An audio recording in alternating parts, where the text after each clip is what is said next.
super. The Dragons teach us that if we want to climb high, we must do it against the wind.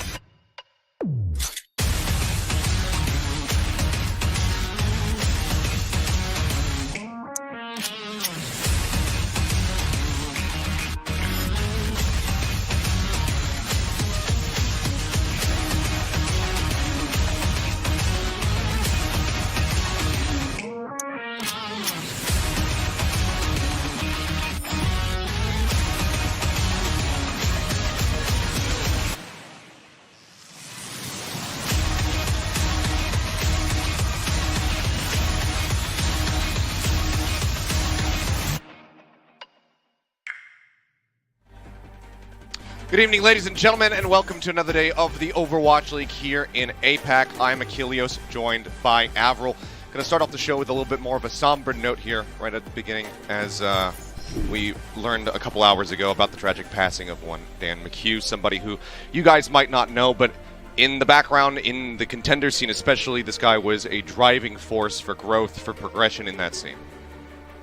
Yeah, he was the program lead for Tier 2 Overwatch Contenders, Path to Pro, Overwatch Collegiate, all that kind of good stuff. We all personally worked with them, Achilleos and I meeting at Gauntlet was due to, Dan's initiative for putting those events on in 2019.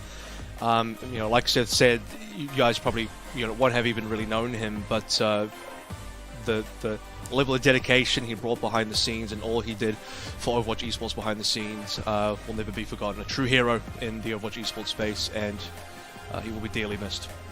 Yeah, absolutely. He's been there since the very beginning. I remember working in 2018 on Contenders in Korea and him flying out to view the finals and whatnot.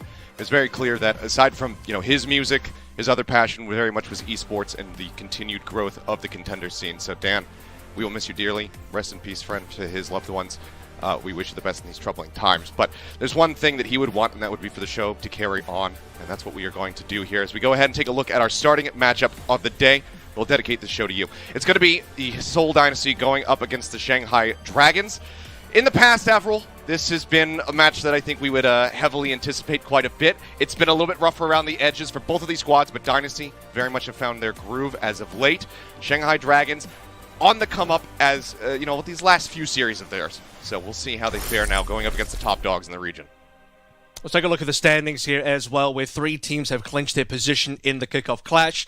Bottom two have already been eliminated, which leaves only one spot remaining between the Philadelphia Fusion and the Chengdu Hunters. You will also notice right at the top of the top three teams, every single team tied at a 4-1 record. So Shanghai, despite the shaky start, have managed to still get a bunch of wins in there. They won 3, I think, back-to-back map 5s in a row. They even have a +2 now due to their great performance yesterday versus Chengdu, but they still need to do a lot of work today because you essentially have to have a situation where Shanghai win against Seoul and Spark also lose against Philly for Shanghai to clinch at #1 spot. Seoul and Spark, they have a much easier pathway through. If Seoul can win this one, and as long as they can keep their map record above Spark's late to game, they will get #1. #1 seed, I'm pretty sure, also gets to select their opponent as well in our region, so that's really important. Seoul, a lot to play for. Currently, technically, the #1 team based on standings with a +1 differential, only one extra map 1 compared to their counterparts at #2 in the Hangzhou Spark. Well, here's the starting five for the side of the Seoul Dynasty. Nothing different, and this is exactly what you would anticipate this roster right here has been through. That rough start at the very beginning, dropping that series to the Hangzhou Spark.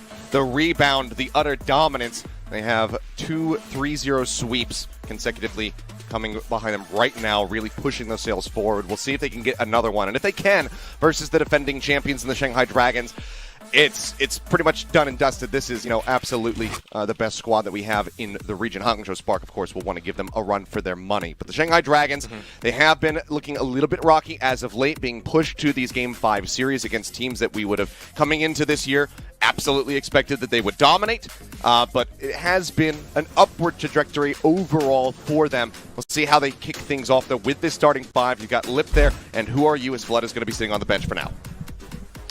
And this is going to be, I think, Dragon's opportunity to define themselves as a top team in the region again. I think they already are, obviously, in the top 3 now, but they've had a bit of a slow start. We had to get through the gears on that shift. The clutch is a little bit old here for the Shanghai Dragons vehicle, but we're getting to a stage now where we're getting the miles up. We're getting quite fast in this vehicle. And then Shanghai Dragons, as we get towards the end of the kickoff clash, and certainly in the qualifier here, but even going into the tournament, I suspect that they will be heading closer to their final form, closer to, you know, whatever the maximum gear ratio for them is going to be. Well, looks like Vinheim maybe taking a little bit of a bathroom break there, getting ready, getting jazzed up. Creative is giving himself a massage, making sure that he's got the shoulders nicely stretched out, make sure he's got those muscles working. So we'll see if this comes back to bite them, Avril. We don't have the team staff giving this man his deadlift massage, so maybe Shanghai Dragons will have a bit of an opportunity here to capitalize on that in map 1. Get Arnold on the phone, you know, this show cannot begin until Creative Where's the gets masseuse? His massage, you know, it's required, it's in his contract, and honestly, it's been working. It's been working so well for Creative. I mean, he's been indomitable in previous games. Even, you know, I think in the difficult games that we've seen, the Dynasty struggle against the Valiant, Creative was still such a dominant force. I think he's just been so... I keep calling him a silent carry, but I feel like every time we see him, he gets a little bit less silent and people are a little bit more aware of just how much impact this person is bringing to the field. Yeah, he's getting louder and louder as time goes on. I mean, he's coming up with such clutch sleep darts. I mean, you look back to the one just getting that sleep on Echo on King's Row while he's in the middle of the grab. There's 4 people, you know, locked in the Graviton Surge alongside him. Still manages to identify the primary target, the most deadly threat to the team in that moment. Gets the sleep out. Yeah, he's just been really putting up solid figures. Everybody on this lineup has just looked incredible. Vinheim as well, one of these rookies who's really starting to make a name for himself. We've seen him be completely and utterly bloodthirsty, you know, throughout some of these games, just going off on the Lucio, getting into people's faces, making sure that he's getting those melee hits through and getting the eliminations. So the whole lineup overall looks absolutely stacked. This is what we anticipated coming into the year, and it's good to see that the Dynasty are finally delivering on those promises, on those expectations. And now as well, you know, I think the Shanghai Dragons coming in with massive expectations on their shoulders, defending champions here, best team of Overwatch 1. To me, this was always going to be, or it should have always been narratively, the best match in APAC. It should be kind of APAC number 1 versus APAC number 2. Currently, Hangzhou's also in that mix, which I'm very thankful for. You know, it's great that I think we have a third horse in that race currently, in that kind of top 3, 4-1 record across those guys. But yeah, Shanghai just took so long to kind of ramp in, and yesterday's game really is, I think, the real comeback of Shanghai in many ways. Chengdu have had their struggles this season so far, don't get me wrong, but when you kind of exclude Chengdu from that conversation, you just look at how clean Shanghai were on their half of the equation. I mean, that was impressive, and I think that's kind of faith, a little bit of faith restored in Shanghai after seeing some of the earlier games, and now I think we are ready for a very close series, whereas otherwise, I would have probably said Seoul, I got to come comfortable into this one. Now I'm not too sure. Now I think we're going to get the real, you know, 4 or 5 maps. It's going to be bloodthirsty. Certainly hope so.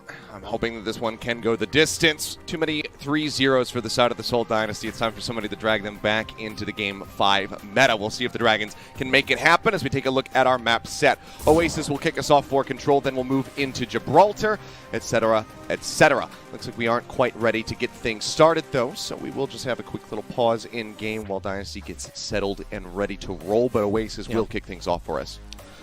And, you know, while we do this, I'll just quickly touch up on a couple other things in the standings here as well. Fusion and Hunters, rather, are trying to clinch the final spot here.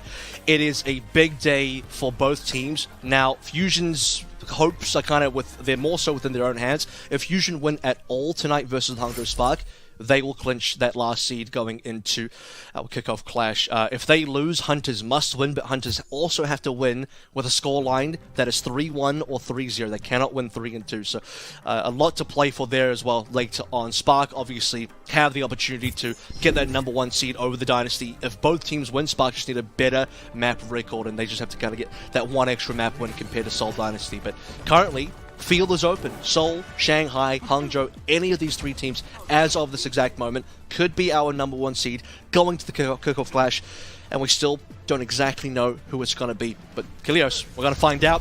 Map number 1, Oasis. That we are. Saw there on your screen just a moment ago. Haven't played against each other since the very end of 2021. Shanghai Dragons was able to take that set 3-2. I'm going to see if they can clean it up a little bit more here today.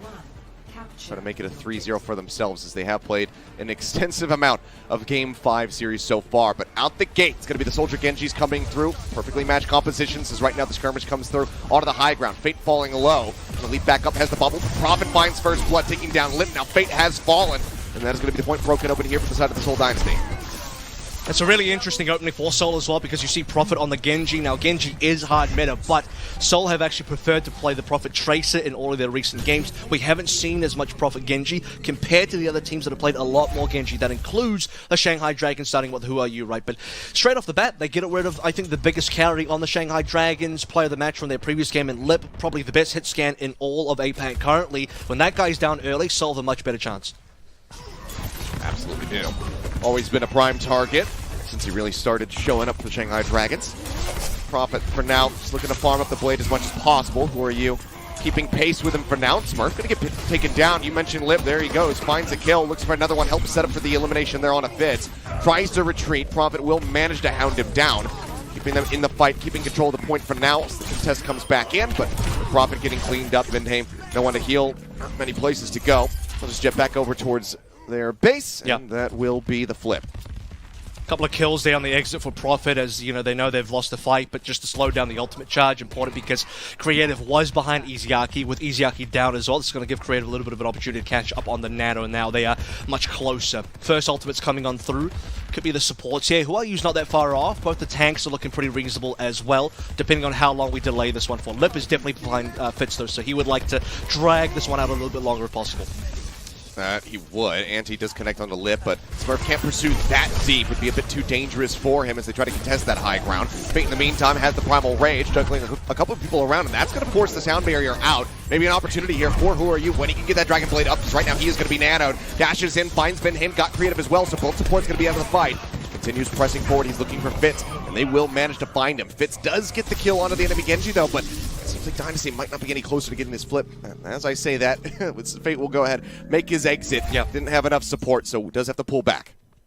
And Vindheim uses the sound barrier early to keep Seoul into the fight, or at least to get them in towards the fight. That means once the nanos start coming on through, Who Are You doesn't even need to pull blade. They get rid of both the Seoul Dynasty supports. Prophet and Fitz are not in a position to ult yet because they're still earning them. I believe Prophet just gets it as he dies even, so no opportunity for Seoul to really make much more happen there. But they come in with 4 big ultimates now.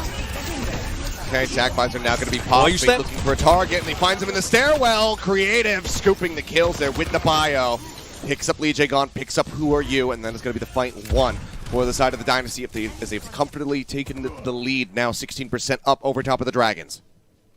Massive sleep dump. We talked about this in the pre-show.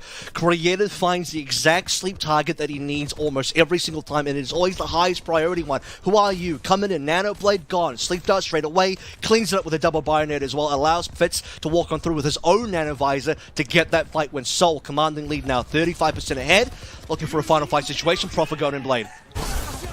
He is looking for a target. Sound barrier comes in from Lee Jae-gon to keep Lip protected. He still holds on to that attack visor. Fate going to be taking a nap for now, and Who Are You? I'm not sure quite just what happened, but he is dead. Prophet dashing in, does find Lip. That's going to deny the visor yet again as Smurf looks to clear the rest of the point with a Primal Rage. Shoves Lee Jae-gon back. He cannot grab that Mega Pack. Smurf trying to defend it. Izayaki has been eliminated. Fate leaping back over as the zaps just come flying in. He will end up falling. It's all in desperation now for the side of the Shanghai Dragons. Lip popping the tack visor, looking for a target. First says, hey, I'm right here. Go ahead and shoot me. He will, but it's not going to lead to a kill. It's not going to lead to a point contest. 100 to 50%. Dynasty will take the first round of Garden. Great targeting there, just shutting down both the DPSs again. Not too sure how Who Are You died. Possibly could have been sent off the map, but there was no sort of indicator that happened. I don't know, did he deflect a helix into his feet? And the splash killed him anyway, but I guess if you do that, you return... Now, technically, when you deflect something, you get ownership of the thing you deflected. So I guess that could count as suicide.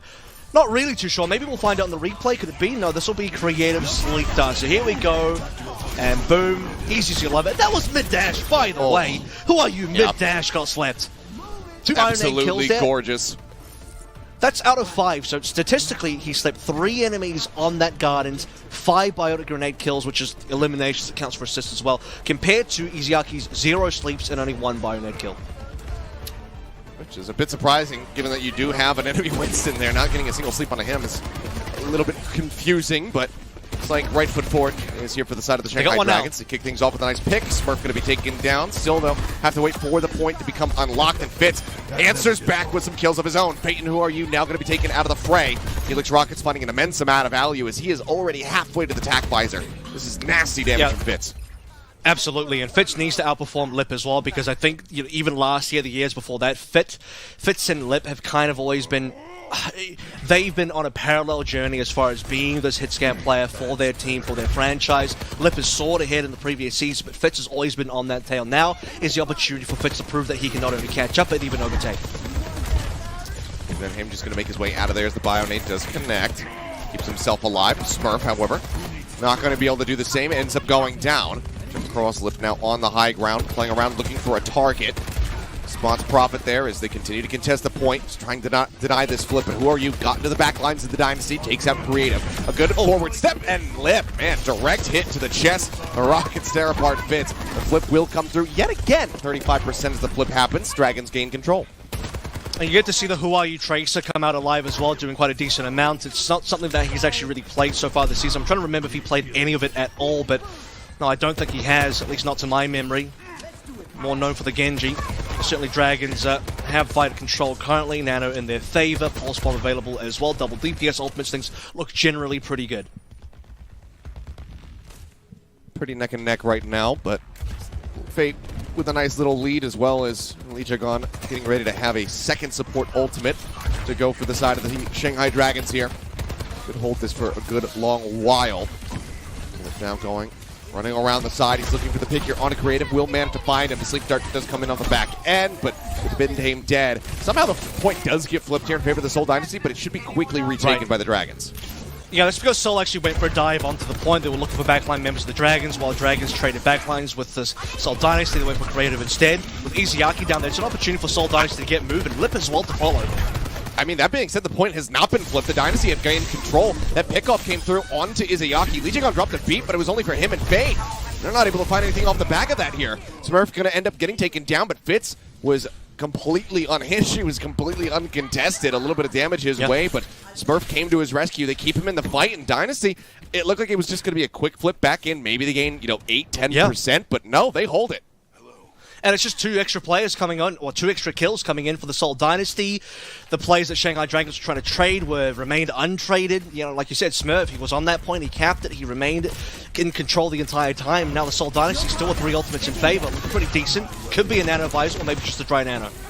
Yeah, it looks like he's just going to hold it for now because he doesn't have too many targets to acquire. A little bit of damage in. Fate slept taken low. Now going to be popping that Primal to try to stay alive. Creative taken down. Not sure if that was just a kill off the right click or a boop into traffic. Either way, they get one of the supports out of the fight. Lijiagon doubles down, gets Prophet as well. Huge pickups for him, and 99% the Dragons will be able to flip this back into their favor. Pretty huge for Dragons not to have overspent ultimates as well. I think in a lot of cases you'll be tempted to spend more ultimates than you actually have. Lip now going to pull out that visor, not going to nano, and again, this is really efficient coming from Dragons. They do not want to have to overspend because they need to get to the 99 themselves, and they must have enough ultimates remaining to get themselves across the board, considering that Seoul Dynasty have 3 in the pocket still, and Seoul only need a 1 and done to get this map and start out with a 1 and 0. So very close to it, and they still have a plethora of tools to try to utilize here to get this flip back into their favor and close out Oasis. Who are you in the meantime? Gonna grab this Mega Pack. Sound Barrier gonna be dropped in. That'll delay the Pulse Bomb at least for a little bit longer, but no, he actually finds the target. Takes out Fitz. Nat gets rid of the visor, exactly. A huge pick off there for the side of the Shanghai Dragons as they continue to tick up. Prophet, however, does find Fate. Smurf gonna be traded out, though. So still Shanghai Dragons managing to find the advantage, and the nade is massive from Izayaki. The supports get cleaned up. Now someone's got to contest. See Prophet already here on the point. Needs to touch yet again. He will force the OT out, but can they win the fight? Bindheim and Creative just now respawning, going to be working their way back up to the point, but nobody else can touch as Prophet is dealt with. It's 100-99 in response. Shanghai Dragons clapping back here in the second round of City Center. It looks like we have to settle it all on University. Absolutely, the final couple of fights there for the Shanghai Dragons, you could just see how much tempo was a priority for the squad when Lip just goes for a drive visor, gets a free fight win off that. Seoul Dynasty not interested in contesting because, again, they're going for the 1 and done fight. They're happy to draw ultimates out of Shanghai, but Shanghai only have to use 1 there. it's that final engagement with, the Who Are You pulse bomb onto Fitz, deleting and cancelling their visor, and then a double bayonet from Izayaki onto the backline that completely forces Seoul out. No supports, no Fitz, there is no chance of winning. Once more into the breach we go. Let's see who is going to be walking away with a 1-0 lead here at the start of this series. But he's just going to be clashing over towards the mini-pack here on the high ground for now. Bubbles coming down on top of each other. Smurf's going to be making the exit first. I think for Shanghai Dragons, you hold your head high and say, yeah, we won that fight. Nobody died, but they get a little bit of poke damage through. And I don't think anyone's going to get too frisky here until the point actually unlocks. Shanghai Dragons have high ground control. Seoul got to fight for that one. Smurf's actually gone in already. He's been naded. Yep, he is antied out. He's got no way to escape. Ends up falling. Prophet in the meantime just trying to farm with these right clicks, but it could be creative who gets farmed. Fate leaping forward, gets on top of the enemy. Ana. Vindhame again comes up with a kill. Finds one onto Lip to help get Fitz in the lead here towards that tack visor, but the point's going to be taken first and foremost by the side of the Dragons. You can see there was an awkward dive from Smurf as well, because you're out of LOS on most of your teammates. You're going towards that right side high ground, where maybe the right call would have been just to wait for the point to unlock, play the dives around the point instead, and claim the area of the map that you do have control over. But, Seoul Dynasty, they pull the trigger early. It's a whiff and a miss. Shanghai, they lose too. Yep, the support's now out of the fight. No damage coming through there from Fitz on the high ground. Hoping to chip away at them. The point still not flipped, but there will come through as Dragons hit 30%. Fate now going to be slept, taken down. I mean, the ragdoll effects in this game are just absolutely hilarious at times. Sent across the other side of the arena, slams into the wall, and Lee Jae-gon just trying to push out, trying to poke and prod with his left click spam. Ends up getting cut down. Prophet with a nice elimination. A good stagger, and that's going to allow them to catch up. It's a really fast response from Seoul, right? You don't want to waste too much time here. Don't want to allow Dragons to get the first ring of ultimates. They'll have it now, but Seoul are in control, which means Dragons are going to be forced to commit early. Should be a nano coming on through to Lip. He has the nano visor, which could be a possibility. Oh, okay. Well, that's going to be nano chucked out. They try to keep Lip alive. He's anti, but does not care. Continues to push forward now with the attack visor rolling behind him. Flip about to come in. Smurf jumps across for the contest, but Who Are You is there for the alley-oop. Profits off the back of that damage. Jae-gon also eliminated here, but it's going to be a 2-for-1 trade-up. Sleep onto Fate as he goes out with a Primal Rage. Fitz now popping the attack visors, looking for another target. It's going to be beaten and battered back over towards the Shanghai Dragons spawn room. It's zapped a little bit, but the Bionade comes through from Creative. They get that amplified healing. They manage to keep him alive. Dive in from Who Are You, falls low, will get taken down, cannot make it to the Mega Pack in time. And with those 2 kills, that is going to be Dynasty maintaining control of the point and now doubling the percentage of the Dragons. Yeah, the sound barrier towards the end, though, ends up being a little bit questionable. I think Seoul were very desperate to make sure that they were going to guarantee the fight win, but now you do not have the sound barrier to counter Who Are You's Dragon Blade. Dragons, as soon as they see the sound barrier, they're like, okay, happy to back on out. We know what our win condition is. We also have a sound barrier advantage. Shanghai Dragons, they're in the position now to flip it once again. This is going to be a lot of pressure here on Smurf and Vindhame to try and deny access from Who Are You. The blade going to be pulled. He gets the second dash up. Lip already, however, has fallen. Prophet comes up with 2 kills. Fate taken down. Who Are You? He can't find another target. Has the sheath the blade, and he can't get the kill on the Vindhame. What is that? Lee Jae-gon now drops the beat, but it's only on the 2 people. They know that they have to try to continue this fight somehow. They need to be able to touch, but I don't think they're going to be given the opportunity. He drops the beat onto only 2. Lip will come back, finds Smurf, but Lee Jae-gon is now dead. Izayaki still at half HP, trying to stay alive. They will contest the point here for now. Vindhame picked off. Prophet slicing and dicing. Finds Izayaki, finds Lip. Crawls his way back out of the pit. Now looks over towards Fate, who's been eliminated by Fitz. The DPS duo is here, as well as, rather, it's Who Are You and Lee Jae-gon that are there. He might as well be one of the DPS, given Lee Jae-gon's proficiency in the fights, but they cannot last. They cannot survive through Prophet's Dragon Blade. They clean them up, and I don't know why that says Boston Uprising. It certainly is not them. It's the Seoul Dynasty who are going to be walking away victorious here on Oasis. Look, Achilles, I think at this stage of the game, the Boston Uprising will be happy with any small wins they can get, so they'll take that one. It's a dub. It's a dub in the Boston Uprising's book. Absolutely, yeah. No, I think, just to clear something up, I wasn't surprised at Lee Jae-gon sound barring to at all, because, well, I'll put it this way. He should have sound barried, but way earlier. The thing is, the entire team was dead. 3 members were dead. It was just him and Izayaki left, and then the sound barrier comes up through. Perhaps he felt like he could save one more person. But really, when the counter dive came on, and because it is last fight, so, obviously you are going to use the sound barrier in the last fight. That was always going to happen.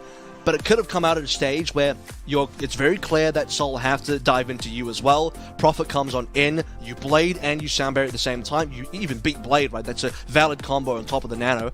that would have been the fight, because you have a sound barrier advantage. The fact that Lee Jae-gon held for so long and then only used at the end, I think was the part that I was quite surprised by. Yeah, a bit of a head scratcher there at the end, but one thing's for sure: Prophet on the Genji, still an absolute treat to watch. Incredible performance from him there at the end, and Prophet carries Boston to a victory. But guys, we're gonna go to a quick break. When we come back, we'll have map number 2. See if the Shanghai Dragons can answer back, if they can tie up this series, make it 1-1, or if the Dynasty are going to be able to maintain pace for yet another 3-0 sweep. Don't go anywhere.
And we are back, just one map into this banger of a series here to kick things off. Shanghai Dragons falling shy of the mark there on Oasis, cannot get the win. Instead goes 2-1 over to the Seoul Dynasty, who are looking for a third 3-0 sweep in a row. We'll see if they can get it, though, as we turn our sights over to Dorado, or sorry, it's Watch Point Gibraltar for our next map. See if they can clean it up, or if the Dragons can tie up the score. And it's a close enough match that I think, it could have swung either way. Shanghai Dragons, we can go back to the last couple of fights. Could they have handled that better? Absolutely. But Yes. It's tight enough margins that, the smallest mistakes, the smallest errors, the smallest little bits and pieces of factors and tangibles in the game that are going to come in and change their outcome. So, I'm glad the match so far has been delivering, but map 2 and onwards, I think it needs to continue, because we definitely have seen before where teams peak on the first map and then kind of falter throughout. And that's even just happened this week, to be honest with you, without naming anyone in particular. But here, so far, I have enough faith that I think we can go the distance here, because we got situations where it's so winnable for both sides that, it's far too early for any boomage to happen. I have full faith so far. And this is going to come back to bite me, Achilles, but I got full faith. All right, well, we'll see if that faith is deserved in the end. I think it's a little bit concerning, though, overall, when we do look down the line to international competition. I think it's very concerning for Shanghai Dragons that they can't take the map off of Boston Uprising. So we'll see how I know, they fare right? moving forward. Come on, really? Guys. All right, some little snafus. We realize the colors I know you're on changed 300 pit. Come on. But don't worry. Everything's fine. The teams are back in the proper lobby. We've got the color schemes taken care of, so I hope all of you poor fans that were panicking are satisfied, as we can now focus back up on what matters, which is the gameplay. They made Seoul Dynasty blue. Oh my god, Boston how can colors. they do this to my team? They've turned it. They've combined. That's the future. We got a glimpse. We've got the telescope out. Get your binoculars out with your 2 paper rolls, and you can see that Seoul Dynasty and Boston Uprising have merged into one extremely professional organization. Right? Am I doing the meme correct, Precisely. guys? Now, here we go.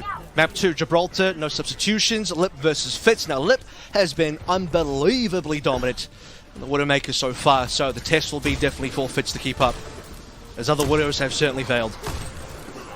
They have. For now, Fitz getting a couple extra tags in, as Lip never going to have the advantage here, playing as the attacking Widowmaker. Pop up over the top, spots him for just a moment there. And shots will come whizzing past on either side. Bubble there to deny. Hit onto Prophet, so for now we'll be safe. It's going to be slow and steady here as the car gets abandoned for just a moment. Trying to contest the high ground, but Fate has overstayed his welcome. Ends up falling. Good early pick, and that is cart control here for the side of the Dynasty. As they look for a little bit of extra cleanup, Izayaki taken down.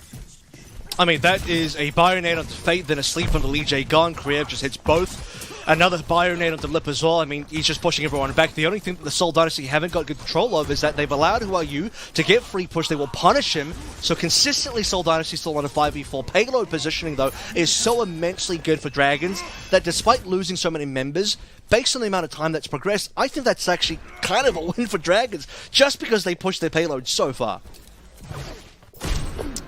Fitz taking a hit.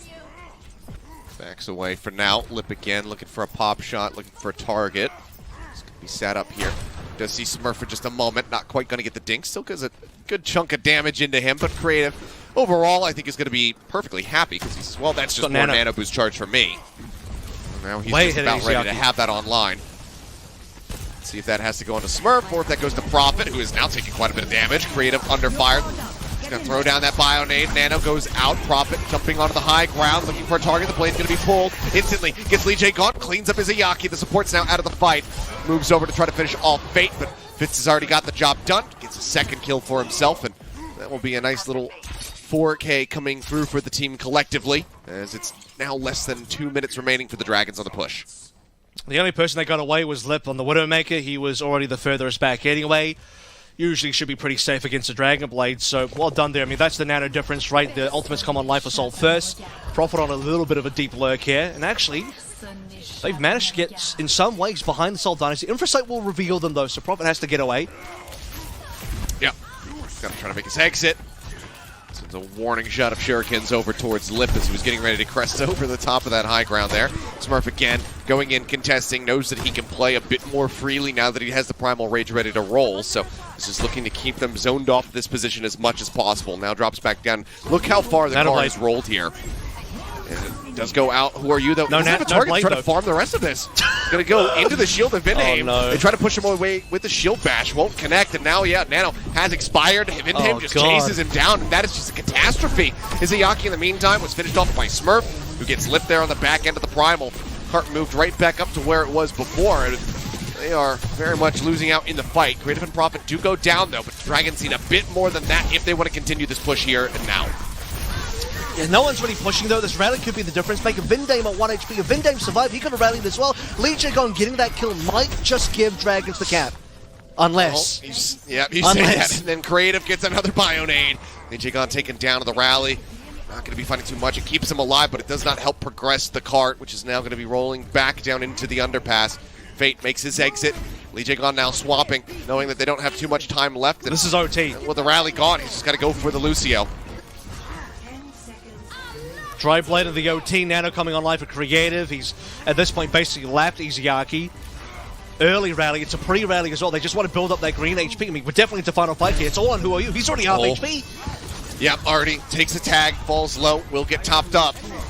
As the Dragon Blade still held, looking for his opportunity, dashes in, looks for a target, everybody spreads. Focus Fire coming through from Smurf, and as you can see, he goes in for the chase to try to get Fitz, but he just grapples away to safety. Prophet going to be taken down. Lip does find one opening kill, but he needs to find a hell of a lot more than that. For now, it's Lijigon contesting the cart. Lip will pick up Smurf. They still need more. Fate rejoining, but Creative shuts him down. The cart unoccupied. The OT will dwindle, and that is as far as it goes. It's a full hold here for the Dynasty.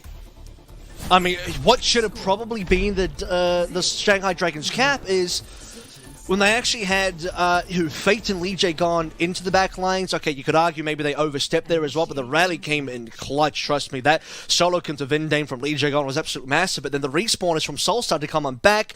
Creative gets the Bionade kill to Lijigon, shutting down that rally, and then suddenly Seoul Dynasty back in control. Shanghai Dragons find that they only have one ultimate left to play through. It's just Who Are You on the Blade. That failed Nano Blade combo from a little bit earlier on was critical. That, to me, is a turning point. Because it's not, by the way, it's not unsurprising. It's for a player to put a Nano onto a Genji that's not quite on the Blade. Maybe you're 5% off, maybe you're even 10% off. And you build your Blade as part of the Nano, right? And you pull the Blade during the Nano. That's pretty standard stuff that we have been seeing this season. However, the fact that Who Are You failed to get the damage in, he was chasing after the supports. Didn't get that Blade.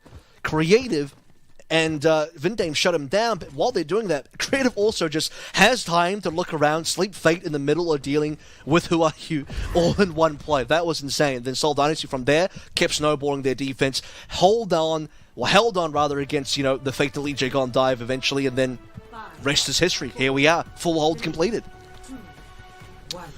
Well, not very far to go in the side of the Shanghai Dragons. They have their work cut out for them here with this defense. Fitz looking for the pop shot, spots out Lip. Can't get the tag though. At least just looking to really police the positioning here of that enemy Widowmaker. Fate playing forward, and I mean the rest of the Dynasty say, we don't care about you, Fate. They just go to the high ground there for a moment. Smurf will be taking a nap. Headshot through from Lip, but obviously not going to lead to an elimination. Instead, it's yet again Creative just saying, like, okay, more charge for me. Going to build up towards that Nano. You can also, by the way, see that Lip is having a much harder time sniping in this particular lobby compared to previous games. He's only got the 2 final blows over the course of one half of this map already. And we've seen plenty of time in Lip on this map or other escort maps playing the Widowmaker. He's just been such a dominant force. It's not like Fitz is massively outpacing him. Fitz only has 3 final blows compared to Lip's 2, but both the Widowmakers haven't been hugely a factor in these matchups. I think it's been mostly the Genjis and the Winston players that have pulled the most weight.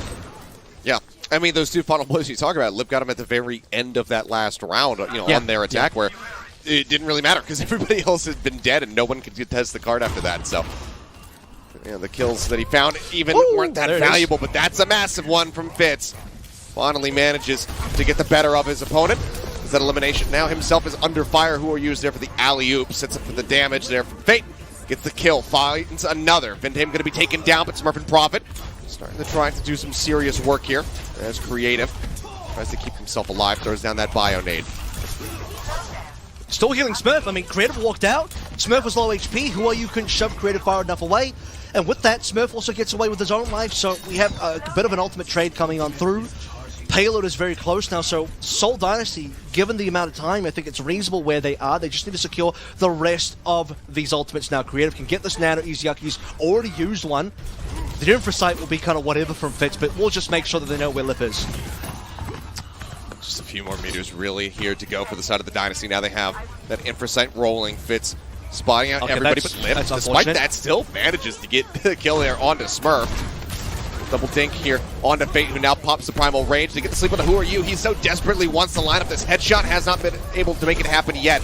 Actually just got the bounty tag there onto Who Are You to wake him back up as he just gets juggled around, but he's not dying.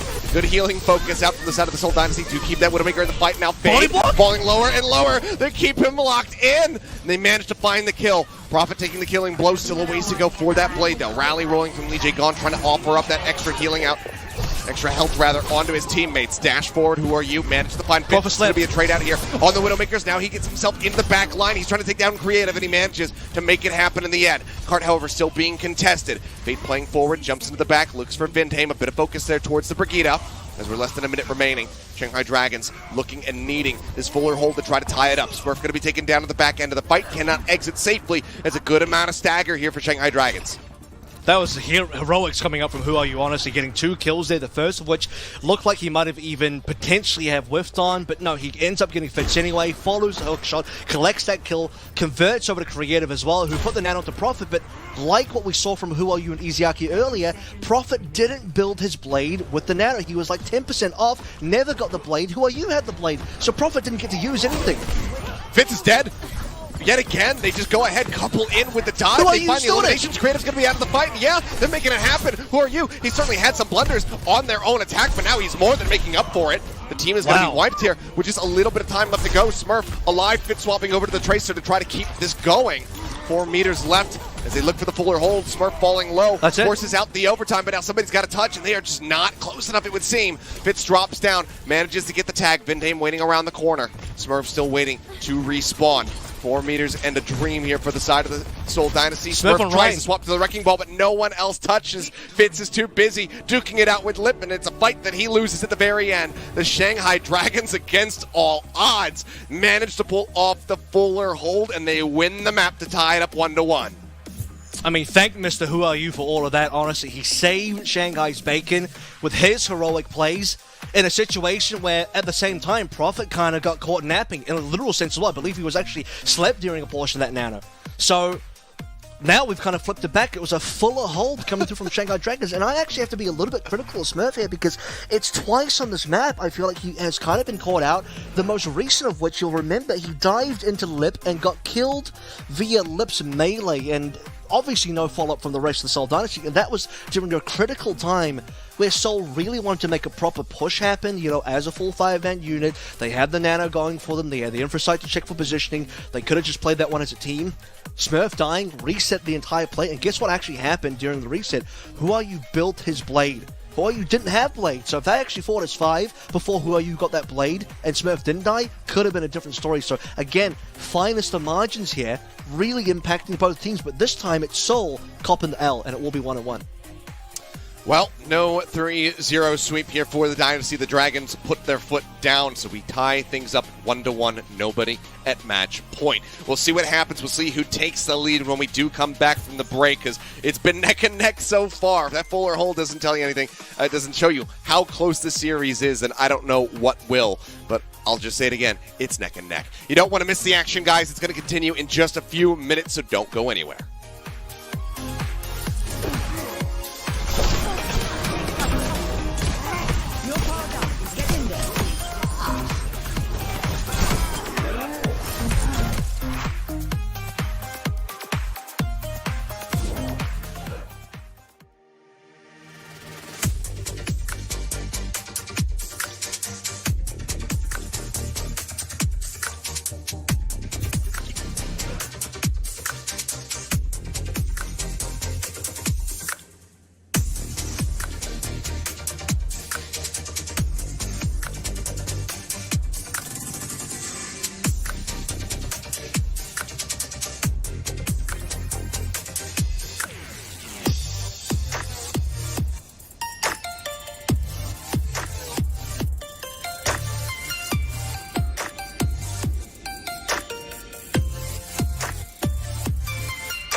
I've done it again.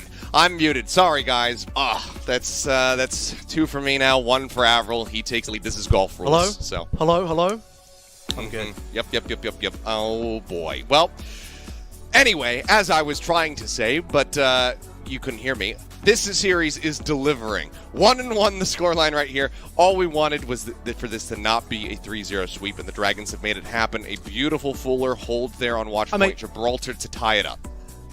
Dragons are like the least 3-0 team of all the APAC teams so far. Them and the Valiant, they just seem to love to go to full map 5s. The only time it was a 3-0 was when Philly 3-0'd them at the very first game of the season. So aside from that, the Dragons can't help but go and play long game, which is why I knew this was going to be potentially a banger, but definitely a long one as well. I'll tell you what though, just a score check up here, you know, we have Dragons winning a map, we have the Boston Uprising winning a map. At some stage, Seoul Dynasty will also win a map in the series. Well, let's see who takes the lead now. Eichenwalde going to be coming through here for our hybrid map.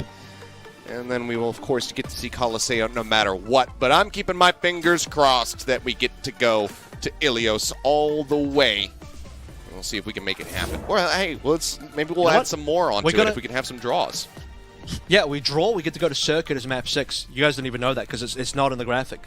But there you go. Circuit Royale is map 6. Let's go, baby. Eichenwalde the draw.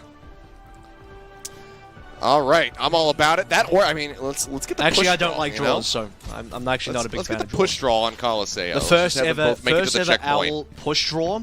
We actually nearly got the first ever owl push draw, but we did. But that damn Valiant, they capped. And then they won the series. The only series that they have won. Well, so. No, sorry, they didn't win that series. They won the match. No, they did not. They're on a 23 match. What am I talking about? They're on a 23 match loss streak. That's I was about to say. I was going to point it out, but I even posted the memes myself. What am I doing? It's one of those things where I'm like, do I want to call out my co-gasser and be like, actually, your math is incredibly incorrect? I think you should. Okay. In future, just do it. Rip off that Band-Aid. Right. Jump over the top, looking for the shot. Not going to get it. Fits. And I'm maybe just using the poison trap for the hell of it, but we'll go ahead and swap over to the Soldier 76, so we're just going to be mirror matched yet again. As expected, I mean, you know, we're not seeing Chengdu here, no Jinmu Mei, but we are going to see Lift and Leader. Holy cow, Prophet just goes in. Yeah. Gets that kill, pulls back, and it says, oh, hey, Lee Jae-gon, you're here. We'll just go ahead, melee him, dagger to the back. Izayaki gone as well. That's already now 4 eliminations, as Who Are You will be the 5th to fall, and that will just be an incredibly fast cap here on point A for the side of the Dynasty. Dragons, they have their work cut out for them now on this defense. That was the most Prophet, like, middle finger to the camera moment where he's looking at the fan comments, he's seeing all the, oh, Lip MVP, Lip should have been MVP last year, and Prophet's just like, hello, I'm actually still here, guys, and we'll see about that. Just like completely slaps Lip out of the server. I mean, Seoul have done a fantastic job of actually controlling Lip this entire series so far. Better than any team has so far controlled Lip, and Lip has definitely been a menace. But Prophet wants to make a stand. That he does. While he's getting focus fired here, has to make his exit, so we'll just dash back over to the porticos with the rest of the team. Cart in the meantime starting to inch forward, so will be contested by Fate as he drops down to the low ground. He's in charge for him, moving over towards that Primal Rage. Lip as well, outpacing Fitz for now. Cart, though, working the way forward through again. I mean, Nano is available now, so once again, Creative just getting that one a little bit earlier. Decent Bionade as well, that will stop Prophet, so good job by Izayaki. Yep, they lay him for a little bit longer there. The tac visor now going to be used. Lip finding Vindheim to start things off. Smurf makes his way to the high ground. He pops the Primal Rage. He just managed to find 2 kills, but has he overstepped with this ult use? He's looking for a little bit more here. Putting some extra damage in, but yeah, he is the last one alive. We'll grab that mini pack and will not make it out to safety. So Primal going to be burned. Shanghai Dragons going to be very happy with that. And Shanghai have seen all the different examples of Smurf making the Great Escape, and this time, instead of the Great Escape, they will make sure that is the longest stagger that they can possibly do. Smurf was primaled as well. Lip on the Vindane should slow things down for Seoul Dynasty, and the payload should start to slowly move backwards now. Okay, well, that's going to be Lucio for Lucio. Prophet says, yeah, I can pull Blade, and he absolutely destroys with it. Who are you? We'll finish him off, but, I mean, Prophet just goes up solo, finds 3. Gets traded, and yeah, the cart is open to move now. What in the hell? Profit. It's just the Profit There's effect. 4 damn ultimates. There's 4 damn ultimates. Lijigon had a beat. And they just all got wiped by Profit. What? Hello? Shanghai Dragons. They're like, we're going to 5v4. Should probably win this one. There's no way Profit team wipes us. And Profit's like, we're going to pipe down on all that lip talk, all that lip service. Got to pipe down on that. Because Profit's, again, trying to claim that throne currently. Seoul Dynasty back in control. Still have ultimates playthrough. But Shanghai have everything in the pocket. They need to start using a couple of these. Fitz being tickled there by Fate on the flank, doesn't care, turns his sights over to the other members of the Shanghai Dragons as the visor comes through. The beat does get dropped by Lee Jae-gon, but Profit will still find the kill. Picks up 2 here in the fight. Fate now in danger, falls low, not going to pop the Primal, and that is just going to be point B, snatched up by the Dynasty, who now have 4.5 minutes remaining in the time bank. The castle walls being broken open. And this is scary here. Seoul Dynasty clearly not satisfied at all with their attack on Gibraltar, not satisfied with being full or held, and they're making up for it here now on this attack on Eichenwalde. Really quick fun fact before the fight starts. Yeah, I'm still going to get it in there. Profit is currently deadlifting on Seoul. There you go. As of right now. 8 out of 16. Pounding.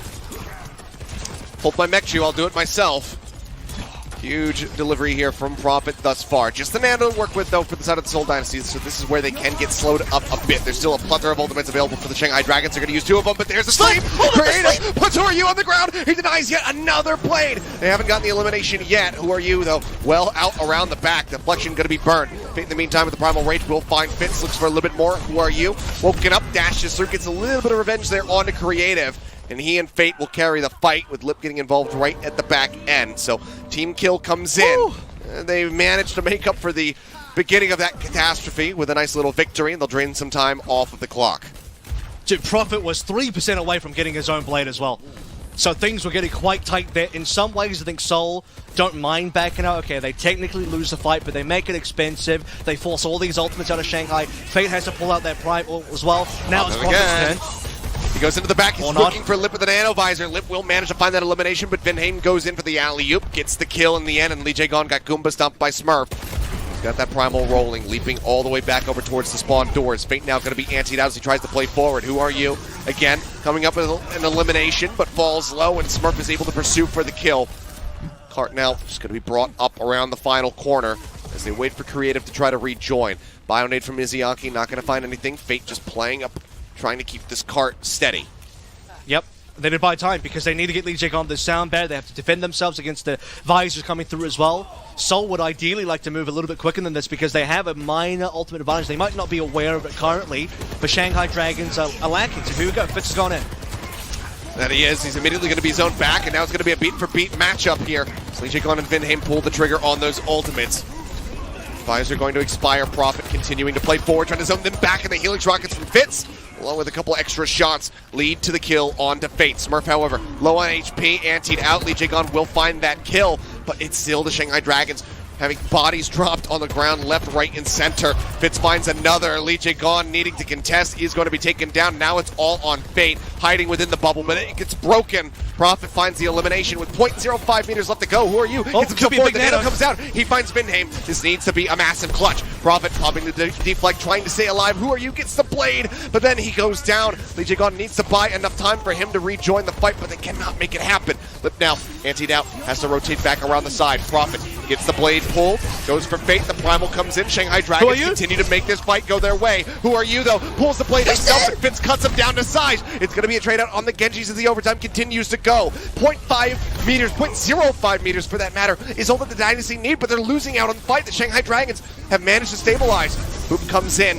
They're trying to push them off the cart. The Primal now there as well from Smurf. They just need to clear a little bit of space to have this glide through. A minute now remaining. They're going to dip under it here. Shanghai Dragons continue to fight back. They managed to close it out, and now Seoul Dynasty are at threat of not being able to finish the map. And Smurf popped the ult there as well. I think at that stage, you have to recognize as Seoul that you're starting to lose the fight. You are going up against respawn advantage, and you are no longer getting enough kills. They probably should have capped, but Fate had Primal. Fate uses Primal, buys some time. By the way, also, Fate's Primal stops Profit from getting any value on his blade. Sure, Who Are You died during his blade, but Profit couldn't get more done because he was targeted by Fate. Another huge sleep from Creative to shut down Lip, but Dragons clutch on out. What an insane performance. Well, now Visor v Visor. Lip gonna pop as well. Fitz immediately pulling back around the corner, and Prophet not able to do the same. Ends up going down with 15 seconds remaining. A major pickoff here from the side of the Shanghai Dragons, who have 2 support ultimates to utilize. Vinheim still trying to build up towards that sound barrier. They push up around the corner, dive into the back. Creative hitting the floor. I think Who Are You deflected the sleep back toward him. Gets the elimination, dashes through, gets the kill onto Fitz, and that should be it. The beat is going to be dropped, but it's just Vinheim and Prophet versus the world. The ante goes out onto the Tracer. Prophet, how clutch can you be? The recall already going to be burned. Lee Jae-gon finds the final 2 kills as the OT will bleed away, and I cannot believe that they have managed to make it happen. They give up so much space. They give such a massive time bank over to the side of the Dynasty, but when they get 0.05 meters away, the Dragons come in clutch. They successfully defend it, and now there is a serious win condition for them here to move up the match point if they can finish the map. I think that is such a masterclass shown by the Shanghai Dragons in terms of their clutch capabilities, just in a situation that looked unwinnable. I mean, we were literally sitting in a place where, for Dragons, the most likely line of play was to say, well, okay, we probably lose the point, but it's time to delay. We'll see what happens during the delay. If we can just delay longer, then, you know, at least the time bank, or at least the OT, the time bank scenario later on could be better, but they turned that into an actual fight win, which is humongous, and what a treat to watch as well, because that's exactly the type of Shanghai Dragons that won the championship last year. That level of play, that level of clutch, that level of ability to pull out a win even in the most dire of situations. And now there will be no time back. Seoul Dynasty, despite how well they played, despite how hard Prophet had carried, especially on A and B, again, I remind you, over those 2 first points, he was statistically deadlifting for Seoul. He won a fight, by the way, where Vinheim died on B. Prophet says, I'm going to go in anyway. Dragon says 4 ultimates, and Prophet cleans them up with a blade. That should never happen, but Prophet just made it happen.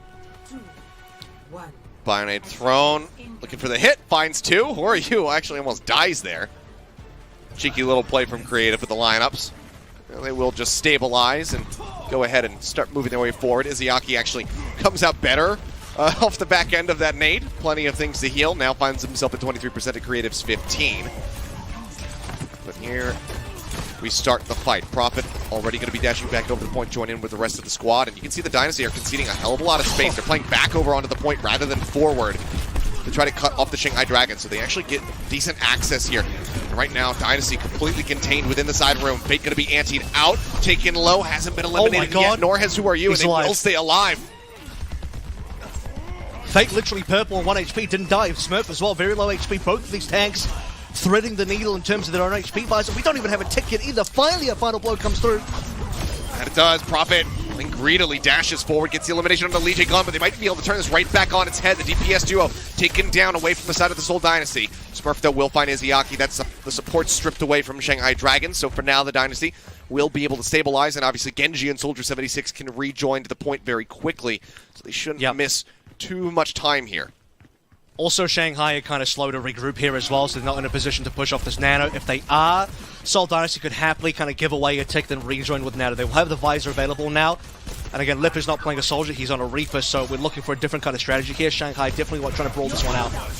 Looking for the dive into the back there on a Creative, so he just goes ahead, sends out the Nano. Fitz pops the Visor, finds Lee Jae-gon to begin. Now turns his sights over towards Fate, who pops the Primal Rage to stay alive. Fitz rotating around, goes for a bit of a flank angle, spots Izayaki, wants to get that other support out of the fight. Izayaki has since used that Nano, now on to Lip. He's currently ripping apart Smurf. Takes him low, but they cannot get the elimination before the Primal becomes available, so Smurf is going to pop that to stay in the fight. Death Blossom, however, is still held. It's been cut down to size. Who Are You finds that elimination. The second tick now getting ready to come through. A nice sleep goes in, delivers the kill onto Smurf. And now it seems like Dragons will be able to get the cap. 4 minutes, 21 seconds in the time bank for them as they begin to push through the street space. No Blossom, no Blade required for that fight either. Dragons get away with, honestly, quite a bit of value. What a deflect from Who Are You into Prophet, trying to maintain and maybe establish some of that Genji dominance. But probably no hero plays here. Have to kind of call out Fitz there a little bit, that he spent most of the Visor shooting Fate, who then just primals anyway. So he wasn't aware that Fate had a primal, gets a kill to Lee Jae-gon, couldn't connect the second final blow, ends up being mostly a wasted Visor as Lip cleaned up most of the rest of the kills. But we're in the sort of situation now where it's kind of free push for the Shanghai Dragons, and if you're Seoul and you want to contest this one, you will be contesting into a Blossom. Prophet is in the back lines with the blade, and he manages to find one. Even if that's the only kill he gets, which it will be, still a decent pickup. But now Lee Jae-gon going to be sending out the sound barrier. The blade pulled from Who Are You, finds Creative, so it exchange on the Anas with these Dragon Blades. Can't find anybody else. Cart being contested for the moment by Smurf, but he has left out the drive, and Mayhem cannot successfully go down there to try to keep him safe, so Smurf ends up falling, and that's a lot of space now opened up here for the Dragons on the push. Very economical wins here as well. Again, we're not overspending ultimates. Beaten Blade used there, still holding onto the Blossom. Unrequired, could be a Nano Blossom coming on through. Primal Force from Fate, but they're in position, they're still pushing. Okay, yep, he ulti napped there for Fate, but it doesn't matter. He's already done his due diligence. He has isolated Creative, and Who Were You was able to find the elimination. They isolate Fitz as well. Vindame will come in for a little bit of an alley-oop as he and Lee Jae-gon playing bloodthirstily still. The cart now making its way halfway across the bridge. Lip still holds onto the Death Blossom, just waiting for the moment to strike. And the moment to strike is going to be at the end point of this cap. That's when the Blossom is going to be the most useful. And he hasn't quite found the right opportunity yet because, well, to be fair, he hasn't really had to use this. Still waiting for it to come on through. Fitz going down is nasty. Yeah, I mean, he kind of booped Lip further forward into Fitz, so he was able to get that elimination. Sound barrier is now dropped by Vindame, trying to make up for it here. Dragon's just oopsie perhaps from him. Fate going to be taking a nap. Smurf anteed out, Primal rolling, looking for a target. The focus fire is still going to be great. They manage the trade out on the Winstons. Tac Visor now here from Fitz. Continues to seek some targets. Will take Lip dangerously low. Sliver of HP remaining for him. The cleanup will come through, and Dynasty have finally stabilized, it would seem. And this is where you have to really start to maybe take a second look at this Reaper pick, because you're beginning to understand why you really need the Zarya to make the Reaper work. Multiple times there from Lip's POV, we saw he tried to go for a TP, he was looking for a position, but you can't just TP into the faces of your opponents, because normally with the Zarya, you would get bubbled, you're fine. TP wherever the hell you want. He would like to just shift into an ultimate, but as soon as you ult, you probably die. You need the bubble during the ult to get the line, to get you across the line. So it's been hard for Lip to do too much on this Reaper now that we've reached the second point. Often holding the corner now, the Nano goes in, the Blade, the Sleep does connect, but he gets woken back up, and oh no, the miscommunication here from the Dragons. It is going to cost them dearly. Prophet continues to play forward now. His Fate just going to be farmed up. It's 1 minute and 15 seconds remaining as Prophet finds another successful Blade. And I think, again, the only way you got to get this Blossom is when Dragons force a fight on the payload and they're about to cap, Soul can test the cap, and then suddenly they have to run into the Blossom. Other than that, it's going to be rough. Maybe Lip can just TP into the backline and randomly find Vindame and Creative. Probably will get slept doing that. And Dragons, they've lost all time. Oh, there's momentum. Okay, finally, they do get this kill. They have ultimates play through. This has to be the fight for Dragons, surely. Fitz is Fitz all the way out in no man's land. I mean, he's still managing to stay alive for a considerable amount of time. The Death Blossom actually gets forced there by Lip. He's like, I gotta use it, guys. We gotta use this at some point. Yeah, I say forced in with heavy air quotes around it, but the card is still going to be advancing now as they wait to regroup. And now he doesn't have it for the push. Who Are You dives into the castle, has the blade pulled, deflect is used, Creative taken down, and Smurf killed off as well. The cart should be able to move up into B, especially given that Vindame is the last one left alive. He's going to move up. Looks for a little bit of harassment here, but ends up falling. Can't get much closer towards the sound barrier. And now we have the final stretch of the castle. Shanghai Dragons still very winnable for them. All that kerfuffle, I mean, it is winnable, but it's also very losable, because how much time was wasted, Achilleos, on B? It felt like they had the momentum pushed through multiple times. They already had the payload basically at the end, and they never set up for a Death Blossom fight. Couldn't do that properly. Thank God Who Are You got it done with the Nano Blade. On the aggressive, just aggressing forward, I should say, here from the side of the Shanghai Dragons. As I can't find my words, Lip will find two. Both supports now going to be taken down as he sticks with the Reaper pick. Cart, however, still going to be held in place firmly by Prophet for a little bit longer. Just trying to deny as much progress as possible, but now they're starting to stagger. That has to be a prime. Can't use it. No, okay, well, they're going to save. Okay, the payload is just far enough away, but the problem is it's about to cap now, so with no Primal, no Smurf, it's hard for them to get on. Here he comes finally in the last couple of seconds. Fitz is just dead! They dropped the beat. I don't know if he didn't get the shielding or if he got focus fired so damn hard that it didn't even matter, but he just absolutely falls over. Smurf into the back lines, has the Primal rolling, but the focus fire again is looking great, and he is going to be taken down. He's bought a little bit of space for the side of the Seoul Dynasty to work with, but without their main tank, they are in dire straits. Prophet pulling the blade, gets booped back there for just a moment, and as he hits the ground, Lip with the Death Blossom, he builds up another one, and this time it is successful, and the Shanghai Dragons will manage to make the push work. They get to the end of Eichenwalde, they win the map, and now they are in the lead 2-1 in this series. Smurf way overcommitted there. He went for the entire back line, 1v5 almost. You actually saw, by the way, when we had that zoomed out third-person camera towards the end, his supports are on the payload because they have to contest. No one can heal him. Literally out of LOS. That's kind of inexcusable, I'm going to be real, looking at it from Smurf's POV. If he stays alive, they still have a tank available to play through. Maybe Seoul can clutch it out further. And to be honest with you, the Lip Reaper pick unsupported by Zarya rather on B, a little bit questionable. But once we get to C, that's when things start looking better. Reaper far more effective on a C point. Everything is flat. You can kind of just run in and out at opponents. You don't have to worry about too much high ground, low ground play. Yeah, I know Reaper has a teleport, but again, teleports are super unsafe when you don't have a Zarya. So Shanghai kind of get past the difficult area of the map, get to the easier part of the map with very limited time, but I think they just, you know, they had the momentum with a couple of extra frags. Seoul Dynasty really desperate to try and regroup, then overcommit, and then they fail. And honestly, Seoul probably should have capped anyway. Probably should have been in a time bank, but it's a lot of shoulda, woulda, couldas for the Seoul Dynasty, sadly. That it is, but damn if this series isn't delivering. Love to see it. 2-1 the lead now for the side of the Shanghai Dragons. We've got Colosseo coming up next. We'll see if the Seoul Dynasty can extend this into a 5th and final map, as is fated. The last time that they clashed, it was a 5-map set. The Shanghai Dragons did walk away victoriously from that series. We'll see what happens when we return from the break, so don't go anywhere.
And we are back 2-1. The lead taken by the Shanghai Dragons after that win on Eichenwalde. And, I mean, the slimmest of margins. A 0.05 meter contest to drain the time bank down from the Dynasty, who, reminder, had over like 5 minutes at the beginning of that map because they were able to cap A in the first 30 seconds. Massive time bank for them, but cannot get to the finish. The Shanghai Dragons managed to do just that. Now we go over to Colosseo to see if the Dragons can finish this off, get the win, and take first place here in the APAC region on push, or if the Dynasty can take us to Ilios for a map 5.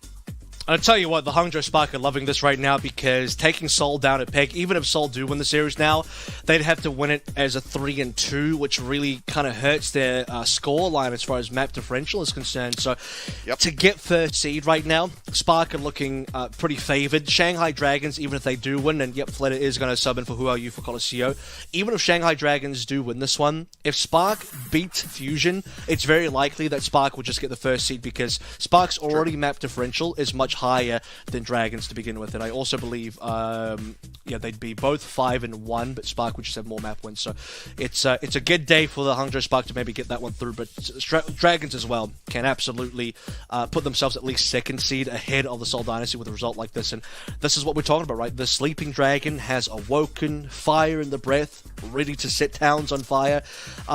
We've been waiting. We've been waiting a while for the Dragons to get up and ready. Got to do their morning stretches, but we're finally here. Yeah, and it's still not necessarily, the form that we anticipated from them. They still are rough around the edges. It's incredibly clutch, these moments that they're bringing together, going to these map 5s, being able to win right at the very end. It's not the dominance that we were expecting from a roster that has not changed, really, since they won the championship last season. But they are steadily improving. They're steadily getting back into that form. Put Bebe in, you cowards.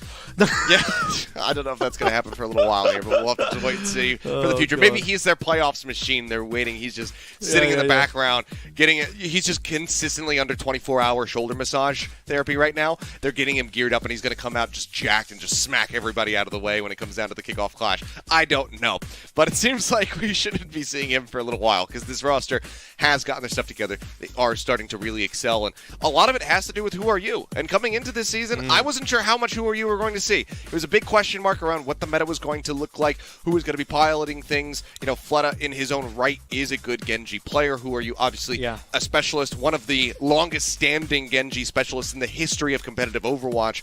I still wasn't certain how much are we going to get to see Who Are You, and I'm pleasantly surprised that we're getting quite a bit of him. In every single series, basically, we have seen Who Are You make his appearance. We saw him here from the very get-go for these first 3 maps, and man, was his presence absolutely felt, especially there on that last map, if I can fold it.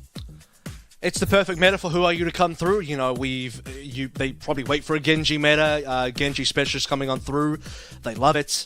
Who Are You? Getting to see him. He could have very likely have spent another season on the bench, but when a Genji meta calls, he's there to answer, right? So an insane comeback for this player whose career has been largely, I think, been left on the wayside, despite having a chip in a ring and having a championship next to his name. Now I think, with seeing how he's playing, how he's integrated into the team, he absolutely is one of the Shanghai Dragons with his ability to get Dragons many of their wins so far during the stage. So it seems to be continuing as we continue through the series.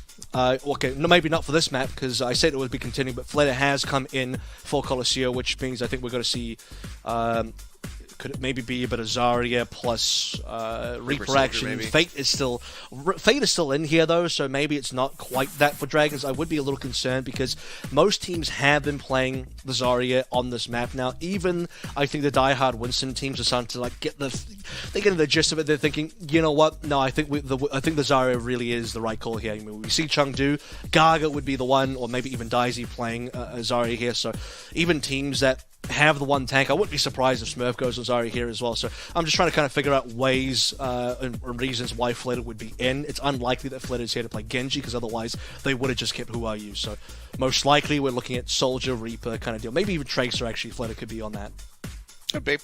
I don't know. I'm just waiting for the day that somebody pulls Hoxel out of retirement, given that we're in such a Genji-dominated meta, given that you want somebody who's incredibly proficient on that pick. Well, Vancouver needs help. Profit in his own right is incredible, but yeah, I don't think he's I don't think he would answer that phone call. But maybe find the other teams potentially that are still in base here in the APAC region.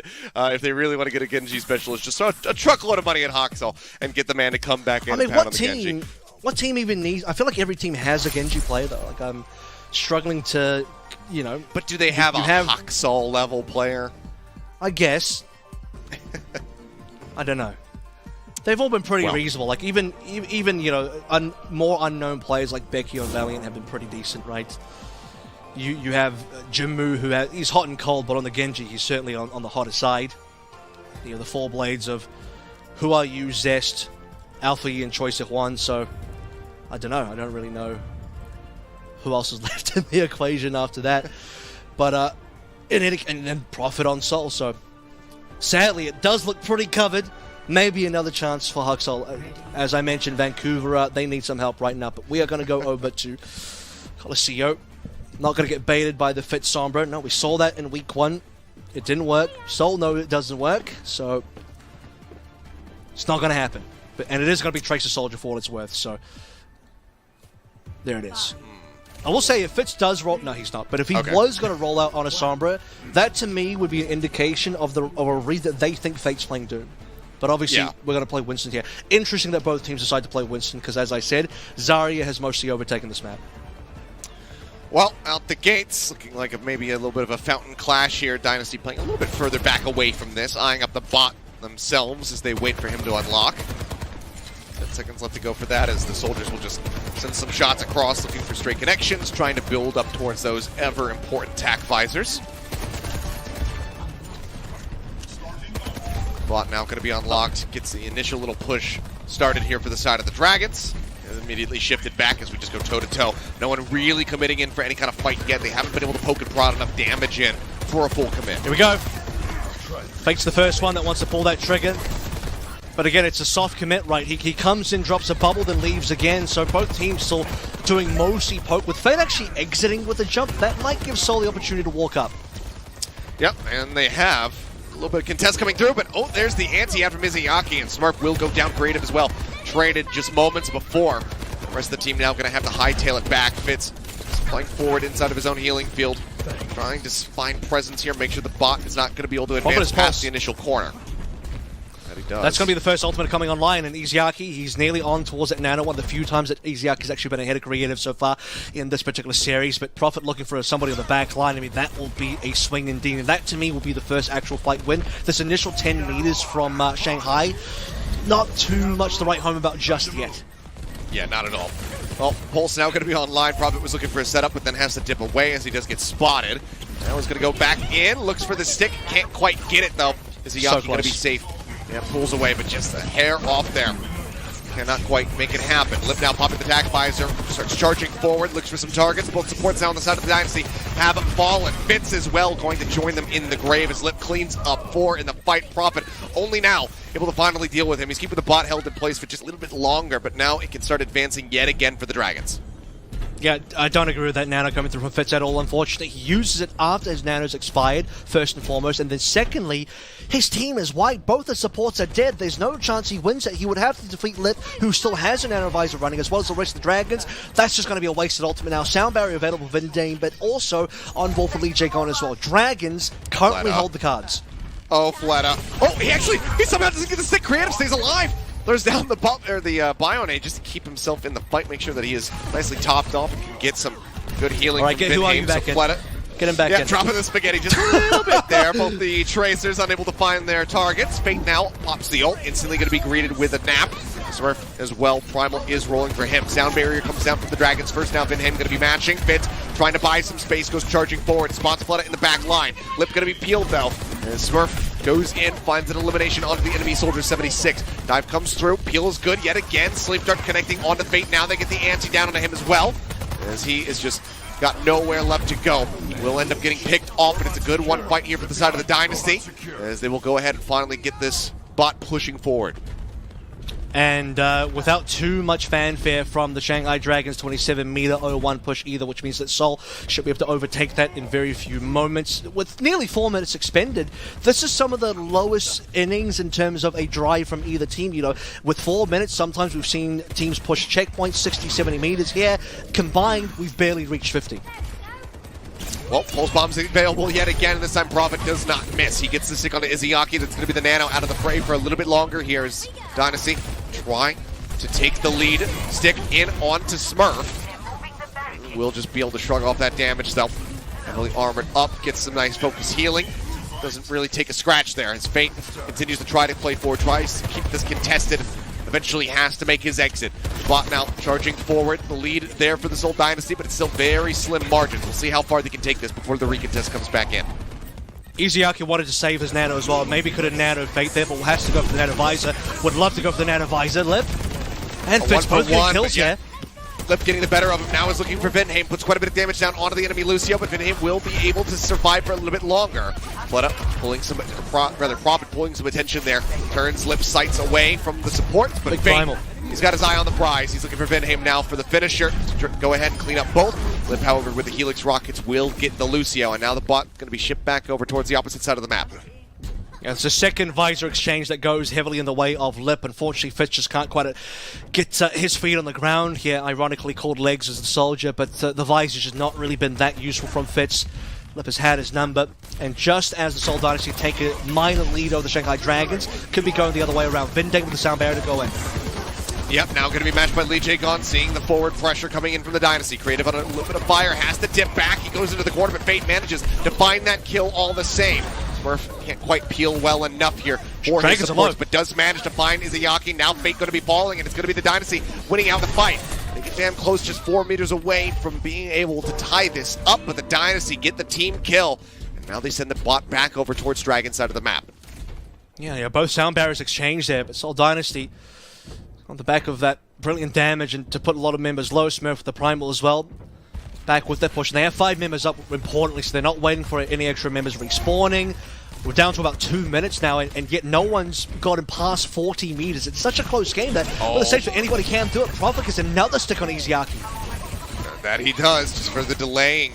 For those nano boosts to not be in the fight. Smurf again going to be the recipient of a pulse bomb stick, but that is not going to lead to a kill from Fleta. Now he's down to 2 HP. Vinheim manages to hound him down, gets the elimination. The bot continuing to push forward here for Seoul Dynasty. Really stretching the gap now between the two squads and the distance that has been accrued. 50 meters going to be achieved. Fits low, gets himself to a safe spot, throws down that bionic field, gets himself top back up. Fate leaping forward. Still has to play on the bridge. Where's the visor? There it is. Contested. There's the visor. Fitz chasing forward. Finds Lee Jae-gon. Creative going to be taken down, but Prophet immediately equalizes, finding Izayaki. The fight going to be won. Fleta, not much that he can do. Smurf gets the stomp elimination. Puts a lot of pressure on this nano visor here from the side of the Shanghai Dragons to not only win the fight, but also allow them to push back towards the opposite side, because this is just getting worse and worse for them as time goes on. Well, they got the checkpoint as well now, over 17 meters. Importantly, Izayaki dies at like 98% nano, so Shanghai could have also pulled the trigger on the nano visor, and as I've said earlier, they've so far had the better nano visors. However, Seoul managed to get their nano up first, mostly due to Prophet sticking Smurf a little, Fleta sticking Smurf a little bit earlier. That got transferred over towards Creative's healing. Smurf, he dies without popping Primal, just barely, I think. He got it right in the very same moment that he died, so just no opportunity realistically for him to pop it. They still have a good amount of time and a good amount of distance for this recontest, though, so need to just go for a bit of a reset. Vinheim playing forward, trying to get some damage in to build up to the next sound barrier. Now they have to reset. Dragons, go ahead and ship this back across, but see if they can get a real push going, because they have to double their distance right now. Quite literally double their distance to tie it. I mean, but Lee Jae-gon's still coming back from spawn, so they're not quite as far, which means they don't have the opportunity to go too far. Thankfully, Lee Jae-gon is at Lucio, right, so we'll be able to rejoin the team very quickly. Seoul Dynasty haven't made use of that 5v4 advantage at all, but they will be looking for another pulse bomb. This time, Prophet is potentially looking at Fate, but he's landed on Izayaki almost every single time, so I think backline needs to be the port of call for Prophet. No, absolutely should be. He's going around the back. He's looking for it. He gets the stick yet again, but the sound barrier's there. Lee Jae-gon keeps him alive. It's just going to be absorbed by the shielding. Fate now going to be taking a nap as he does pop the over, but Prophet still manages to hound down that target. He gets the elimination. Lip in the meantime with attack visor rolling, comes up with 2. Vinheim and Prophet going to be out of the fight. Ziaki, a long run back, but the rest of his squad are managing to excel. Fitz, however, takes out Lip, but that's as good as it's going to get. The cart now good trades. pushing forward. The bot might just be able to make it. No, they still have to get the checkpoint, and the checkpoint's got to be a stall for the bot, so there is opportunity for Seoul to come back. Look at the respawns. Lichikon is taxing 2 members. There just isn't enough people alive for Dragons, and the only ultimate is on Iziaki, who's in spawn. Because the robot stalls at the checkpoint, Seoul can win this.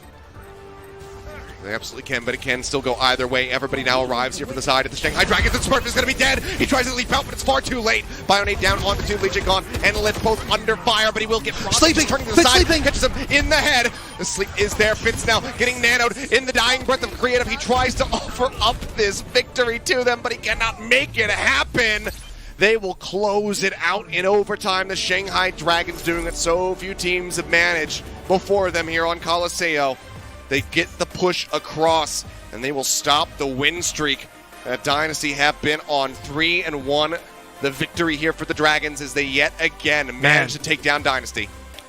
That's a heartbreaking loss for the Seoul Dynasty as well, because it was set up in a way where they had the opportunity to contest. Fitz gets slept by Iziaki, singing the praises of Creative for pretty much the entire game, but it's Iziaki in the final moments. He sees the visor coming on through, the only opportunity for Seoul Dynasty to still clutch, and he shuts it the damn down. But we are now finally, Achilleos, I think weeks later, 4 weeks into the Overwatch League season, getting some teams having the capability of turning around push games. They go awry early for them. We saw Houston do it earlier today versus Paris, and now we see Seoul do it against, rather Shanghai do it against Seoul as well. So incredibly clutch stuff, and this is why I go back to the Shanghai clutch factor. Look at Eichenwalde. Look at this map here as well. It does not go well for them for a decent portion, but right towards the end, even when things are at their most dire, 3 members alive, Lichikon has to go back and taxi 2. That should not be a situation that Shanghai can win, and yet they do. What a clutch team. I mean, they managed to get back just in time as the contest happens, and then they went out the fight from there. Some great shots coming in from Lip as well, but, I mean, Iziaki with the sleep, everything just really came together for the Shanghai Dragons there in that moment. Playing cohesively, playing as a hive mind, the hive mind that we were expecting from the very get-go of the season. They finally have achieved it, and they've done it against their toughest opponent yet here in the side of the Seoul Dynasty. I say that, but this is also one of the cleanest victories that they have under their belt because it's not a map 5. True. But yeah, this is a bit of a heartbreaker for the side of the Dynasty. I saw a lot of people in the the post-match thread from their last series saying like, "Oh, Dynasty look incredible," but we probably get 3-0'd by Dragons because that's just what always happens whenever we go up against them. Well, it's not quite that 3-0. They almost take it to the game 5, but they do still suffer the loss. But I think that this just sets the stage more so for the kickoff clash when we do get into the tournament properly, how close these teams at the top are playing against each other. I think it's just going to be an incredible way to kick things off. But enough about that. That's for the future. For the right now, let's go ahead and take a look at our player of the match. Because I think there's a couple people that you could probably nominate on the side of the Dragons. A little bit rough from everybody at the very beginning. But in the end, it all comes down to one man. It's who are you? I actually think he's the clear cut. You know, the only other person that Fate would probably be my second on the list if I was to pick a second person. Lip actually struggled in this matchup compared to how he normally plays, and I think on the last Mega Colosseo he started to pick it up again. But who are you? Consistently good throughout the entire day. He didn't even play the last map, which I think is maybe good for Flater to get one in there as well because he was looking a bit shaky, so it keeps his head above water. But consider that you probably don't have this win on Eichenwalde if you don't have some major Who Are You heroics. I said the same thing about him on Oasis as well. We remember the 0.05 meter contest from Who Are You. If that doesn't happen, it's a cap. We go to Time Bank, anything happens there. We look on map 3 as well. I mean, it's just all of these insane Who Are You moments that really do it for this team, that really made the difference. And I think Prophet had an insane day as well, but Who Are You's consistency when the rest of his team had high and low moments because of tough competition, Who Are You to me was the standout. Yeah, absolutely. I mean, didn't get to play the entire series, but played the majority of it and was incredibly impactful. Like you said, 0.05 contest is something that's going to be haunting the Dynasty's dreams for a little while, I do think, turn them into nightmares. because they were so close to being able to push that across the line. But we have plenty from this series to talk about what it means for the Kickoff Clash, which is going to be upcoming and whatnot.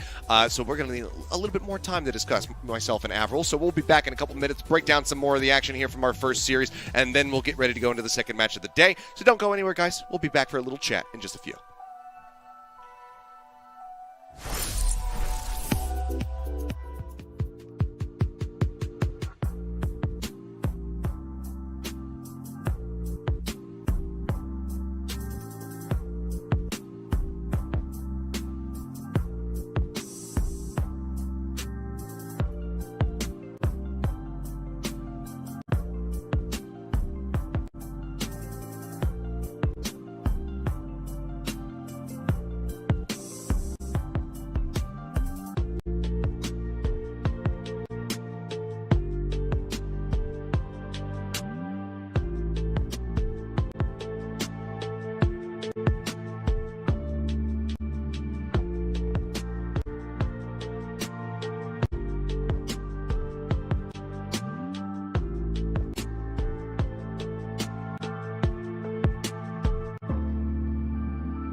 The Dragons teach us that if we want to climb high, we must do it against the wind.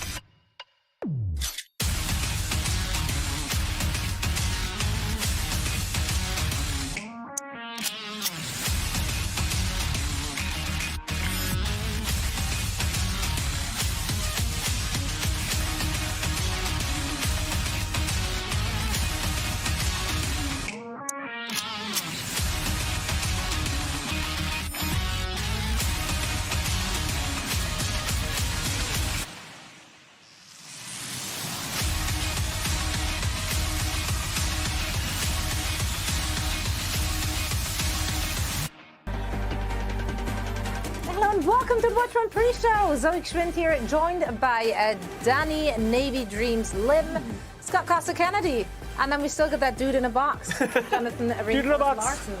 Dude in a box. Where is he? Dude in the box. Even if you're in a box, we're just always excited to see you. So Navy Dream, are you Burgundy? Dreams. Burgundy? I didn't get the assignment. You guys look like Pokemon games. Yeah. Different Pokemon Scott games. just looked like he walked in. Yeah, which one are you? I don't know. Yeah, it just came off the street. Hey guys, let's go. Us two combined is your color. Yeah, kinda, yeah. No, we and then Who made that there's work? Jonathan. And then, I mean, he's in a also box, so here. yeah. It doesn't matter, yeah. He Hey, just marked technically, his you backside guys are in a as well. box for me too, right? So come on. We're in a box. That's even better. But we're box. together, and that's what matters. There we go. You know what also matters? Good Overwatch. Horrible transitions also. But I really want to talk about the eastern region of the Overwatch League, Right. which concluded their kickoff clash qualifiers last night, and now the table is set for the tournament. That's right. So let's take a look at how we got there. First up was the Seoul Dynasty versus the Shanghai Dragons. So, of course, if the Tigers and the Dragons are playing, we must consult Danny Lim, The professional. the professional. How did that match go? I mean, oh man, this was a banger of a match. I really enjoyed watching this game. If you guys haven't watched it, please do, because it was really, really good. I mean, overall, the score was 3-1. Shanghai did get the win, but it was super close. Both teams, they were running the Winston, Genji, Winston Tracer dive competitions. Every team fight, the whole series throughout, high tempo, very fast pace and aggressive playstyle from both teams. First match, Seoul Dynasty, first map I mean, Seoul Dynasty won due to I think it was Prophet's Genji just really popped up in the end. I think everyone on both teams had a pop-up moment in this match. As we're seeing right now, who are you? He won the player of the match, and his Genji really popped off on this one. And moving on to the third map, Eichenwalde, I think it was Lips switched to the Reaper that really got the win for the Shanghai Dragons. But it was super, super close as well. Seoul Dynasty had a great map overall as well in Eichenwalde. Last map, Colosseo. Again, another super close match. It was so good. This match was just really, really good. But what caught my eye was at the very end of Colosseo. I think it was Fleta and Fate who was on the point, and everyone else was dead. Izayaki had his nano in, but he was dead, so Lee Jae-gon had to go and get him back. Both of the players were just on the point, trying to stay alive. They got back in. Izayaki just had a really good sleep dart. Got that nano onto the Lip, and then the Lip just cleaned up. I think overall this match, like I said, really, really good. Both teams looked fantastic. And for Shanghai Dragons, I think it was like their ability to sort of just win out matches, even when they're in an unfavorable like situation. It was just crazy. Very Pog, as kids would say. Yeah, they do say that. They do say that. Actually. Yeah. I think Jaws is in that mix too. Yeah, true. Popping Yeah, up with yeah. the kids' lingo. Now, raving reviews for that first match. Right. Next up, we had the Chengdu Hunters, which really needed a win, and then somehow help there we go, to make it into the kickoff clash. But the LA Valiant, you know, they put the league on notice that no one Absolutely no one Nobody. will beat the LA Valiant 24 times in a row. That's right. You show them, Valiant. Yeah. They're from their losing streak. And I know that everyone here is rooting for them, especially, of course, former Valiant player Costa. As someone who's also gone 0-7 on the Valiant, I feel that kind of pain that they've been going through. Awesome to see the Valiant get the win. It was expected so far this season. They've had a bunch of map 5 bangers that they just haven't been able to get over the edge. But they did it today against the Chengdu Hunters. And I want to give a special shout out to your boy Dia. I believe it was said on the Chinese broadcast, 1,634 days since he made his debut in the Overwatch League, and this is the first match he's ever won, which is ridiculous for the caliber of player that Dia is. He's absolutely incredible, one of the better DPS players that we have in this league, and congratulations to him for getting that win, overcoming all the odds. But this match in particular, it was an interesting one. We saw a lot of back and forth. Los Angeles Valiant leaning on that Sash and Zaya a lot, really playing behind that with innovation coming into play the Mei from time to time. It looked good. The strategy makes sense for the team that they're fielding. Chengdu Hunters, though, doesn't make sense. It's classic Chengdu Hunters. I feel like they've got to that point already in this season where they're just lost in the sauce. Jinmu's already trying to force Farah on multiple maps. He tried it on New Queen Street, which I think is a debut for Farah onto New Queen Street.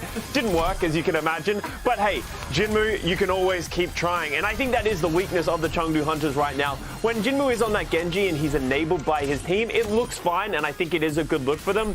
But sometimes they just get a little wacky. They get a little off the sauce. Gaga's been also doing some hero switching as well, which I don't completely agree with. So getting a little Gaga for the Chengdu Hunters, as we all know and love, but the Los Angeles Valiant go 1-5, but I think we're going to expect better things from them in the future tournaments. Absolutely. And I can't believe that this is actually the first W for Dia. That's crazy. That's crazy. Think about how long we've known his name for. And praise him as well. Like, he's been a phenomenal player. It's actually unfair that it took so long. So I hope he and the team got to celebrate this win big time. Like it's the actual grand final. That's how I would celebrate. Like that meme comes to mind with the... He's like, drinking the champion. Yeah, we did it. Didn't make kickoff clash, but they won a match. And we love to see that. Now, last but certainly not least, of course, we had the Philadelphia Fusion taking on the Hangzhou Spark. And the Spark, I mean, they really got something going for themselves. As their victory over the Philadelphia Fusion, who also made the clash, now gave the Hangzhou Spark the #1 seed. And this really seemed like a statement from the Spark here, Reinforce. Yeah, absolutely. They were able to clutch this one out in 3-2 fashion. The Hangzhou Spark, several pop-off performances. Once more, I mean, Alpha Yi, he just blesses us with highlights continuously. Shy on the hit scan as well, and also they have Guangzhou starting to come into form as well. Guangzhou, who started off a bit tricky here this season, couldn't find any map wins. Well, Guangzhou is back in it, and they're playing lots of different compositions. They got plenty of elite players on this roster and secured the #1 seed in APAC. So Hangzhou Spark, very exciting win for them, closing this one out 3-2. But I actually, contrarian to what I tweet and stuff like that, I actually think Philadelphia were arguably the better team in this series throughout. They looked dominant on Helios, where M3 swapped over to the Cassidy. Cest had several key highlights as well on the flex DPS role, and that's what we come to expect from him. It was only really here on Kings Row that Philadelphia Fusion really dropped the ball. They should have secured Route 66 in overtime and secured a 2-0 lead. Maybe be able to close out the series later on to Colosseo when Carpet came in and also had a good performance as well on the Soldier, right? So Philadelphia Fusion, yes, they only get #4 going into the kickoff clash, and they got selected once more by the Hangzhou Spark, so we'll see a bit of a rematch. But I wouldn't be too upset if I was a Philadelphia Fusion fan, even though you lose this one in brutal fashion. You got highlights here, like Carpe getting a 5K with an auto visor here on Colosseo. You got stuff to this to really be excited about. I think overall, the Philadelphia Fusion, yes, they had a bit of an iffy week 2 here for them, but they look like a really strong team, and I could totally see them beat Hangzhou Spark next week when we actually get to the kickoff clash playoffs, so to speak. Because Fusion, in my opinion, they should have closed the series out earlier than they did, and instead the Hangzhou Spark, they were able to capitalize, stay clutch, and get the map 5 win. Absolutely. Now, we, of course, going to continue to keep a look at the Spark roster, but also we're going to keep an eye out for a new potential Alarm Rookie of the Year candidate, and that is Alpha Yi, Reinforce. Yeah, I mean, Alfie did it again. You know, we've had a bit of a Rookie of the Year conversation already. It's starting to brew one stage in, because that's what we do on broadcast. We get hyperbole, just talking about players like they're winning MVP 1 week in. So, look, it's just nature of things. Alfie, his clutch right here in overtime on Route 66 was absolutely phenomenal. Shades of EQO, truly. It's overtime, Philadelphia Fusion. They've secured both points, point A and point B here, which you're not supposed to be able to do in overtime, by the way. Just like you got 1 minute, you're supposed to put a stop to them. Hangzhou Spark couldn't find it, and instead, Alfie on the Genji, he was able to clutch things out. Not necessarily all by himself, it was a team effort, but he was very influential in it. Hangzhou Spark then onto King's Row, being able to duplicate to the Zarya. His echo was phenomenal, and it's something that Hangzhou Spark has relied on repeatedly so far in the Kickoff Clash, playing a lot of Mercy and pocketing Alfie, knowing how talented he is on roles like Echo, for example, and then later on Tracer on Lijiang Tower as well. He got hit those pulse bombs, those crucial pulse bombs that led to man advantages, and Hangzhou Spark were able to close it out. So Alpha Yi, very much in the Rookie of the Year conversation, and if you don't think so, you're not watching Apex, so get on your game, all right? Alfie is a standout player so far.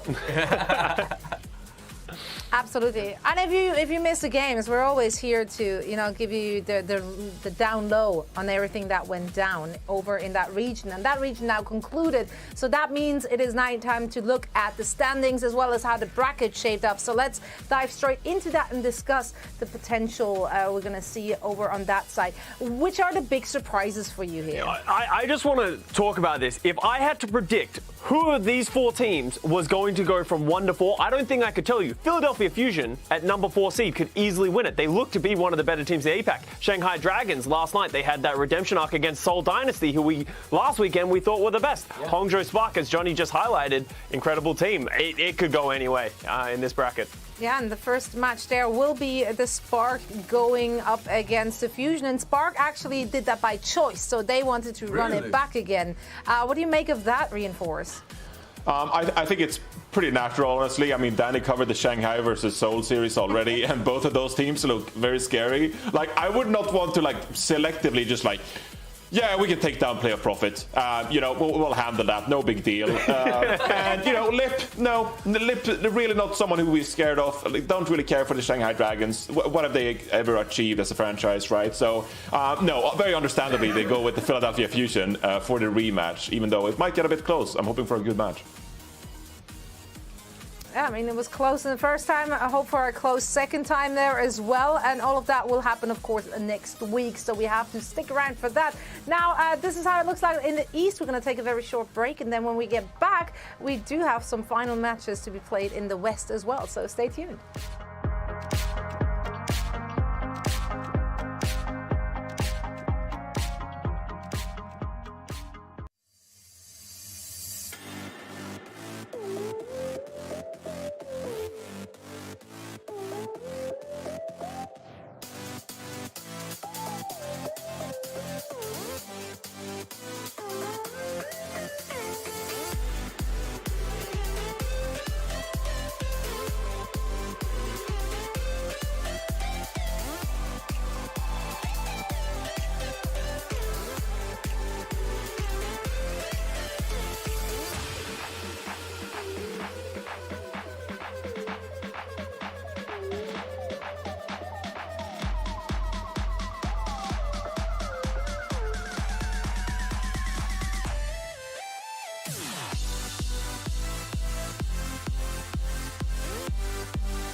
welcome back to the Watchman pre-show. We've got 2 more matches to play in the West to conclude the Kickoff Clash qualifiers. And one of those matches will be fought out between the LA Gladiators and the Atlanta Reign. Now, both of those teams are playing for seeding, a chance to secure a top 4 placement, as they both, of course, already clinched their spot in the tournament itself. Now, speaking of that tournament and clinch, let's see how it all looks with only 2 games left to play. Of course, I don't think anyone would have predicted the standings to look quite like that in the very end. Who was your biggest, disappointment? Of course, this is not final. Like the seeding can still change. Go ahead. Did I say disappointment? I actually wanted to say surprise. Should I keep beating the drum? Washington Justice have disappointed me again this year. I generally meant to say surprise and not disappointment, but we just talked about the Justice, so that word just was kind of in my head. Yeah, the seeding's not final just yet. We still have some games to play. But yeah, Washington Justice, you want to see them higher. It's cool to see Boston Uprising almost making it up, if we're going to look optimistically. True, absolutely. Now, of course, some of the teams just had mixed results, such as Atlanta Reign. And if we're looking at those results, can we really have a good idea of where they currently stand within our league, Costa?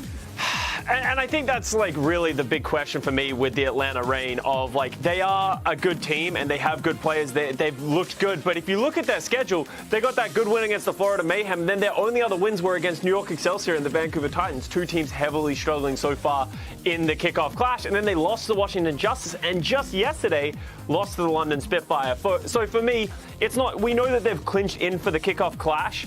They're playing up against the Gladiators. This, for me, is a litmus test of how good are the Atlanta Reign going to be when they start going up against the best teams in the league.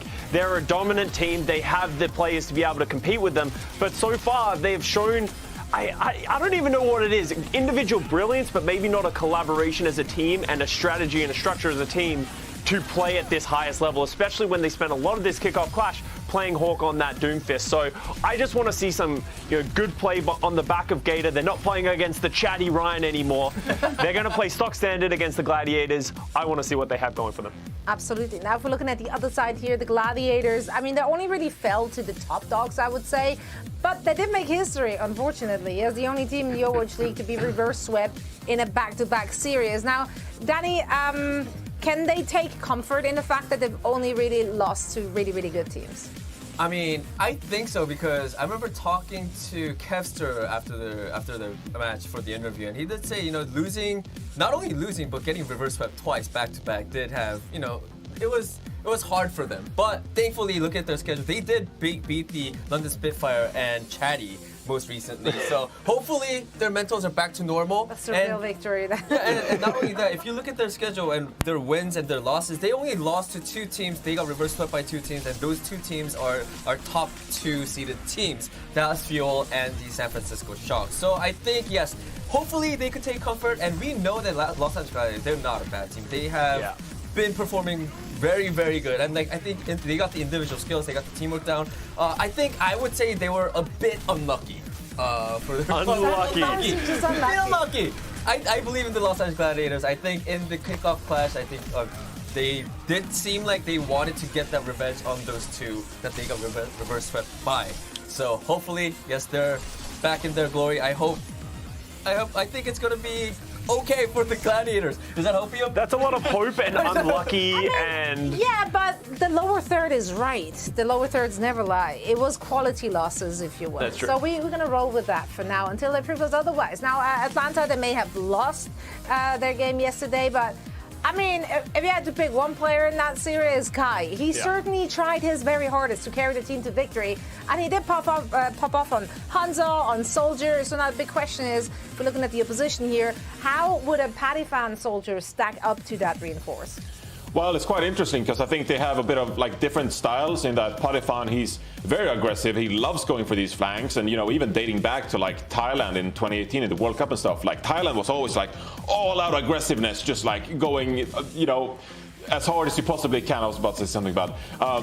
Whereas Kai for the Atlanta Reign, I mean, he's a bit more perhaps slow. You can see the hero damage. He ranks 17th, so he's not really, up there as much. But he gets, a decent amount of final blows and eliminations. Now, stats isn't everything, okay? So this doesn't mean that Parifan is one of the worst soldiers in the league. He is so close. He's really so close to fulfilling all of his potential. I think going into the league this year, we recognize that Parifan is incredibly mechanically skilled, and he just needs to tone down his aggressiveness a little bit, get some more value out of his non-advisors, be a bit more composed. We've noticed that there are individual mistakes coming out from the LA Gladiators when you get down to the wire in these very close series. And up against the Atlanta Reign, it's going to be another one of those. Now, when it comes to Kai for the Atlanta Reign, again, this is an elite hit scan player. He's one of the best hit scans to ever play in Overwatch 1 and 6 vs 6 formats, right? So you want to be able to see a lot of highlights coming out of Kai and him having a lot of individual impact into the outcome of this series. Now, they're not playing against Brawl today. Luckily, I think the Atlanta Reign are way more comfortable playing some more of these mirrors or playing some Winston versus Doomfist kind of composition.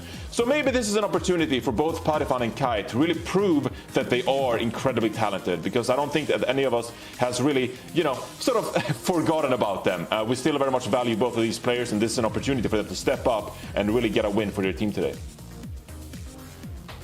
Now, we'll of course keep an eye on those opposing damage players dueling it out today. And if you're in a dueling mood, head on over to pickin.overwatchleague.com to duel your friends, your family, your enemies, everyone in the league. Nay, actually the world. You can duel anyone. All you have to do is get your pick'ems right, and you have that sweet, sweet taste of victory, but also you can win prizes. So make sure to lock them in right now. Now, we're just minutes away from the start of the Dallas Fuel versus Boston Uprising. Don't go anywhere. We'll break the action down after this break.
Welcome back, everyone. Our first match of the day comes with some juicy kickoff clash clinch implications. If Boston can take down the Fuel 3-0, they will find themselves in our first tournament this season, knocking the Washington out of the top 8. So yeah, Boston definitely comes into the match as the underdog, of course, but that's a familiar feeling for Boston fans. So let's take a look at how they can get it done. Costa, in Boston's most recent games, we did see them subbing Crimzo and Punk in and out, but turns out that was not a winning strategy. Yeah, I'm going to keep beating this drum as well. Punk and Crimzo, I think, are the keys to success for the Boston Uprising right now. Integral to their win against the Washington Justice last weekend. They did do the sub with Itzel and MCD, and I don't have an issue with that substitution if they're going to be playing Winston, but look at his Xayah stats. Remember, Punk is on the Boston Uprising, a team that has struggled heavily. His stats don't lie. He is having high impact relevant to the rest of the league when he is in playing that hero.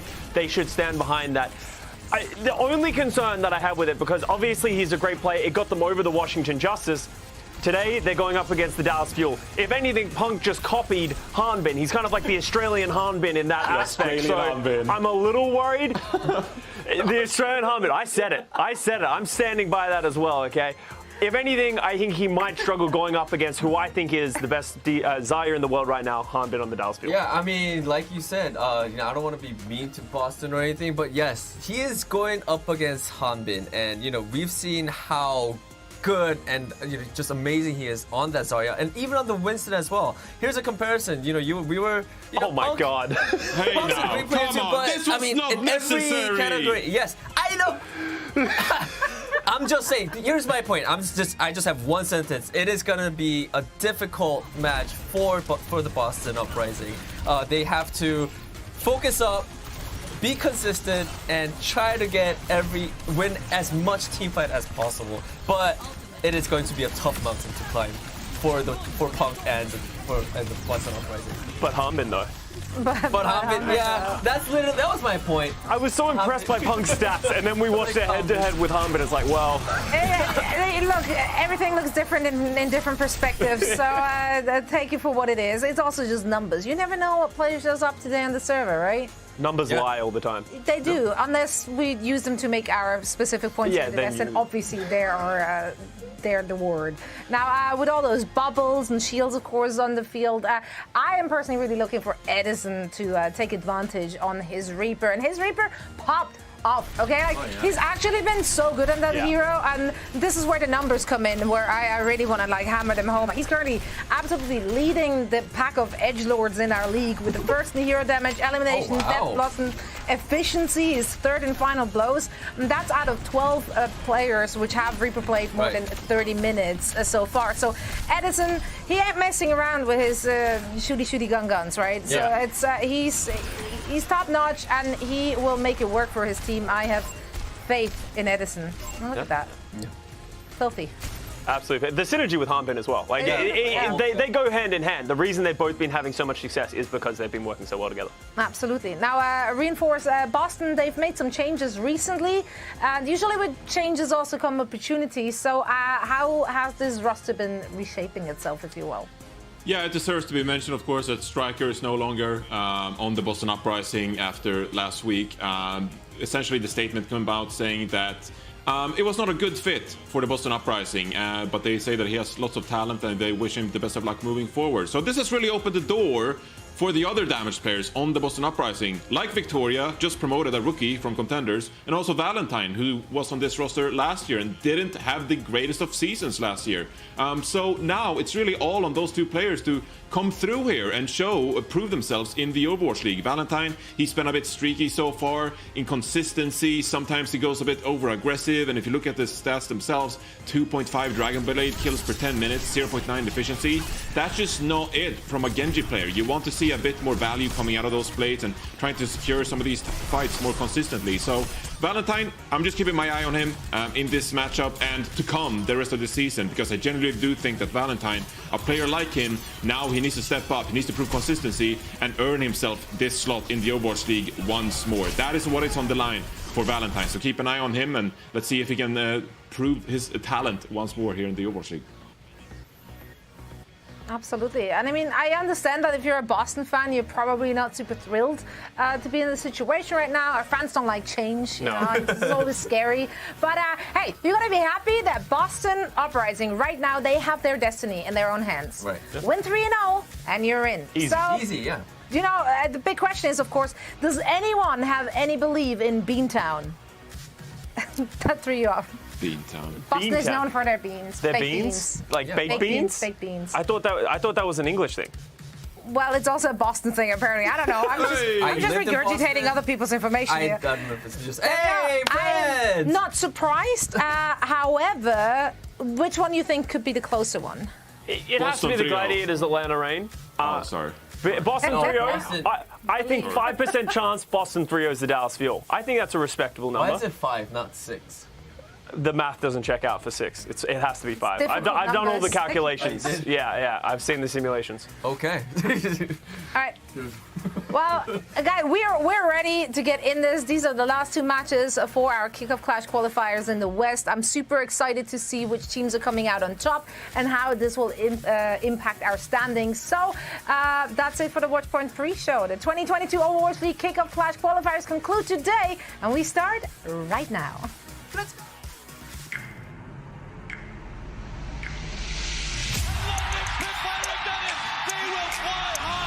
Architect is bringing the thunder from the back. And the whole hog, a victory dance for Super. The Dragons teach us that if we want to climb high, we must do it against the wind.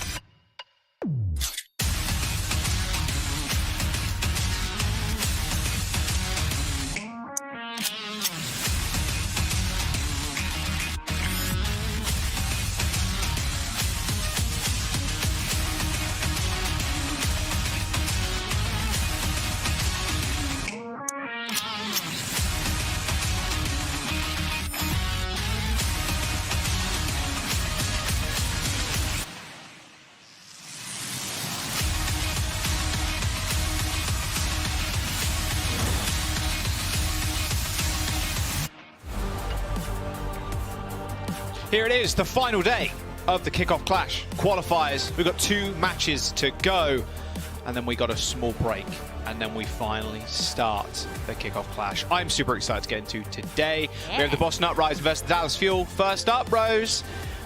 Is there a chance for Boston to make it? Yes. Maybe.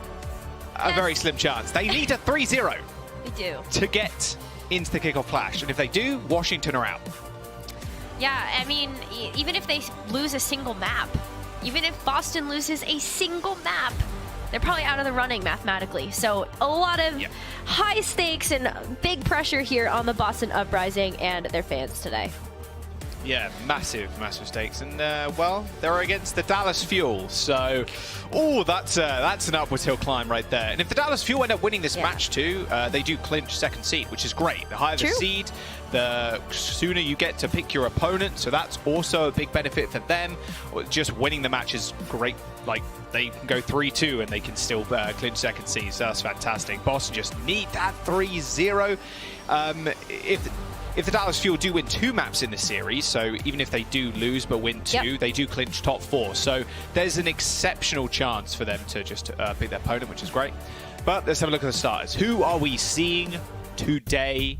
Of course, the Boston Uprising. They've had a couple of changes here and there, but we are seeing Punk, Victoria, Valentine, Crimzo, and Faith in the starters today.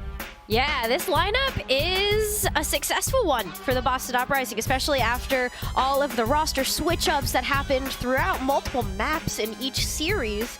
This is really what's worked, so I'm excited to see Boston Uprising bring this all-star team to make and meet the challenge that the Dallas Fuel will be bringing to the table today. Yeah, it's looking good. Punk Zarya's been looking crazy. The desk already mentioned it. Yeah. One of the top stats in the league, or at least top 5. Oh, that's Victoria drinking. I don't know if you've seen the drinking chart, or like the table someone has made of every single player taking a drink of water in their flask or cups. There's a few players missing here and there. There's Victoria and Punk, if we haven't got those already. I think we have Punk already, so nice. Get a number 2 version of that. So that's great. Good stuff. I love the Overwatch League community. I really do. It's, Gotta stay hydrated, man. Yeah, exactly. The hydration chart. I don't know what it's called. The Dallas Fuel, let's take a look. Like I said, if they do win, they do clinch that number 2 seed behind the Shock. Shock, of course, went. They just claimed the entirety of the qualifiers, so that's been a good start. The Dallas Fuel almost managed to do that. Edison, Doha, Hanbin, Fielder, and Chio start us off today. Yeah, I think Dallas is going to feel the sting of the loss to the Houston Outlaws for a little while, especially on land. Unlucky. But Dallas Fuel still in a very poised and prime position to be able to secure that 2nd seed, especially with Edison and Hanbin in the mix. You could definitely expect that this team is bringing their best Zarya foot forward for this challenge. Yeah, they bring the pain, that's for sure. Yep. If they just win a single map, Boston are out and Washington are in. So the upset potential is just gargantuan. Yeah. It is pretty insane. Both teams in blue too, so they like that too, which is quite nice. That's why we're blue today. Yeah, oh, there you go, yeah, woo! Definitely thought of that before we went into the series. Yeah, that's got to sting for the Fuel, right? That loss against the Outlaws, it being on LAN, you don't really want that to haunt you when you go into the kickoff clash. No. Something that I can imagine they don't really want to think about, but everybody else will when we get to that LAN environment. New Queen Street, first map. Yeah, Zarius, like you said, Rose, that is the order of the day. Punk versus Hanbin. Hanbin, again, another league leader in terms of stats. His Zarya play this season has been exceptional. We haven't seen too much Fearless, but it's because Fuel are devoting so much time to this single strat. And, hey, it's working out. They're 4-on-1.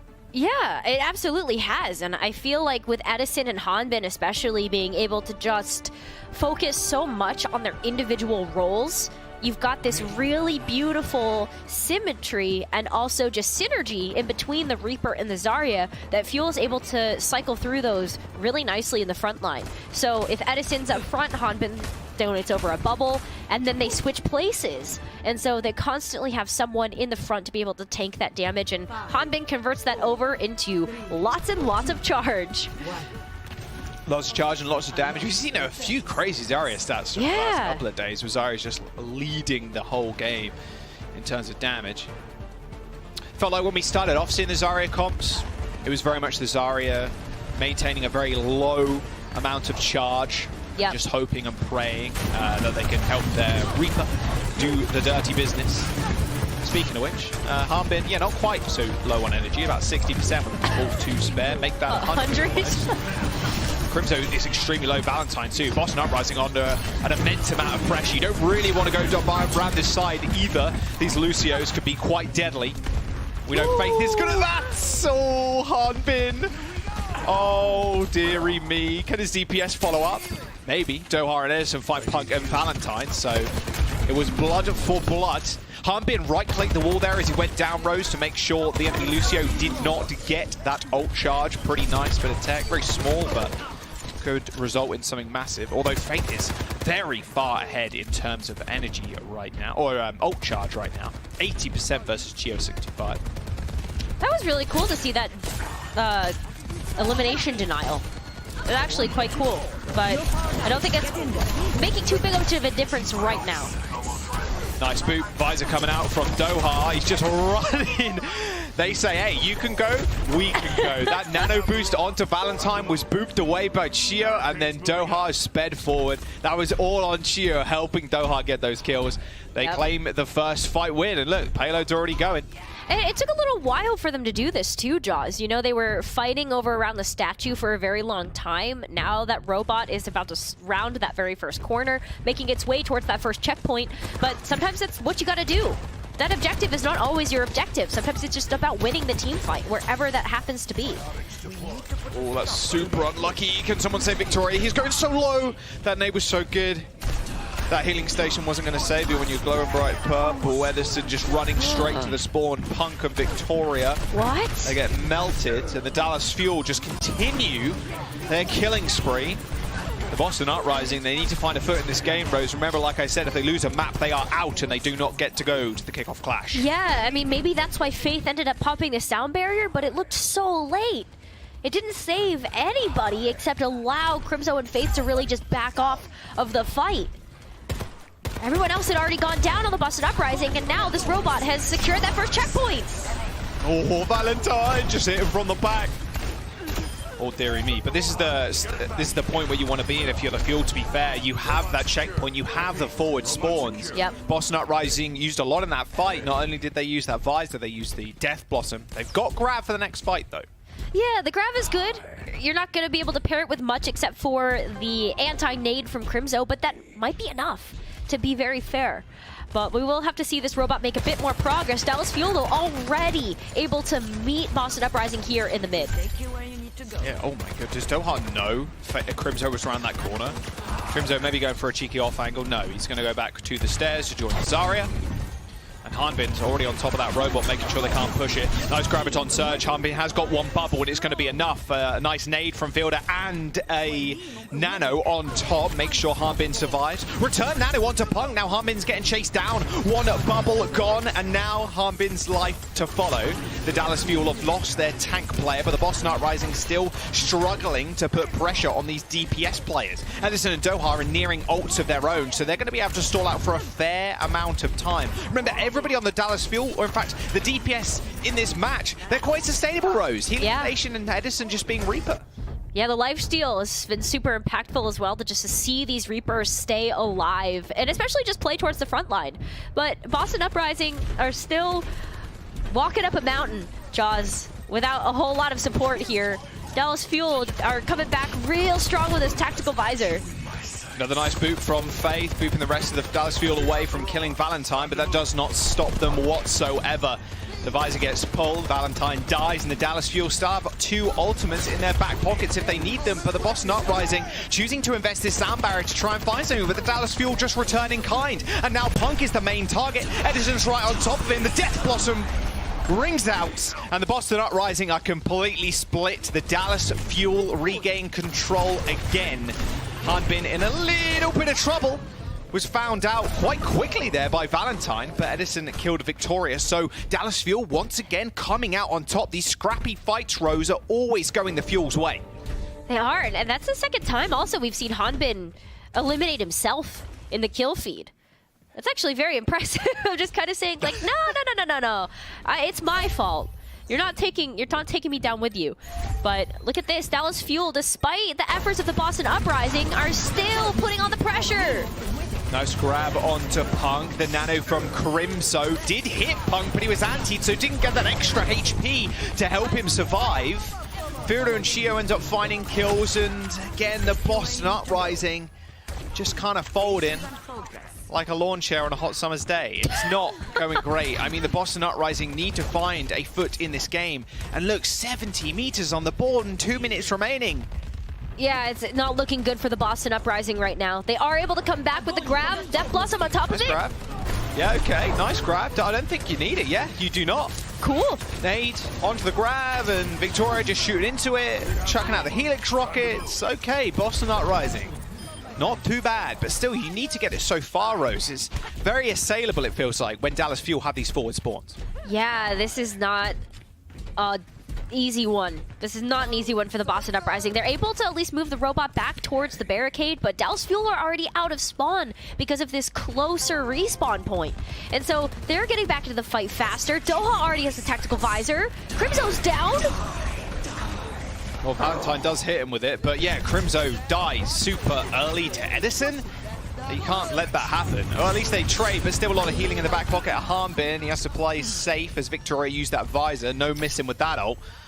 And the Dallas Fuel finally put on a back foot. Very close. Saying that, Boston Uprising, look at that golden checkered line. That's where they need to get it to, but with Faith dying, the Boston Uprising have to flee. They've got no beat to fight. Yeah, and that makes this very precarious now for the Boston Uprising. With the Dallas Fuel in control of this robot, with 1 minute remaining, it's very possible we enter into an overtime scenario. Even if Boston Uprising are able to win out this fight, then they still have to play flawlessly and win like 2 more fights after that. Punk going low, there's the Nano, it's on Hanbin, and the Nano for Boston lands on Valentine. A beat for Boston to help kill off Edison. Can Hanbin survive and get the grab? He does just that, but where does he throw it?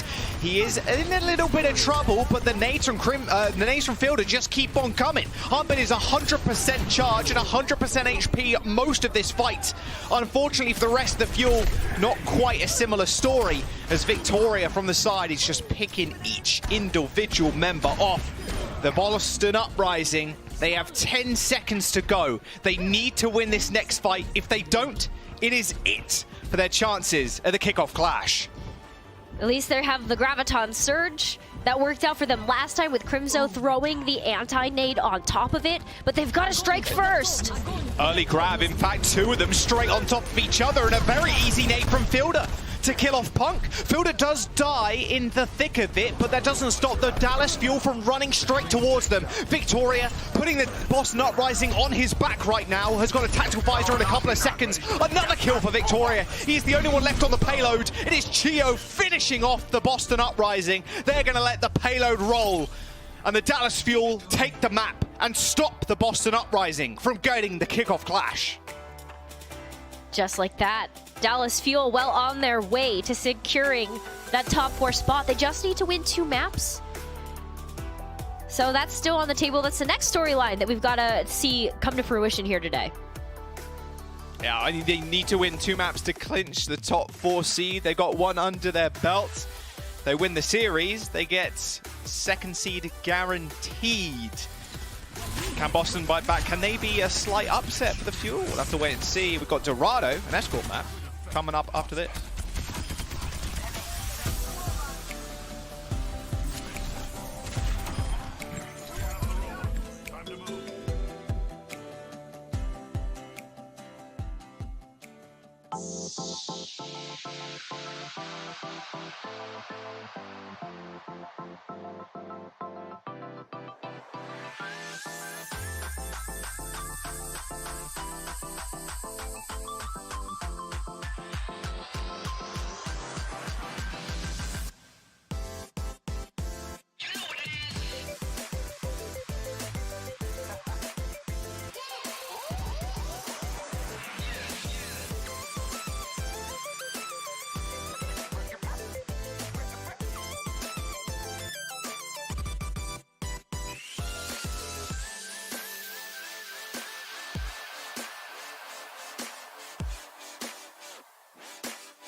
Welcome back. The Boston Uprising, unfortunately, they lose that map.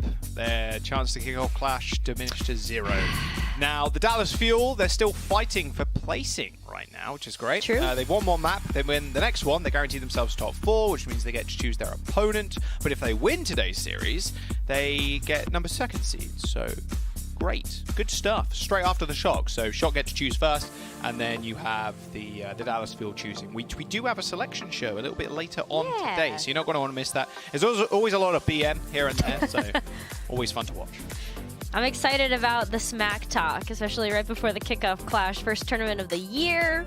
This could be so good. I can't wait for the action, but we still got to figure out who's Big LAN going. event. I'm excited. Like, having the players scream at each other on LAN and the crowd going crazy as well. Like, it's I know. Insane. It'd be insane. We do have a lot of substitutions, by the way, in this series. And I feel like the Dallas Fuel, at least, they feel pretty confident coming in against the Boston Uprising. So they're swapping out almost half their team. In fact, over half their team. Yeah, like half of the lobby is all getting swapped out from both teams combined. 5 players left. Yeah, and then 5 came in. So Dorado, Sparkle, and Fearless are coming in for the Dallas Fuel, and then we have Itzal coming in for the Boston Uprising, as well as MCD. We're still sticking with Victoria and Valentine and DPS, and Faith is still playing the Lucio. So yeah, there's a wholesale swap up for the whole lobby. So that's great. Good. We get to see some more players, and we get to see a little bit of Sparkle as well. And we haven't seen too much Fearless this season either. Yeah, I'm excited. We get a chance to see a little bit of everything, and I think that for the Boston Uprising in particular, they're still looking for the win here in order to help out their overall match differential. But I also loved something that I heard about the Boston Uprising, which is that, they're trying to balance a lot of like winning, but also making sure that they're developing the talent that they have on their roster, which is why we've seen so many roster swap-ups happen. So I love that Itzal and MCD get a chance to come into this series and also get a chance to play. Yeah, I mean, at the end of the day, if you've got a big roster, you might as well use it. Yeah. So subbing them into games that don't necessarily mean a whole bunch for you as a team personally is also going to be pretty decent. You want to upset the Dallas Fuel as much as possible, though. Of course. Let's be real. Look, you just knocked out our chances of going to the Kickoff Clash. So if we're about to play spoiler. You have a couple of thorns in your side, then maybe you drop a couple of places too. We'll have to wait and see. Let's jump into the game. It is going to be Dorado, our next map, Rose, and with a couple of little main tank action. Might see some Winston here. I think so. Especially if we're going to have Fearless and Itzal in on this series, then I'm absolutely expecting some Winston to come out. And I think we're set up for a really good time with maybe some Soldier, some Tracer or Genji. Definitely dive. Yep, dive, why not? Gurio is kind of a cracked hit scan too, so maybe we see some of the Widow. Ooh, that'd be nice. I like Widow on this map. We've seen a crazy amount of good Widow plays. And Widow feels so good in Overwatch 2, I will say. Just playing a ton when we did the playtest and everything like that, and just having one less tank to kind of deal with, whether that was a Diva matrixing your shots, or it was like a Sigma with double shield, like things that kind of got in your way as a Widowmaker. It's been nice to just go for those crazy grapples and then try and snipe some people's heads off. And we've seen a lot of those recently too. And I don't know whether it's the tank removal or just the game feeling a little bit different, but I feel like, I'm pretty good at Widow, like what? But I think it's because there's less shields to kind of deal with, and I'm like hitting more shots because of that. I was basically using grapple. It could be a little bit of both. To be fair. A little bit of column A, a little bit of column B. Yeah, of course. But I hope so. I agree with you that I feel like the players are also experiencing what you've experienced, because we have seen a lot more Widowmaker when we've looked at how the meta has developed over the last few weeks. And so getting a chance to see Victoria on a defensive Widowmaker here, a little bit risky because you need to be able to hit those shots in order to actually help defend, because Widowmaker doesn't provide a whole lot of point presence. But Gurio also gonna match. Nice little body shot from Victoria. I love seeing that double grapple shot in the air. It's pretty cool. Just have to rely on the force, basically, to hope to land those shots. Just grapple on cooldown. Just do it. That's what I permanently do. You're harder to hit. Moving a whole bunch. Let's be real. Another one. Close. Popping their heads up. I mean, this is a pretty big standstill right now. Looks like Itzel is going to try to engage a little bit, but that seems to not have worked. Little ghost dash there from Sparkle, not bad. At least I think it was. Look cool, regardless. Nice nade from MCD to start off the fight, but yeah, it hit both Fielder and Shield, but they Boston Uprising just weren't able to capitalize on it. And then Sparkle just hit him with the dash again, and that was all over. One nade really does seal the deal. I like that playing Brig too. Kind of a classic support pick on this map. Was it recently? Boot people up high ground. Well, we've seen this a lot on a little Gibraltar bit raid boss too. Yeah, just like the Ana and the Brigida together can be really, really impactful, especially if Fielder is taking a little bit more focus on the front line, then Chio can just kind of turn around. Man. This is that's a roll. There you go. Yep. Boston lose first point. Thanks, Fearless. Thanks, Sparkle. I like we're seeing a lot more Sparkle. It was actually something that I was thinking about the Dallas Fuel coming into this year, Rose, was when were we going to see Sparkle? And everything kind of this was before the season started, and everything was pointing towards, oh, it's a Genji meta maybe. It's Genji. Like, I was like, in my head, I'm like, there's no way they're playing Genji. Like, your ultimate charge is a lot slower. You are quite heavily reliant on the blade, but then having the one less tank just enable Genji to such an extent that I just didn't believe. And I thought we'd permanently see Sparkle, but with the Soldier and the Reaper, it kind of makes sense why Sparkle is going to come in for certain maps. Speaking of blades, Nano for Sparkle. Nano on the Brig, making her a raid boss. There's one kill. Sparkle ignores the Brig, who's just flailing like a fish out of water on the low ground. Not much you can do, and Sparkle just gets the one kill. Still looks flashy though, I guess. Oh, nice little reflective Valentine. That looked nice. Not bad whatsoever. Okay, Dallas Fuel with a couple of ultimates. They push the Boston Uprising all the way back to spawn. They haven't really needed much either. This has been a pretty easy roll through for the Dallas Fuel. No one can They're gonna pop the Infer Sights. It's not a super high value ultimate, but also Fearless killed Victoria, so value? Value? Yeah, I mean, it's true. There's a rally. Make that two. Everybody's going to be rather chunky. Oh, you don't miss these. You don't miss these, Korea, please. Oh, he hit double body shot. There you go. Bam. I was hyping. I hyped him up in one sentence at the start of the game. Oh, he's a cracked hit scan, and then he just hit the double body shot on the strafing on him. Although, to be fair, in his defense, strafing Ana, one of the hardest head hitboxes to hit, or like maybe Hangzhou. Oh, that's true. It feels so weird when you look at Ana, you know what I mean? Because she like shakes her head a little bit when she AD. Yeah, I'll give him I'll give him a little bit of slack for that one. They are hard to hit confirmed. Oh, nice blade. There's the nade. Can Valentine be killed? Of course he can. He got one slash on both supports, but the nade at Fielder's feet healed all that damage up, and Victoria got sent super low. Oh, Gurio is dead. Well, Boston Uprising need to make a stand on this last point. 3 minutes and 40 seconds left.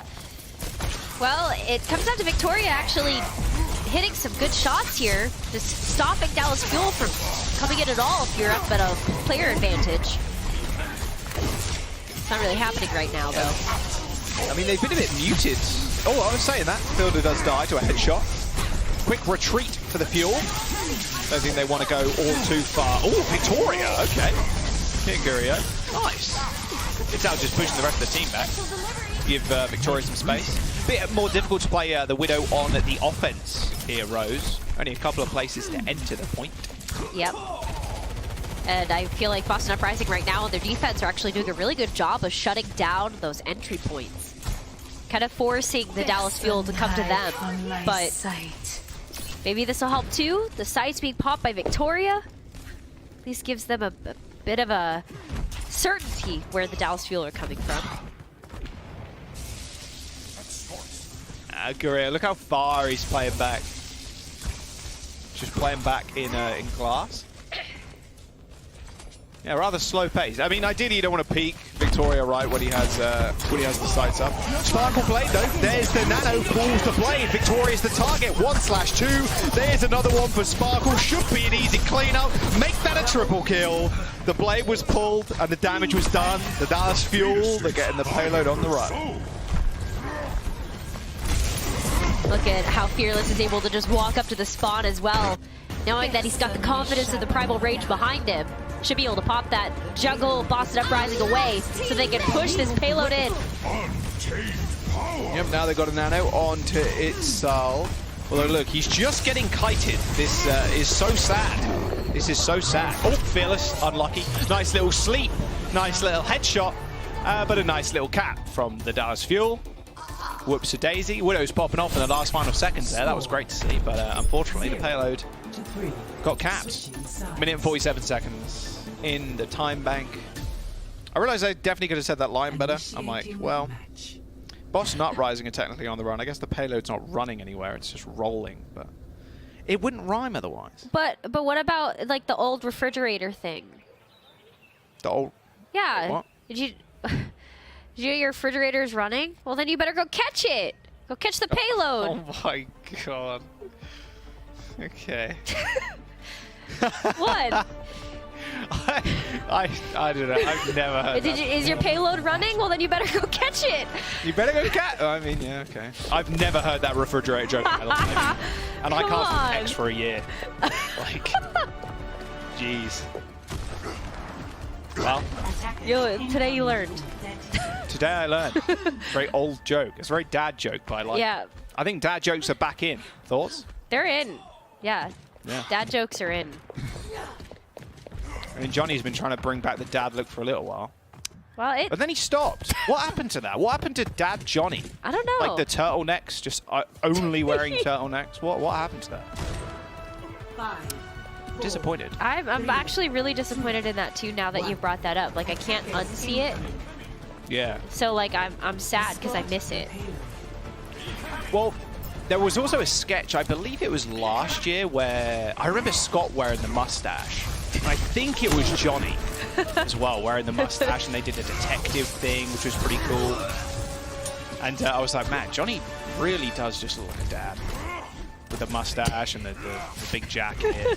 I was like, man, you could rock up to like, I don't know, what do parents rock up to? Coffee shop, I suppose, maybe. I don't know. I don't know. Actually, I actually don't know. Ooh. I don't know what I don't know what parents. Attention au tumé les pieds. Rock up to the mechanic. Nice name. Wow. Okay, that was insane. Okay, I'm gonna stop. Okay, this is silly. This is getting too silly. The Boston Uprising are winning. They do manage to kill the rest of the Dallas Fuel. That was a really good nade. I was like we just completely tangent for like a minute there, talking about Dad Johnny, but we just see the Boston Uprising kind of steamrolling first. I know, Not but a bad time. But 5 minutes. That's pretty good. I mean, you blink and you miss it. The Boston Uprising actually going kind of hard right now. This map of Dorado, Dallas Fuel have not been able to take a defensive stand just yet. And if you take a look at the ultimate economy, well, wow, Valentine's about to have a Dragon Blade online. What about you, Sparkle? Where you at? Yeah, Sparkle is miles, light years even behind. I mean, Valentine was doing a whole lot of damage. MCD's nades to set up was super nice on that first point. And Victoria kills Fielder too. Wow, okay, Boston Uprising not here to mess around. Gurio does trade though. Both Arna's dead to the Widowmakers. Valentine just kind of looking backwards and behind him. Just trying to make sure Gurio's not going to take a wide flank. Yeah, it looks like Gurio's wanting to do that now. He did have his personal shield a second ago, and Shio just kind of standing in front of him. As long as Valentine or one of the supporters die. Beautiful. Oh, that's what I want to see from a Widow God. Gurio with 2 lovely headshots. Oh my god. No chance you challenge that if you're Victoria, but the patience is unmatched. That was... Boston Uprising weren't even looking in that direction.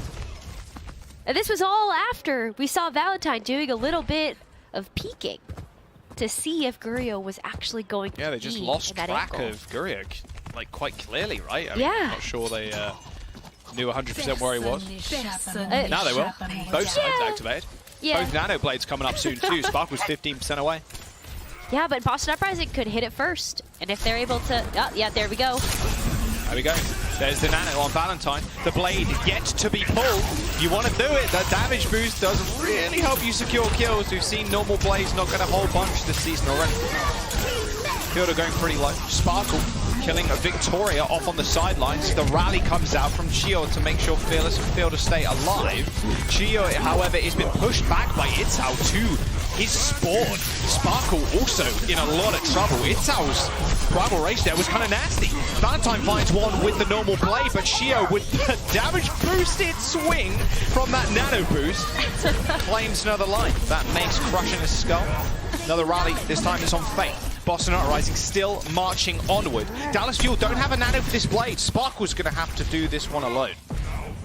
That could be okay. We have seen a few Genjis be able to find success with the vanilla blade. Hopefully Sparkle is going to be one of those. Faith also, you know, you just got to get past the shield bash. You might be okay. Might be okay. Yeah, Chio is in trouble. Sparkle even more so. Wow, the absolute presence from Istal right now, just trying to make sure Sparkle isn't doing things. There, dash off, there's the blade, there's the boop. He's got a dash, but can he get any damage? He somehow kills Valentine. I didn't even see him on my screen. Sparkle's working at like 300 megahertz. I'm working at 10. I did not see him. He gets 2 kills, and the Dallas Fuel halt the payload just before second. Yeah, Sparkle's able to force back MCD. Gotta go backwards with Faith. Get back to the team. It's been a lot of really slow fights and slow engages here from both sides. They've been really paying a lot of respect to each other, not going in too quickly, but also having to wait for a lot of these ultimates to come online. As Victoria just gets into a better position, making sure that Gurio can't surprise them again. Victoria in trouble once more. You can see he's getting pincered right now by Fearless and Sparkle. Yeah. Just leaves Istao to jump onto the back line, but good luck telling him through a brick. There's the dive, is onto MCD. He's in trouble, but he sleeps Sparkle. Good night, sir.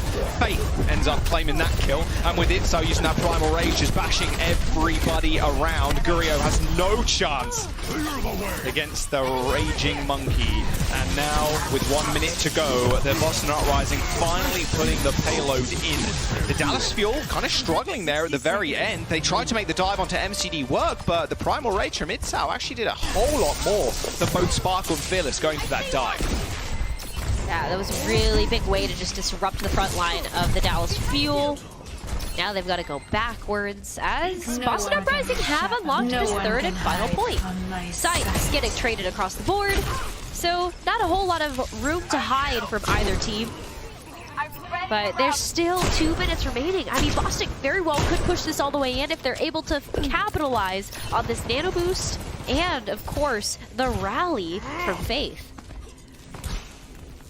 10% away from make that 5% for Valentine. So close to that blade. This could what end it all. However, Fielder does have nano, and they do have the rally to back them up. So Dallas Fuel will have the tools required to stop this nano blade from doing anything. It's how quick Valentine is able to get on the back line and get those slashes out. That's going to be the key. The Fuel could also use the primal rage to bat away the blade if necessary. Fearless's primal rage is, of course, something of legend. Yeah. There's the nano. It's from Fielder, and it's on Fearless. This is just a go-again moment for the the Boston Uprising. There's a minute to go as Fearless finds 4 kills with that nano. Yeah, Goomba stomping or just punching people out of existence. That'll work. That'll do. That'll do, Fearless. That'll do. Earns the primal rage. So that nano boost definitely putting in some work to be able to build up that ultimate. That was so close. Gurio. He's so patient with his shots. I love it, actually. Yeah, so much respect. Oh, missed the grapple. Goes behind the team. Okay, that's fine. It's all good. Fearless Purple has got primal rage, but escaped to the rest of the team. Nice positioning from the supports of the Dallas Fuel on that high ground. Everybody's kind of split up right now to try and stop that nano blade from getting the work done. There's 20 seconds to go, and there's the nade. Sparkle going pretty low, but that overhealth doing a lot of work, but not too much. It's this that was trapped him in a small room. It's Primal versus Primal. It's a game of Smash Brothers. But just like that, Fearless just dips out. No way he wins that in a 1v3. Shio kills Valentine. That blade is now off the field for the Boston Uprising. That nano boost has to be used to try and keep them in this fight. Istao is the perfect target, but will they end up pulling the trigger? No, they cannot. Shio once again finding another kill. Istao going down. A Boston Uprising unable to find kills. The nano's been used onto Faith, but Sparkle's already tearing them asunder. Overtime is here. The Dallas Fuel wipe away the Boston Uprising, and they claim the second map and top 4 seed in the Kickoff Clash. Big stuff here for the Dallas Fuel. Not a whole lot of team fights for the map of Dorado, but they did end up winning the ones that counted. Going 3-2 in Dorado. And now, Jaws, they just need one more, and they'll get second seed. Yeah, second seed, pretty big. Choosing your opponent. Play the game with Sparkle, by the way. Just doing fancy things with the blade. Yeah, not too bad whatsoever. And I like we're seeing a little bit more Gurio too, a little bit of Sparkle, Fearless in there. Perfect map for it, of course, with the Widowmaker and the Genji. So that's good to see. But yeah, like you said, Rose, one more map to guarantee themselves second seed. All they need to do is find a dub. We're going to jump to a break. And then we've got everybody's favourite map, Kings Row, up next.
want to see your art celebrating the team you think will win the Kickoff Clash, you can join in the fun and submit your art for a chance to win the talented group of Overwatch League art and artists on the fan art gallery. Yeah, so you get to submit your artwork and maybe win a couple of prizes. Pretty sick. I love seeing all the artwork. It's been good, actually, especially with the Kickoff Clash getting there. There's a lot of versus artwork, you know, this team versus this team. And it's going to be an exciting time, regardless of, I think, what team wins. But that's just the PR answer, isn't it, really? I mean, it's going to be good regardless of the team who wins. But ideally, it's the team that you want to win. And well, yeah. hopefully, your team does. There you go.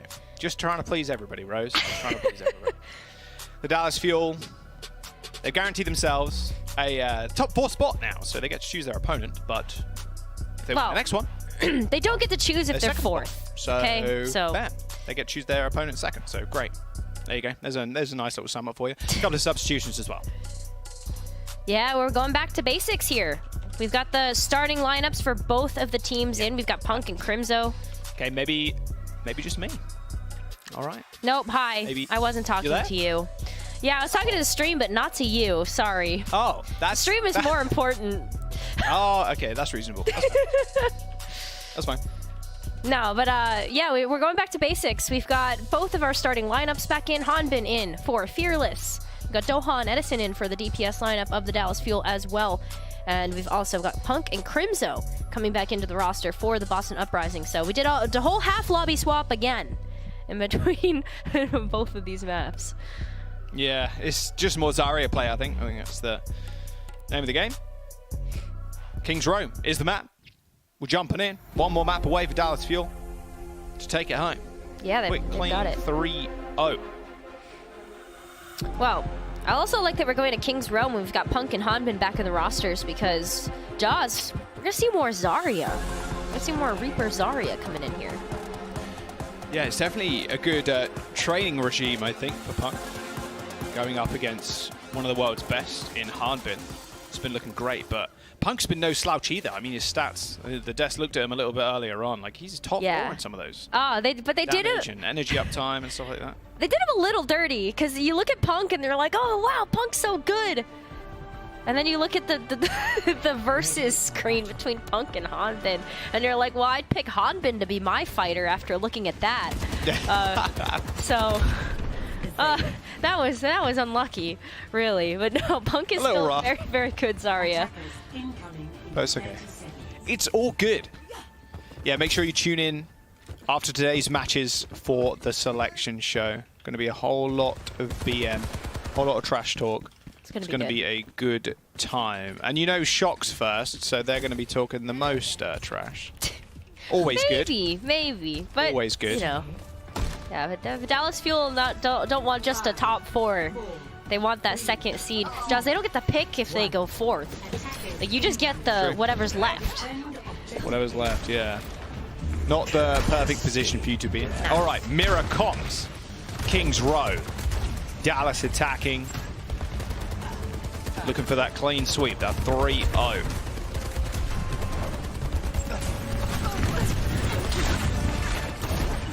Very early bit of aggro. Wow, Dorado just goes down on the side. Whoops-a-daisy.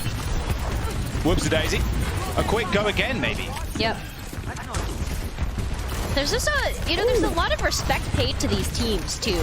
You know, it's not just let's fight around Mundata and like kind of bash at each other. It's really like, well, we gotta wait for the perfect opening. And so there's still very good high-level Overwatch being played here today, despite the fact that Dallas Fuel, you know, have just looked really, really good this series. But Edison trying to get back into a good position. Oh man, Punk is going solo.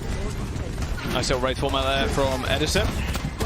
Now you can test the point. You've got to deal with Victoria though. He's in the back line. Just still doing he killed Doha, but against a Nano Reaper, you can't do much damage, but Punk definitely can. High energy and nanoed. Nice response from the Dallas Fuel. Another Ana player that's definitely god tier status is Crimzo. Nice little double B-hop from Punk to get onto the high ground. Gotta clear out hard, but you cannot let them survive. And there we go. Nice. Good defense so far from the Uprising. They are doing a great job here. And it was just the Nano. The Nano has actually made it so that the Boston Uprising will have a 4 more ultimates to choose from for this next engage. Victoria taking some really nice off angles as well has made it difficult for the Dallas Fuel to ingress onto the point, because Victoria can just go behind him, as we've seen before, and if he pops that tactical visor, there might not be a whole lot of room to run. Doha is having the roughest time right now. Horrific day to be a Doha player. To be a Doha fan is what I meant to say. He's just been outgunned by Victoria just over and over and over again. It's been 3 kills from Victoria onto Doha. Not the best position to be in. Both visors available. 2 grabs on either side. Almost the same ultimates. Edison a little bit behind Valentine in terms of his ult charge, but he'll get that in just a moment. Speaking of visors, there it is. Graviton Surge from Harbin too, but they're going to have to run. Can they capitalize off its damage? Doesn't look like they can. The Graviton Surge was good, but the beat just sailed the Boston Uprising through. There's the grab from Punk, catches 2, big nade, but Edison somehow survives with that nano boost in tow. A TP to the back, a Death Blossom on the cards. Faith, Punk dead. Doha falls once again, but Edison cleaning up the scraps. Doha's not having a good time, but Edison putting the team on his back. Ooh, what a nade. That nade would have killed him, but Edison stole that kill. Should be a point cap for the Fuel now. That was everything. That was everything in the kitchen sink just thrown at that fight. And it had to be. Boston Uprising made it that difficult for Dallas Fuel to get any progress on that first point, that they had to have a full slate of ultimates in order to actually take it. Now the payload is unlocked, but Boston Uprising were able to take this really nice early defensible position here on second point of King's Row. Got the nano boost as well. Crimzo just poised to be able to use it. Victoria barely able to get away with his life. Well, they do have a nano on Crimzo. There you go. Punk just marches forward. Good sleep. Don't wake him up. We've seen too many of those recently. Oh, Hummer was dicing with death there. A little further down, he would have hit Punk and he would have woken up. So much Graviton Surge ult generation denied. Punk got almost nothing done with that nano. You'd expect him to have a grab almost at this point. Aggressive push from Valentine. He's got the Wraith Form to send him back, but Harbin's lining up that grab, and he might have not even need it, just laser cutting his name in Valentine and Faith's foreheads. And the Dallas Fuel, they're going to keep on going. Victoria didn't really have a say in that fight at all. Oh, and this puts Dallas Fuel in such a good position as well. Second point of King's Row can often be difficult to be able to take if you don't have ultimates to use, and the other team does. Well, Dallas Fuel has the economy right now, so their stocks are rising. Boston Uprising, if they don't get this sound barrier online, it's probably not going to look too good for them. Victoria's trying to kick it off, though. There's the grab and the beat from the Fuel. Having pretty low energy, and they don't get anything off of that grab. Punk somehow managed to dodge out of the way. The nano boost on Edison. He's just holding W and M1. The Reaper special. Can they do anything to stop the payload? Absolutely not. It's been capped, and the Dallas Fuel continue marching forward. I'm on fire. Doha gets to steal that too with the Helix rocket. Poor Crimzo just trying to run away. Let the man run. Let him run. Boston Uprising, though, they do have ults to use now, so while they were able to get out the big guns coming out from the Dallas Fuel, they can fire back with a Graviton Surge of their own and the Nano as well. So you'll see Punk going for it. Nice grab, hits 2. However, look at that Death Blossom straight in front of the team. Edison just denied so much space from the Boston Uprising. Using that Death Blossom, they don't really want to walk through that wall of damage. And then the Dallas Fuel have to back, but they can get back in the fight fairly quickly. I mean, what? Punk doesn't have grab. Boston Uprising basically relying on a beat in this instance. Dallas Fuel not looking so pretty either. Or maybe a little bit more glammed up now as Valentine dies to a Helix rocket. And now Doha can make the push in and find a nice little flank. Yeah, Doha looking for it from the back. Probably going to have this tactical visor up as this fight ends. Should do. He's 20% away. Tactical visor available from Boston. They use that beat to buy some more space and time, but now they have to worry about the hard bin. Just melting your backline. 100 energy plus the nano boost. Still though, Valentine rips through him like he scissors through paper. That was not where Hanbin really wanted to be without any bubbles. Defensive view for the Death Blossom from the Boston Uprising, but it worked out. That did work. If Edison can do it, Valentine can too. So nice to see the defensive Death Blossom be able to pay off for the Boston Uprising as well. but Dallas Fuel were rewarded with a Graviton Surge again. And That was super nice. yeah. Wow. The sleep into the instant grab, the B and the visor. Yeah. Couldn't have written that any better myself. The Dallas Fuel just burning everything in the last couple of seconds there. You didn't need to do anything other than that. I mean, Punk was dead before the fight even started. Yeah, the Graviton Surge just to be able to confirm that singular kill was so monumental to Dallas Fuel just being able to push it all the way in. You lose a player in Overwatch 2 team fights, and it's so difficult to come back unless you are willing to invest resources, which are incredibly expensive at times when you're looking at the DPS ultimates as well as the tank. Yeah, losing that, ultimates. like you mentioned, losing that extra player, you end up dying in a team fight in Overwatch 2, and it's a bigger percentage loss than it was, of course, in Overwatch 1, because you had more players on your team. So, and especially it being Punk, he can't apply the bubbles to the Reaper, can't apply bubbles to the supports if they get antied. Yep. Such a big tool. You're so you were crucial as a tank in Overwatch 1, of course, but you're even more crucial now. A lot more weight rests on your shoulders, especially if you're a Zarya player. Those two bubbles, they can disappear in a blink of an eye if you're not careful tracking the cooldowns. All right, we'll see how Boston Uprising does on their attack. They've got to contend with a minute and 10 seconds time bank if they make it to third, so not unwinnable here. Yeah, but that does mean they've got to finish with time in the bank. Overtime's not going to cut it here, with Dallas Fuel having a minute and 10 left on the board. So let's see Boston Uprising come out of the gate swinging. It's going to be the same compositions as attack and defense on the last rounds. So Punk's got to get this energy up and charged very, very fast. Victoria still just continues to just bully Doha. Oh, Doha gets his revenge as soon as I said that. A little bit of caster curse in there. Unfortunately. Humbin just perma 100 energy. You spoke about it a little earlier on, Rose. You mentioned the desk, showing the stats, Humbin versus Punk. Punk doing very well in terms of the overall, but Humbin just kind of dominating. One of the best Zaryas in the league right now. Yeah, and I think you could argue that Hanbin has been really kind of pushing the meta evolution into this particular region as well, with the Dallas Fuel just constantly sticking to this kind of composition. They're the best at the Zarya comp right now. Crimzo, Nano, onto Punk. Couple of right clicks. It's two Zaryas walking into each other. You never thought you'd see that, would you? They're just right clicking. Not an honourable 1v1, unfortunately, because Edison was there. He did claim a life Valiant on that engagement too. I was just two Zaryas right clicking, point blank, doing more damage, almost doing more damage to themselves than they were to the other Zarya, and also throwing in a punch here and there. Proper fisticuffs Overwatch right there. Love to see it. Love to see it. As Boston Uprising just gotta take a step back real quick and assess the situation. Jaws, they've got 2 minutes. They don't want to get 3-0'd here. But the Dallas Fuel are looking to shut everything down now because that will secure them that second seed for that show later today. Big wraparound, but big grab. Nice beat in response. Huge sleep, and they decide to wake him up.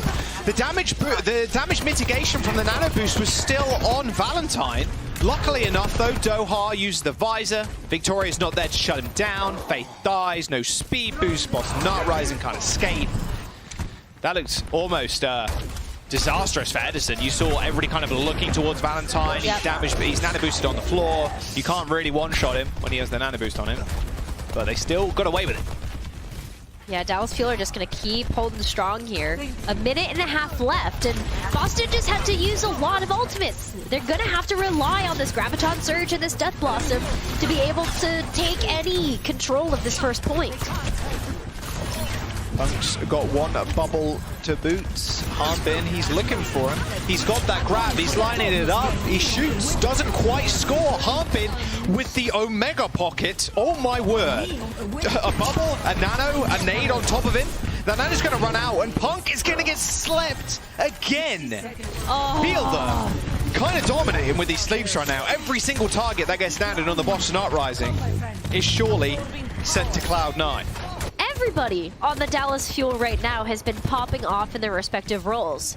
You know, Doha just kind of giving it back to the Boston Uprising on taking this high ground away in these off angles. You've got Edison that has been up close and personal with the Boston Uprising alongside Hanbin, and then Fielder and Chio are just, they're quite spoiled. Nice little flank, nice little boot from Chio, you see that? Everybody got shoved into that wall right where Edison was death blossoming. There's 20 seconds to go. And that was it. That was what Boston Uprising was hoping for. They wanted the Graviton Surge and the Death Blossom of their own to work, but it didn't. And so now Victoria is the last hope for the Boston Uprising with this Tactical Visor. Double Tactical Visor, now they're running into a wall of damage. Can the Boston Uprising touch? Doesn't look like it. They do manage to trigger overtime. Punk's going so low. A beautiful grab finds 3. A nade from Crimzo keeps them alive, and they do end up trading. The beat from the Fuel to try and end the engagement as they buy time for Fielders to get this Nano online. Hanbin, unfortunately, goes down. They're unable to apply the Nano, and now Boston Uprising have a say in this fight. Fielder ducking his head in and out and works out.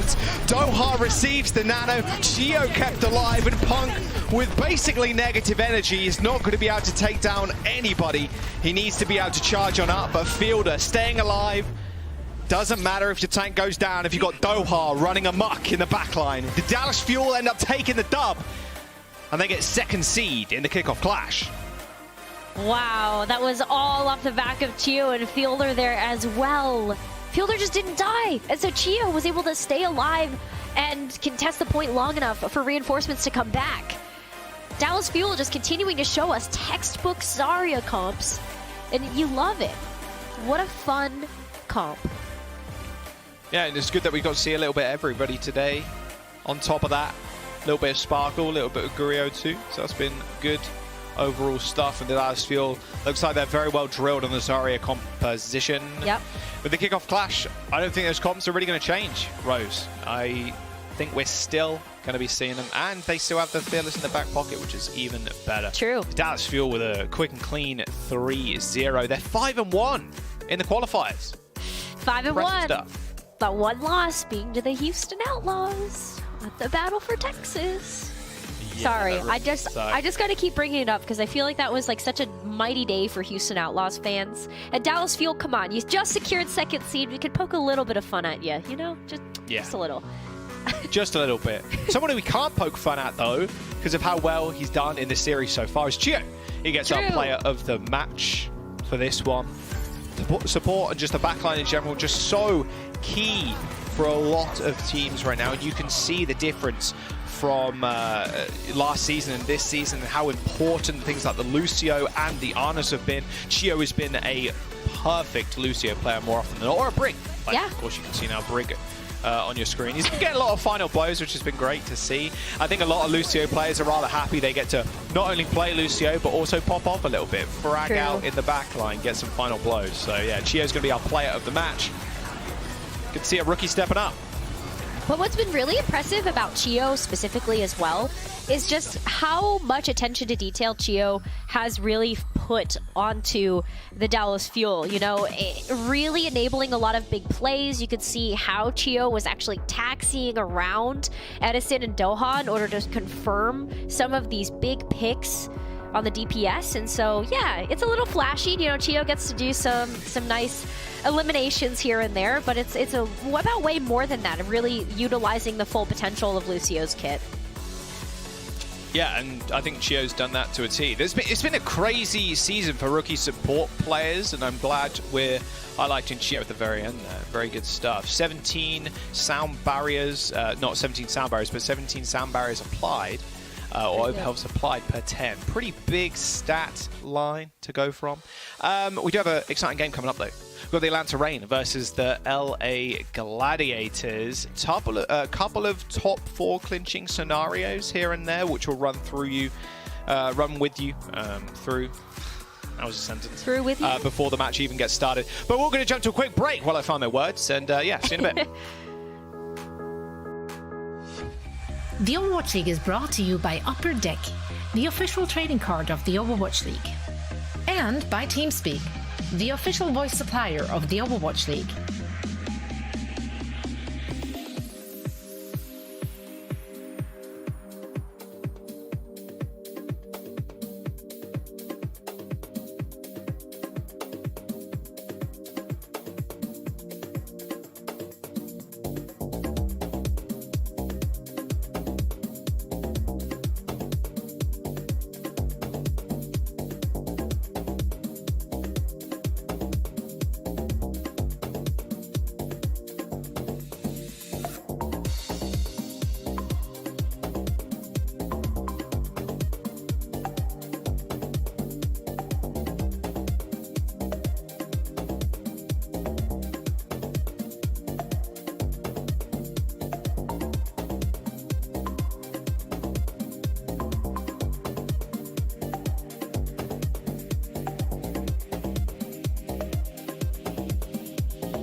Welcome to Game Break, everybody. We're here joined now by Fielder from Dallas Fuel. Fielder, congratulations on the win. It was a fast and clean 3-0 for the Dallas Fuel.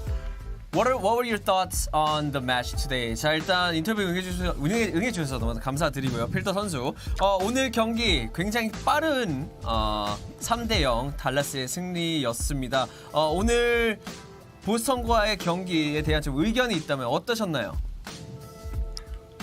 보스턴전은 쉽게 이길 거라고 생각했어요. 그리고 그냥 쉽게 이겼고. 네. 쉽게 이겼고. 네, 알겠습니다. 네. 네. 네.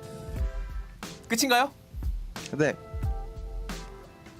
네, 알겠습니다. Alright. A very simple answer. It was a quick match, so it was a quick answer from Fielder. He did say, he did think that Boston matchup was going to be an easy win for the Dallas Fuel, and it did happen that way. I do want to also talk about Dallas's, I think, comp a little bit as well. Like in the current meta, there's about 3, I think, compositions that a lot of teams use. It's either Winston Dive, Doom, or Zarya composition, and I think Dallas Fuel, your team, could sort of use all 3 of them very, very well. So I want to get your thoughts on what's Dallas Fuel's what are you guys most comfortable with? What composition are you guys most comfortable with? 일단 두 번째 질문은 이제 좀 조합에 대해서 여쭤보고 싶어요. 이제 달라스 팀이 윈스턴뿐만이 아니라 둠도 그렇고 자리아 조합도 되게 잘 쓰는 팀이기 때문에 필더 선수가 보시기에 달라스 팀이 좀 제일 좀 편한 조합이 있다면 어떤 게 있을까요? 저희 팀이랑 잘 어울리는 건 자리아 조합이라고 생각해요.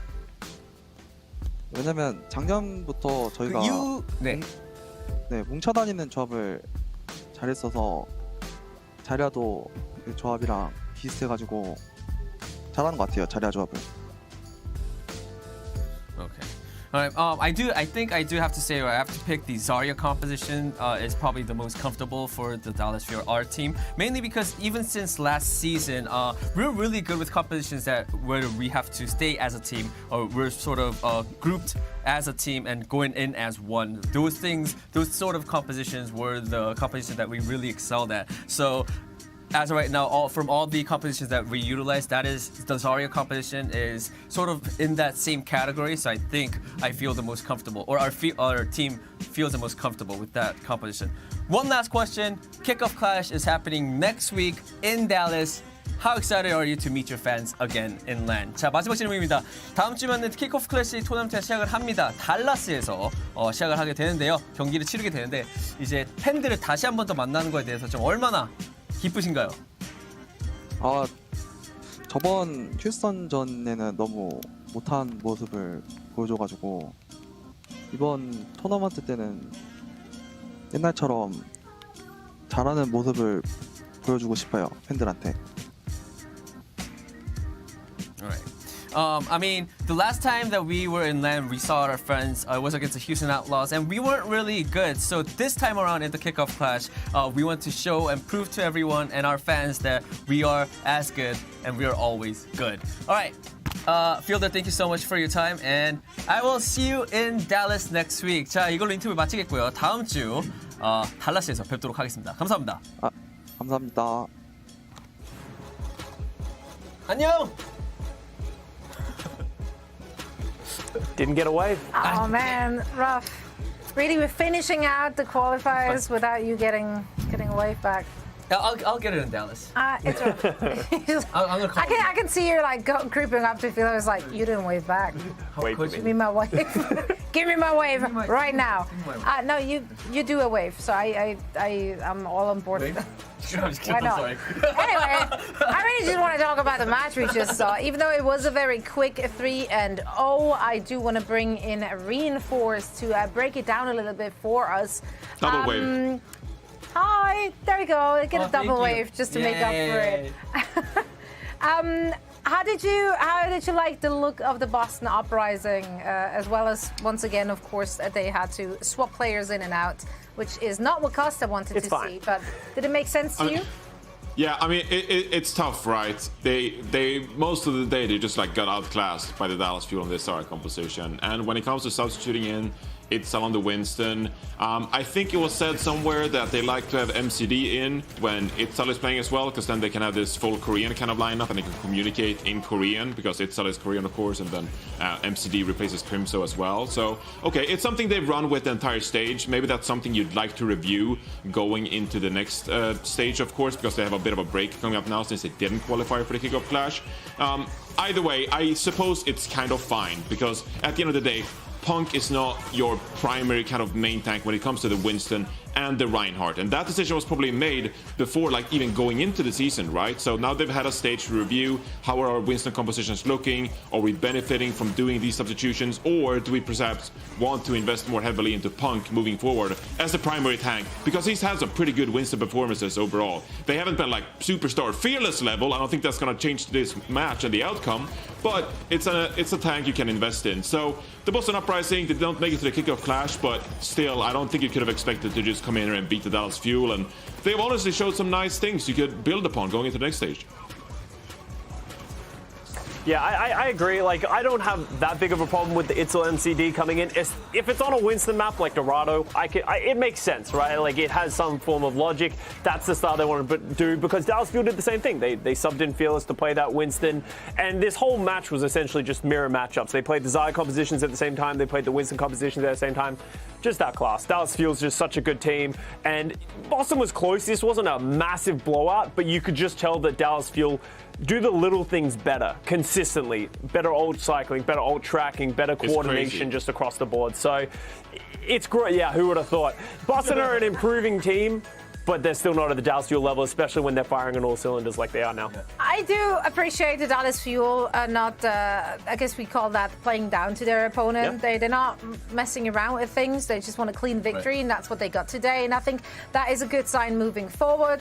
It also doesn't really show their hand moving into the next few matches. So, yeah, good for the Dallas Fuel. They are going to rock up with confidence into our Kickoff Clash tournament. So, now, of course, standings have changed a little bit based on that. I think Necro and Jaws already mentioned that the Dallas Fuel now definitely locked that second spot, so they will get the second pick in our show a little later today, which of course is huge. Getting to pick your opponents, that's a position you want to put yourself in, absolutely.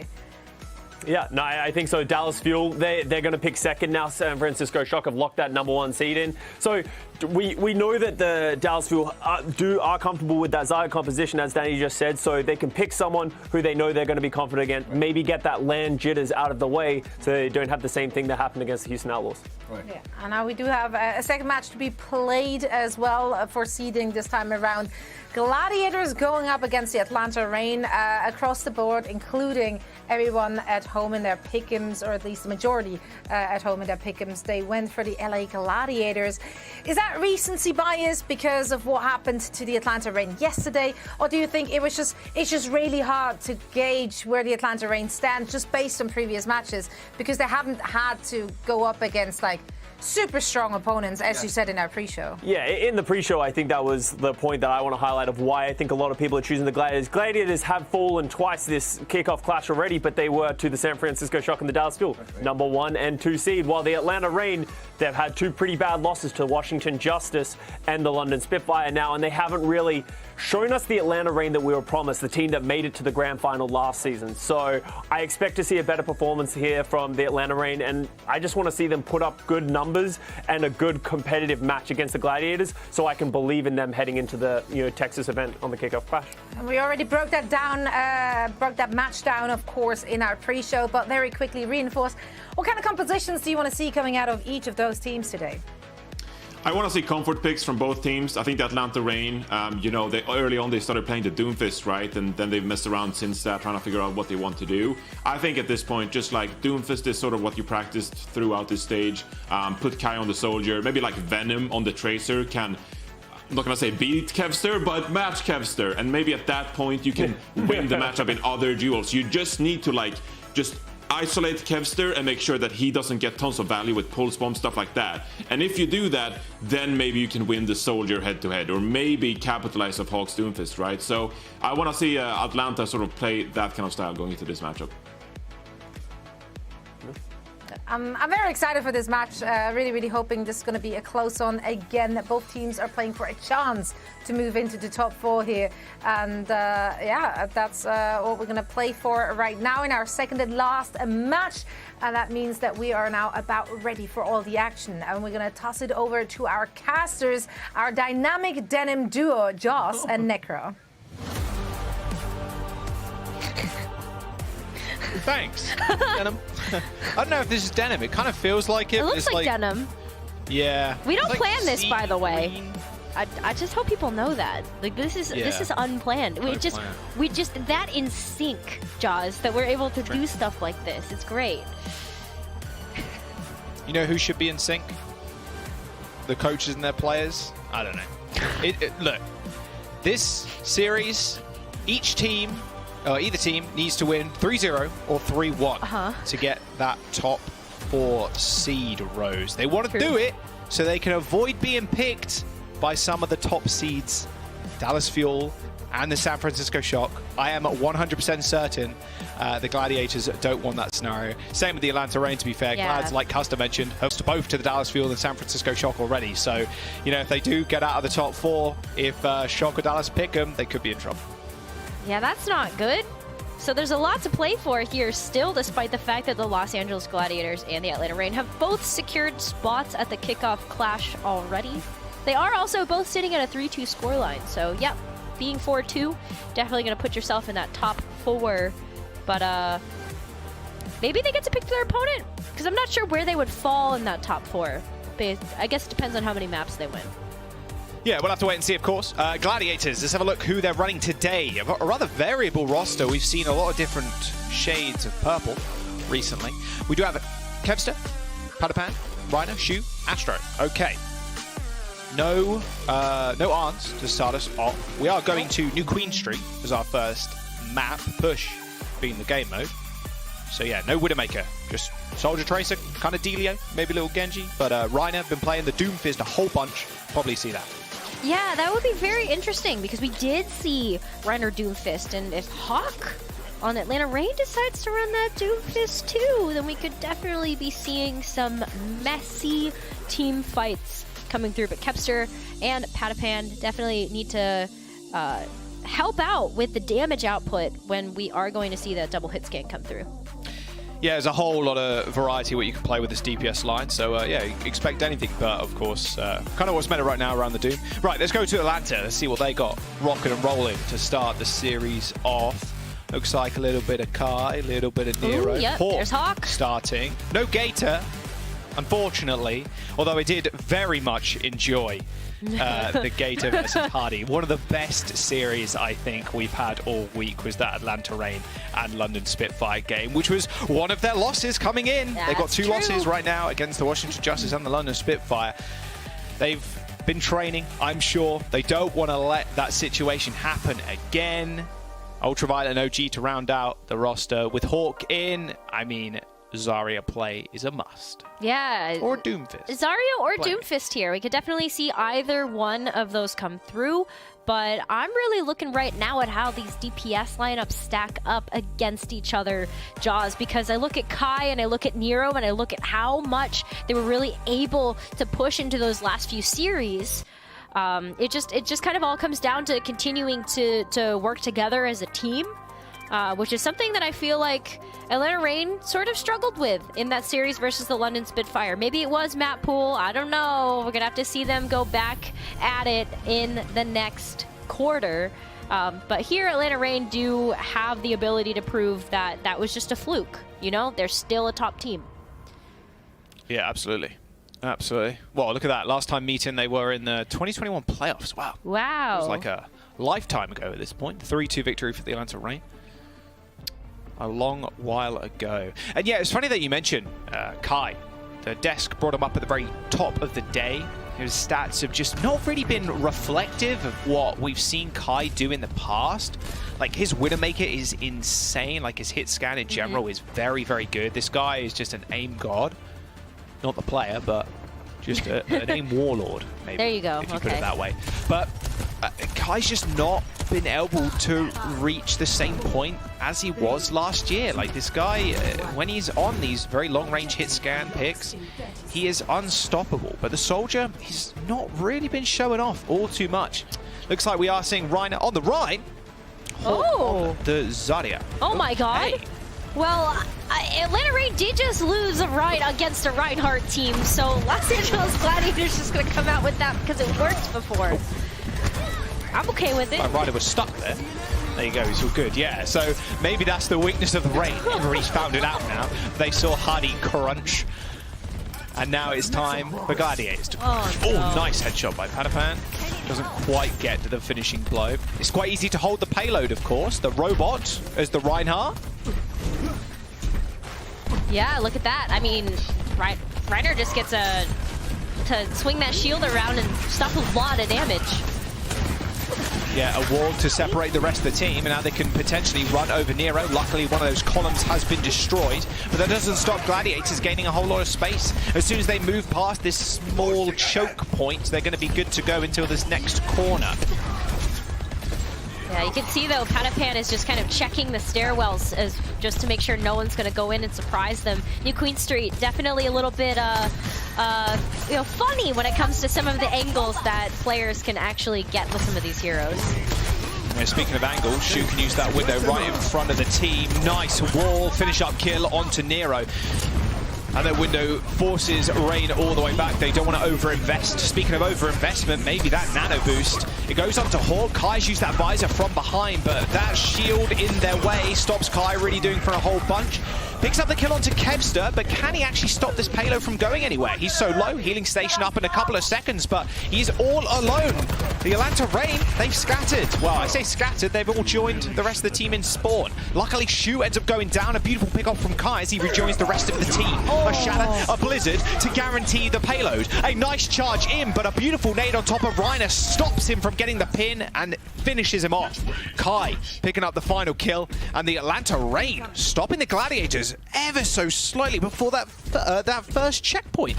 Yeah, at least they did it before that checkpoint. Otherwise, that could have been a huge snowball potential for the Los Angeles Gladiators. But Reign do have control of the robot. Now trying to match the progress. But Jaws, boy, do they have a far way to go to be able to match the Gladiators right now. And they don't have a whole lot to work with. Hawk just has the Graviton Surge. That's it. And so this is going to be big with a nade coming in from Ultraviolet to seal the deal. Even if the nade goes through, Astro still has that beat. Yeah. So taking the grab as the front line's going to be good. Well, they don't have grab anymore. Hawk ends up dying. The Atlanta Reign, their kryptonite. Is it this Reinhardt comp? Sources say maybe. It's possible. I mean, Shu is running the Baptiste, and so there are challenges that come with playing against a comp that has the Baptiste instead of the Ana. The Immortality field can be really difficult to play around because it does take a few seconds to get that off the field, but just like that, Gladiators are back. They've unlocked that first checkpoint, Jaws.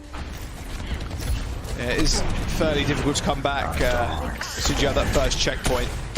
Team that wins the fight first have to get the stats on it, but it feels like they end up winning the map.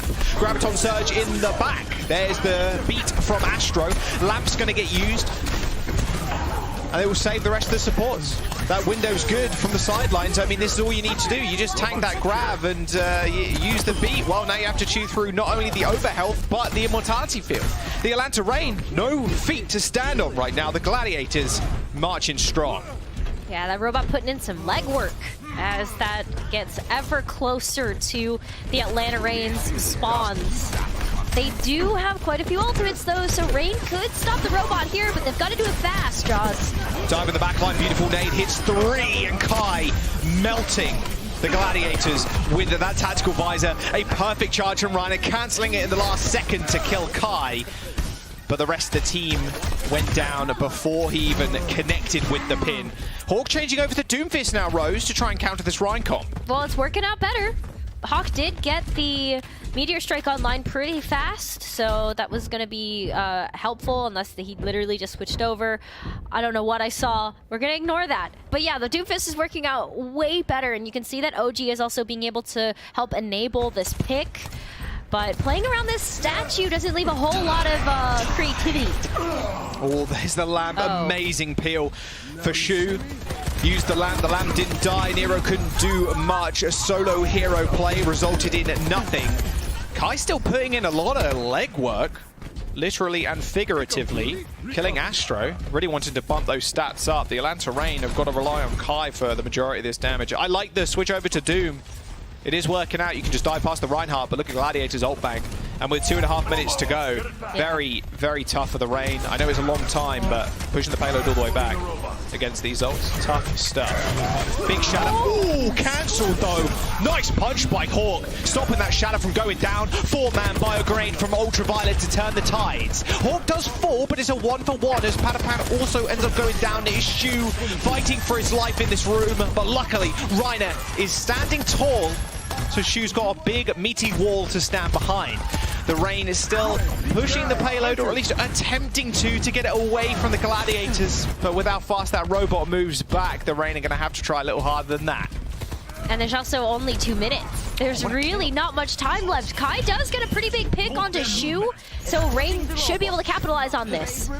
Yeah, look at this disengage though from Gladiators Rose. Instantly backing off. Well, they can't. Well, the spawns are so close anyway. I guess you may as well just kind of give up a little bit of meterage and then come back 5 strong. Especially when Patapan has the Blizzard. Things are about to get quite interesting versus the Reign. OG doesn't have a sound barrier. Kev's alone. All cooldowns used now for Hawk. Nice Meteor Strike, dodging that pin. Will he go for a kill or will he go for safety? Tries to go for a kill, but Meteor Strike does a lot less damage in Overwatch 2 unless you land it in the center. Nice counter, pin and a beat to follow up. Astro protecting the rest of his team, dodging out of the way of this visor. Nano visor at that. Kai finds one, but again, this shield from Reiner just getting so much value. Nice pin. Ultraviolet squished. And the Reign still struggling to make a move. Kai is still doing a whole lot of work on his lonesome though. Reiner with a Formula 1-esque pin does kill Kai. 60 seconds now remain. Well, that's pretty big too, because while Reiner can't actually move on that because of the lack of health, look at that charge back forward. Reign got a little staggered, so it all works out. Oh my god. A free shatter, double 5 strike, and Kevster with a final few bullets to kill Ultraviolet. Nero, uncharacteristically, misses that dash, just lashes straight into the ledge and ends up going down to Patapan. They got 87 meters with 20 seconds to go. Gladiators are in full control. There's a tactical visor with a window. The Atlanta Reign need to find something big with this blade. Kevster gets slept, but it is up to the Reign to be able to touch. Kevster survives with 5 HP, healing station down, and this is the final fight. Window unleashed. There's the blade. Nero finds one, but the immortality field is too strong. He does kill Shu in the end, but can he do anything else? Kevster on the flank with the visor, kills one. Reiner using that as a distraction tool, kills the OG with a fire strike, and Kevster still alive and well, harassing the support line. Ultraviolet comes up big, but over time, it's ticking down. Hawk and Ultraviolet outputting themselves on the payload, and a beautiful charge and a wall to attempt to stop Hawk from touching, but ever so slightly manages to make his way over it. Luckily for Reign, the spawns are in their favor. Overtime might be here, but Reign aren't out of it just yet. No, they are not, Jaws. They still have to win at least 2 more team fights, with Los Angeles Gladiators having these closer spawns as well. Reign, off the back of a Meteor Strike and a Nano Boost, have a far distance to travel in order to match that of the Gladiators. Gladiators need just one more fight. They're trying to find Hawk, but Hawk instant kill onto Kevster. Okay, go again, go again, go again. You don't want to fight. Kai putting up mad numbers right now on the Soldier. Yeah, I heard us maybe talking at the broadcast. Need some examples to back it up. So we're getting those right now as Reign continue to push forward towards this golden line of victory. But Los Angeles Gladiators about to match him again. Another team fight. Nice dive in. There's Astra again with the beat. Can the Blizzard do much? It's going to just push everybody off the payload. Hawk is now frozen up. Good pin. Nice boop, though. Can he survive that pin? No, he cannot. Reiner, hairpin turn straight into the wall. Hawk dead. Kai to follow. The rain. Drop the map. Gladiators 1 up in the series. A valiant effort by the Atlanta Reign, but looks like the Reinhardt comp is continuing to be their Achilles heel as Los Angeles Gladiators pilot that to success in this first map. I wish you could see chat right now. Well played, cheese comp. Sheesh. I love the smack talk. Honestly, just keep it coming. You love to see it. Well played, cheese comp. Well played. I mean, you lost to London yesterday. You tried to match the Rhine too. Rain, are they going to bounce back, or Gladiators going to go on? We'll have to wait and see. We're going to jump to a break. Circuit Royale. It's up next.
We're back.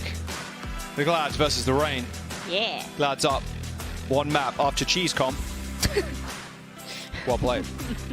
Well, we're going to Circle Royale, Rose. Few subs here and there. No surprise, we're seeing the beautiful man that is Space coming in. A little bit of Sigma gameplay. And we're seeing Arns for the Gladiators. Skewed, stepping in to the back line, taking Asher out of the play.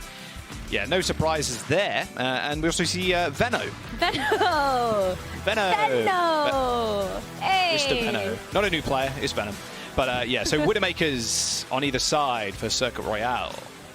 Yeah, that makes sense. I mean, Circuit Royale is definitely a map we've seen a lot of Widowmaker on. We've also seen a lot of Sigma, and more recently we've been seeing some Bastion ? Yeah. Well, hey. There's no way. Okay, I'm not even going to entertain the idea. We might see it. We might. Like, but do you want to make Nero mad again? Don't know. Maybe Cheese Comp. Maybe Cheese I'm sure Comp. it wasn't mad. He was just messing. But it did end up working a little bit, saying that for the offense. But the viability compared to something like a Tracer Widow or like a Soldier Widow or like even Reaper Widow kind of thing. It only works if it works, Jaws. Sure. Yeah. Okay. Yeah. Go with that. Yeah. If it doesn't work, then you better switch off fast. Yeah. I'm glad we're seeing Kai showing up though. Yeah, that's pretty. That's he was on the Mad Ting last game. 35% of his team's damage on the Soldier. An absolute shed ton of final blows to boot. It's good to see him perking up. And now he's going to go up against Arns if they choose Widow on Widow. Gladiators on the defense now. Yeah, we'll get his chance to see Gladiators' defensive comp first. Maybe playing around a little bit. No? Yeah, oh, come on. I was like, no I was like, Kevster, there's no way. Ooh, double sniper though. Oh, that's a little spicy. It's been such a long time since I've seen double sniper. Yeah. But Hangzhou Widowmaker can absolutely work, especially when you look at Hangzhou as a character that puts a ton of shield pressure onto a Sigma or a Reinhardt, but in this case, it's going to be a Sigma. And that can be really big in order to provide Ons an opening. If the Hangzhou is shooting down main, that's where Hawk's attention is going to be, and then Ons just gets to go in and click a couple heads from the side or behind. Two of the sharpest aims in the game in Kai and Arns. You had Happy in there. It's three of the best Widowmakers we have right now. Yeah. I really like this Hangzhou pick, like you were saying, Rose. A lot of shield pressure. It's hard for Hawk to really move up. You have to make sure you rotate the cooldowns, just make sure you have the grass buff if you want to move up, and then the shield to cover the rest of the DPS or supports that want to move up with him. Ooh. Oh! If you unleash arrows like that, double sniper, yeah. I mean, do Atlanta range change anything? I don't think they do. I'd rather keep Venom on the Tracer, one of his better heroes. Yep. Give it a bit. You know, I think Atlanta Rain do need to give this comp some time to warm up. You know, Gladiators did find an opportunity to get the double sniper to work. You can see the Sonic Arrow as well, just kind of giving some intelligence over to the Gladiators. But the Rain being patient, Kai is still gonna go for the 1v2. This guy's cracked for the aim. Take the 1v1 with Arns. Arns peeking the stairs. Oh, not quite. Arns find the better of that one. Absolutely disgusting stuff. The Atlanta Rain have a lot of space to work with. They have lost Kai, but losing Kevster, a lot of that shield pressure we were talking about now disappearing. Now Venom's trying to go to the back. He's got the pulse, lobs it out, doesn't get the kill, and actually gets killed himself. Skewed comes to the rescue, saving Arns' life. Yeah, the Rain have to go back and try again, and at this point, you are going to have Kevster back. So you can see Kevster just continuing to keep Hawk on his feet. Because what are you going to do against this? You got to really play around this corner, wait for those cooldowns, but Space is going to be right there to match you. Sights coming up. Space is A little bit ahead of Hawk in terms of ult charge, 20% or so. There's the Flux, no support ultimates, but a lamp, that is it. Arns finds the head of Venom, and Kai ends up falling too. The Gladiators on a strong start on Circle Royale. Well, taking names right now. Jesus. Yeah, oof. I mean, that's gotta hurt too when you look at that Gravitic Flux, because you had the poor lamp. OG threw out the Immortality Field, and it still wasn't enough to save anybody that got caught in that Gravitic Flux. So big stuff coming out from Space. Hawk's turn though. Hawk has the Gravitic Flux ready to go. So let's see if this can also be just as big if you can bait out the Immortality Field from Shu. Okay, hands over hand, so double sniper with a Sigma. Somebody I haven't seen in a while. There's the Flux, Transcendence online. Ooh, and Kevster takes the head off of Venom. This is not looking good for the Reign. They still have a double support ultimate available. Sights are online for both Widowmakers. They eventually fade away. But with 45 seconds to go, the Atlanta Reign in trouble. At least they have the Transcendence. They can use that aggressively here. They also have the Amplification Matrix, which can help create some space. But Hawk is down again! Yeah. Oh no. Got sent back to the Cretaceous period with that rock. Oh, and yep, Kai dies too. Atlanta Reign just struggling to get anything done on this first corner. At least they find one kill, I suppose, in Arns, but I mean, Widow gets back kind of quick. Like her effectiveness range is fairly high. Yeah. All the way back. Double support ult for Reign. They got 10 seconds to go. They need to get back to the point. Yeah, they have to get back first, and they're even going to be coming back as a team of 5. Double Amplification Matrix. Immortality Field with use, Rose. Can they actually get there? I don't think so. Oh, Transcendence, I take it back. Can the Zen 1v6? Absolutely not when Kevs is on the field. Venom is on the point, hits the recall. Oh, but a nice accretion by Space. You see that prediction rock? Prediction rock. God, I wish I can imagine the dinosaurs wish they had that level of prediction skill. I mean, the Gladiators, they've held first. That's a really rough spot for the Atlanta Reign to be in. I think a lot of that is just the fact that, well, Venom was trying to get things done, right, with the Tracer, but not only was kind of Skew just kind of chilling, he went in for that pulse bomb, didn't kill Arns, then Arns just had such presence over Kai. Yeah. It was fairly even in terms of kills, but Arns doing what Arns does best, like 33 scoped crits versus Kai's 11. It's, yeah, I mean, it's looking pretty rough. Yeah, it's not looking great. Atlanta Reign definitely had trouble being able to get Hawk to push forward, and it had a lot to do with the Hangzhou pick that we saw coming out of Kevster. I mean, even just take a look at this replay here, how much Kevster was really able to do in these team fights. Oh my god. They all predicted that. That was nuts. That was nasty. That was just okay, nasty. there is the box, the golden box of victory, or the white box of victory in this case, because the Glad skins. Yep. We spoke about it at the start of the series, Rose. Both these teams being 3-2. If the Gladiators win this 3-1 or 3-0, they do get that 4th place. They clinch the top 4 seed, which means they do select somebody. Yep. They end up in 4th. They, they don't get selected by one of the top teams. Yeah, that could be really, really big. So there's still a ton that Los Angeles Gladiators and the Atlanta Reign are looking for. Even if Reign are able to pull hold here, they get the same treatment, Jaws. They might be able to also sneak into the top 4 with a 3-0 or a 3-1. So it could be a 3-1 for them. Yeah, but it does depend on them doing this one fight. They're doing a one-fight strat, like hold this final corner. That's true. And hope for the best. Just out-skill, out-diff the enemy team. Nice little bit of movement there from Venom. Gets the backline. Not too much damage done, though, from the presence from Space. And Arns already claims his first victim. Kai is dead. Venom to follow. Both DPS now down for the Atlanta Reign. Make that the rest of the team. That is a little bit unfortunate there. That one-fight strat not working out so well. And the Gladiators, yeah, in a blink of an eye. Bit of an anticlimactic way to end that map. They end up claiming victory. Put themselves on match point in the series. They do indeed. Gladiators, just a tough opponent. across the board. They've had a little bit of a difficult strength of schedule, but even against some of these, you know, more middle of the pack teams, the ones that are also going to be at the Kickoff Clash, they're proving to be a very formidable opponent for them.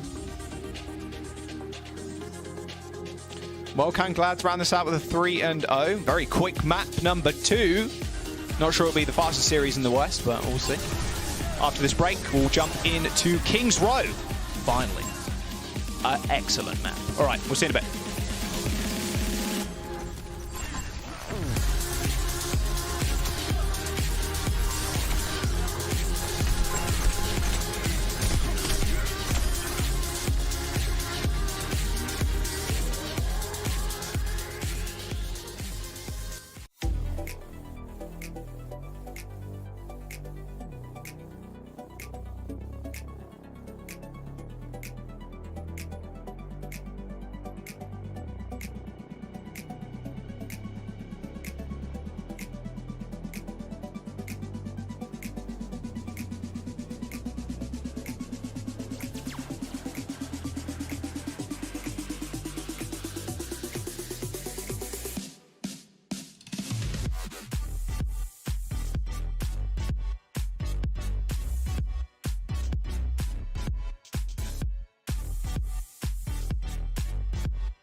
There it is, the Kickoff Clash tournament just around the corner. This is the final day of the qualifiers, and we have the selection show later on. Don't forget to get your tickets to the Overwatch League Dallas Fuel Kickoff Clash, presented by Favor. Visit fuel.link/kickoffclash and get your tickets today. It's going to be a good time. That's June 2nd to the 5th. It's all live. I cannot wait. It's a LAN environment, Rose. Woo! It's going to be a good time. Crowds are going to be cheering. Woo! Players are going to be popping off I'm live doing on my stage. best. So it's going to be a good time nonetheless. Look, the Gladiators, they're 2-0 right now. It's been a bit of a shorter series, and I think a lot of people imagined Circuit Royale went the way of the Gladiators. Atlanta Reign just couldn't get around. Well, they got around the first corner, I suppose, just not around the second, and the Gladiators steamrolled them on their attack. Yep, it's been a short one so far. Gladiators have looked really, really good on New Queen Street. Obviously, we're able to do a full hold on Circuit Royale. But Kings Row, Jaws, do we also see a first point hold on this hybrid map? Yeah, I mean, we could do. Could do. Different comps, or different players coming in and out, which means different comps. True. Reiner, Valorant, Kevster, Shu, Astro, what we saw in a map number 1, and then we're seeing Hawk, Nero, Kai, Ultraviolet, and OG. So Venom is taking a step back real quick, getting Nero back in. You'll love to see it. Yeah, but it should be good. Should mean that we see a little bit more of the Doomfist or maybe the Zarya coming out from Hawk. Atlanta Reign did look better when they started to run the Doomfist composition versus the Gladiators on New Queen Street. That was after they had tried that Zarya first. Zarya could work a little bit better on Kings Row. It is a little bit more of an enclosed space. So a little bit easier, I feel like, to grab the damage necessary to charge up that Zarya. Or Gladiators could run Ryan. Like, they ran it in their first game. Well, yeah, I'm just... First map. Yeah. I feel like Gladiators saw the London Spitfire a little bit and be like, oh, that worked. Okay, cool. Maybe they run the cheese comp again, Joss. Yeah. Writing down some strats from Chatty. Maybe it is the Kryptonite of the Reign. Oh, sure. no. Yeah, I mean, there you go. Look at that. Ryan comp. I mean, to be fair, I think Reiner actually did get his name from playing Reinhardt. So... not quite. I have trivia. Okay, oh. I believe it's from Attack on Titan. Oh, you're right. Yes, you're right. The Armored Titan.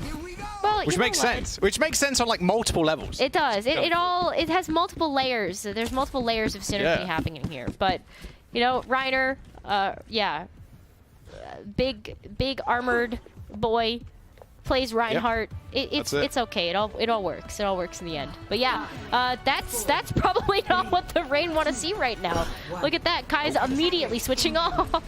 Get off Ryan Lamau. Get off Ryan Lamau. Okay. You see Reiner smiling. I'd love to see it. Stayed focused, Reiner unbothered. knows what he's doing. In his lane. He's looking more like the Colossal Titan right now. Yep. The Glads as a whole looking like the Colossal Titan, towering over the Reign. Nice rotations from the Reign through Hotel.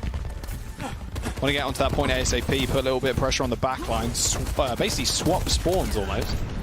They look like they're defending at this point. Wall from Padawan. Can they get something onto Hawk? No. Nice boot from OG. Kevster kills off Nero, who was potentially off to the side, and now they can do the classic wraparound. Hawk is dead, Nero is dead, Kai is dead, Hawk almost falling over. Immortality Field goes down, Hawk burns it out, but Shu is saving Reiner's life. And Kevster cleaning on up. Gladiators with a nice defense first up. Nero going down that early. You can't let that happen for the Reign. No, I mean, that's going to be detrimental. I mean, even the bubbles are not going to be able to save you. The damage output that the Los Angeles Gladiators are dishing out right now, you just kind of eat through the bubble and then you eat through the hero. But Kai actually switching over to the Hangzhou here. So we will see a bit more shield pressure now coming out onto Reiner's Reinhardt. But is that going to really affect things? We're about to find out in this next team fight. Yeah, could get a nice little stray arrow kill onto Shu if he continues to jump like this. They're going to surge on forwards. Reiner is antied, and the visor comes out. He was shooting into the deflect, but the shield was eating a lot of that reflected damage. Thank you very much, Reiner. Nice Immortality Fields used. That Nano maybe could have been saved for the blade, but Nero does kill Padawan. Good start. The Gladiators now, with only 4 people left on the point, you can see them all scattering. They want to get back to that archway, wait for Padapan to come back. They can go for a big touch if they need to. Reiner's nearing that shatter. It's going to be all on this blade maybe, or just the grab. Reiner tries to jump in it to save the Lucio, but it was a little bit late to that one, and Kai finishes him off. The Atlanta Reign, they wipe the Gladiators, they claim in first, and they get the payload going. No full hold, let's go. Let's go. We get to see more of King's Row. Love it. Especially because the Atlanta Reign are in a good position right now. They get a chance to get the payload moving. They've got the blade, so they can still go for a vanilla blade. But they also have the sound barrier, and that could really chew through a lot of the damage output from the Gladiators here. Yeah, no nano from the Reign, though. Then they have the blade. Yeah, so vanilla. No grab Dragon combo either. Sad stuff all around. They got half. So easy for the Gladiators come to hold this corner, Rose. They have the shatter, they have the blizzard. Like, the Dragons are going to come through the wall. Only hits one. Reiner posturing up, looking like he's going to kick that door down. Doesn't quite get there just yet. There you go. There's the wall. There's the blizzard. Nice beat on top of the wall to try and save Hawk, but his wings are clipped. And so have the Reigns. They're halted at this archway, and this is going to be the biggest point for them to overcome at Rose. The Reign comp is so good at holding it. Yeah, and super unfortunate as well that OG had to use that sound barrier against Padapan's Blizzard. And so now that crucial defensive ultimate is off the line. Nano blade. But hopefully this There's the nano, there's the blade, the beat's going to come out. They're sitting at the healing station. A nice boot to force Nero back. He is going pretty low, and that shatter from Hawk ends, shatter from Reiner ends Ultraviolet's life. And now Kevster forcing the rest of the Reign away with his tactical visor. He's doing a little bit of damage, but not many kills. They're relying on Padapan's walls to try and claim a bit of extra space. But with Reiner dead, they might have to rely on a little bit more than that. They use the window to try and scare off the Reign, but they step up to it like they should. They know Reiner's not there, so the likelihood of Gladiators staying on that corner when the window disappears is very unlikely. Padapan even catches a stray arrow on the retreat. Nice shot by Kai, and now the Reign can step up. Yeah, and especially with Hawk having access to the Graviton Surge right now, you can just wait. Reiner's playing it careful, waiting for the rest of the Gladiators to come through, gonna use the speed boost to be able to make it up to the plate. But Hawk does have that grab. That's what I'm worried about here if you're the Gladiators. Yeah, no grab Dragons. Stormire got used. I would love to see that Stormire used with the Dragon, the grab, so you can just burn through that shield. Comes up in a couple of seconds, but Reiner's just heading for the backline. The Graviton Surge comes out, and Funny Astro just donates Hawk a stat there. No one was caught in until Astro just jumped on into it. The Atlanta Reign, they whiff that grab, and they have to look on to the next fight. Kai, though, once again, still finding these random kills. I mean, he's playing Hangzhou, to be fair, but nice little exit kill. But there's no they should be shatter back arrow now. momentarily. No, it's good stuff coming out from Kai. Unfortunately, Atlanta Reign not really able to capitalize on these random picks that are coming through from that Hangzhou. So Reign, at this point, are in a pretty rough predicament.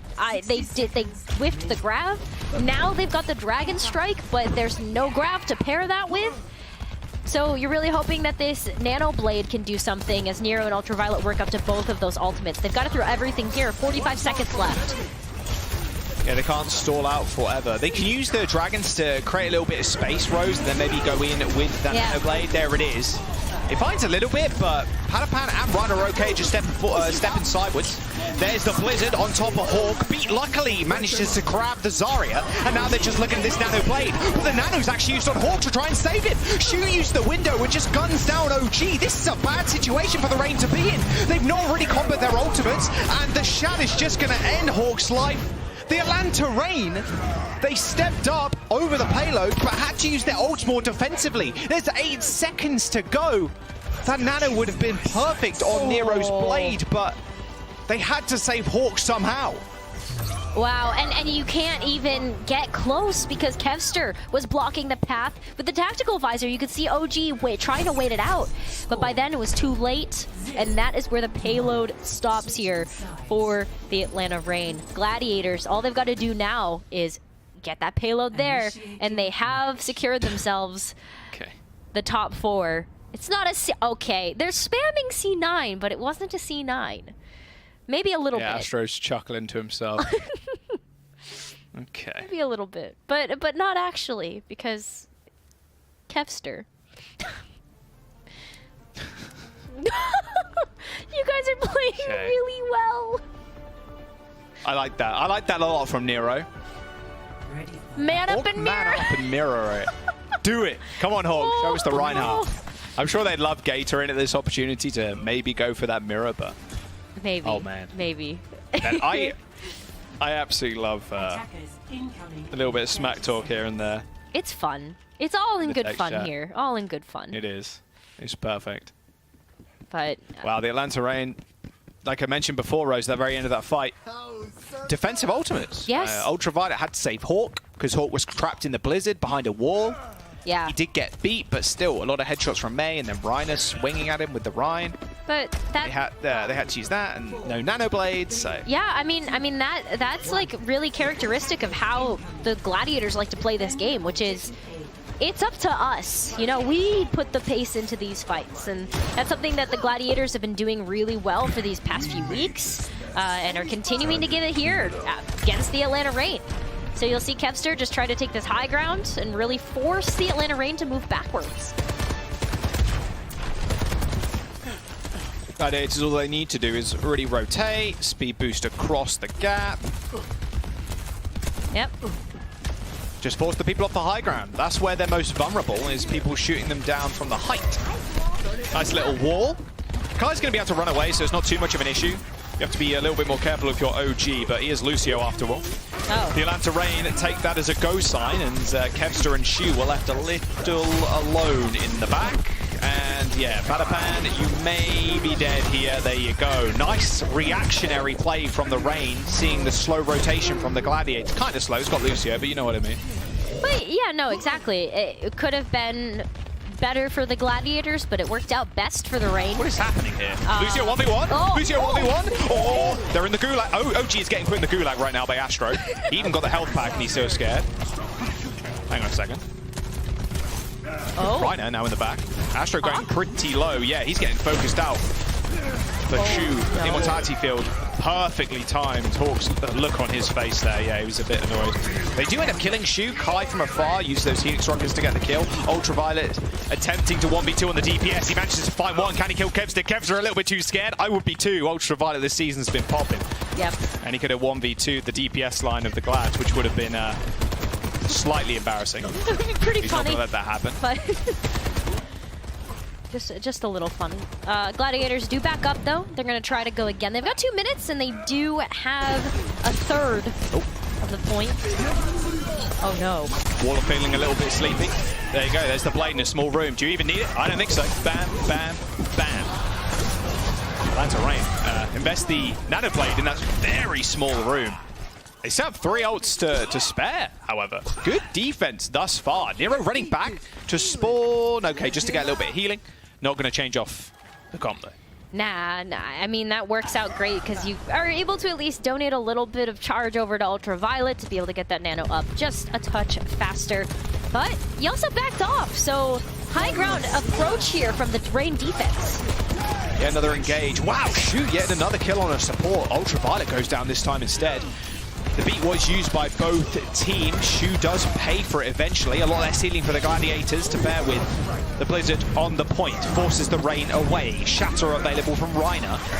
The Shatter hits, go straight into the Wallers. Oh, Hawk just jumps straight over it. Hawk does help Nero find the kill on Padapan, but still the Gladiators are able to cap the point. So little point presence when Hawk does fall.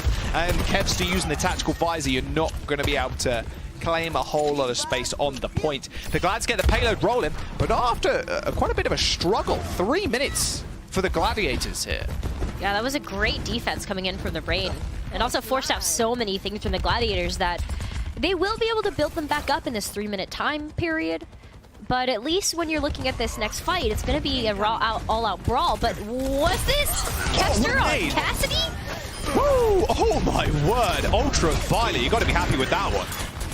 3-man anti from the top rope. Yeah.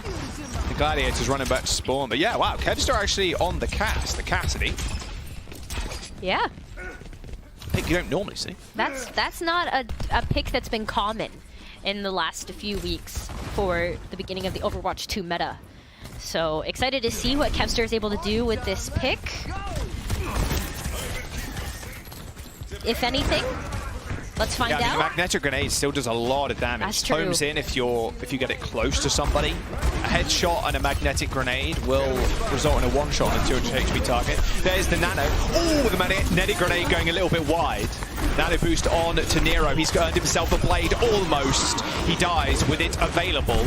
But I mean, that's what Ultraviolet wanted. You get the blade for the next fight, or maybe for this one. But Kevster just holding down the fort with 2 of his supports at his back. You're still 225 HP, mind you, so a little bit tankier than a lot of other DPS characters right now. Yeah, I mean, you do give up like the healing station and just the consistent damage output, but Cassidy's damage is a little bit more explosive. So I mean, they can touch. Yeah, they can touch.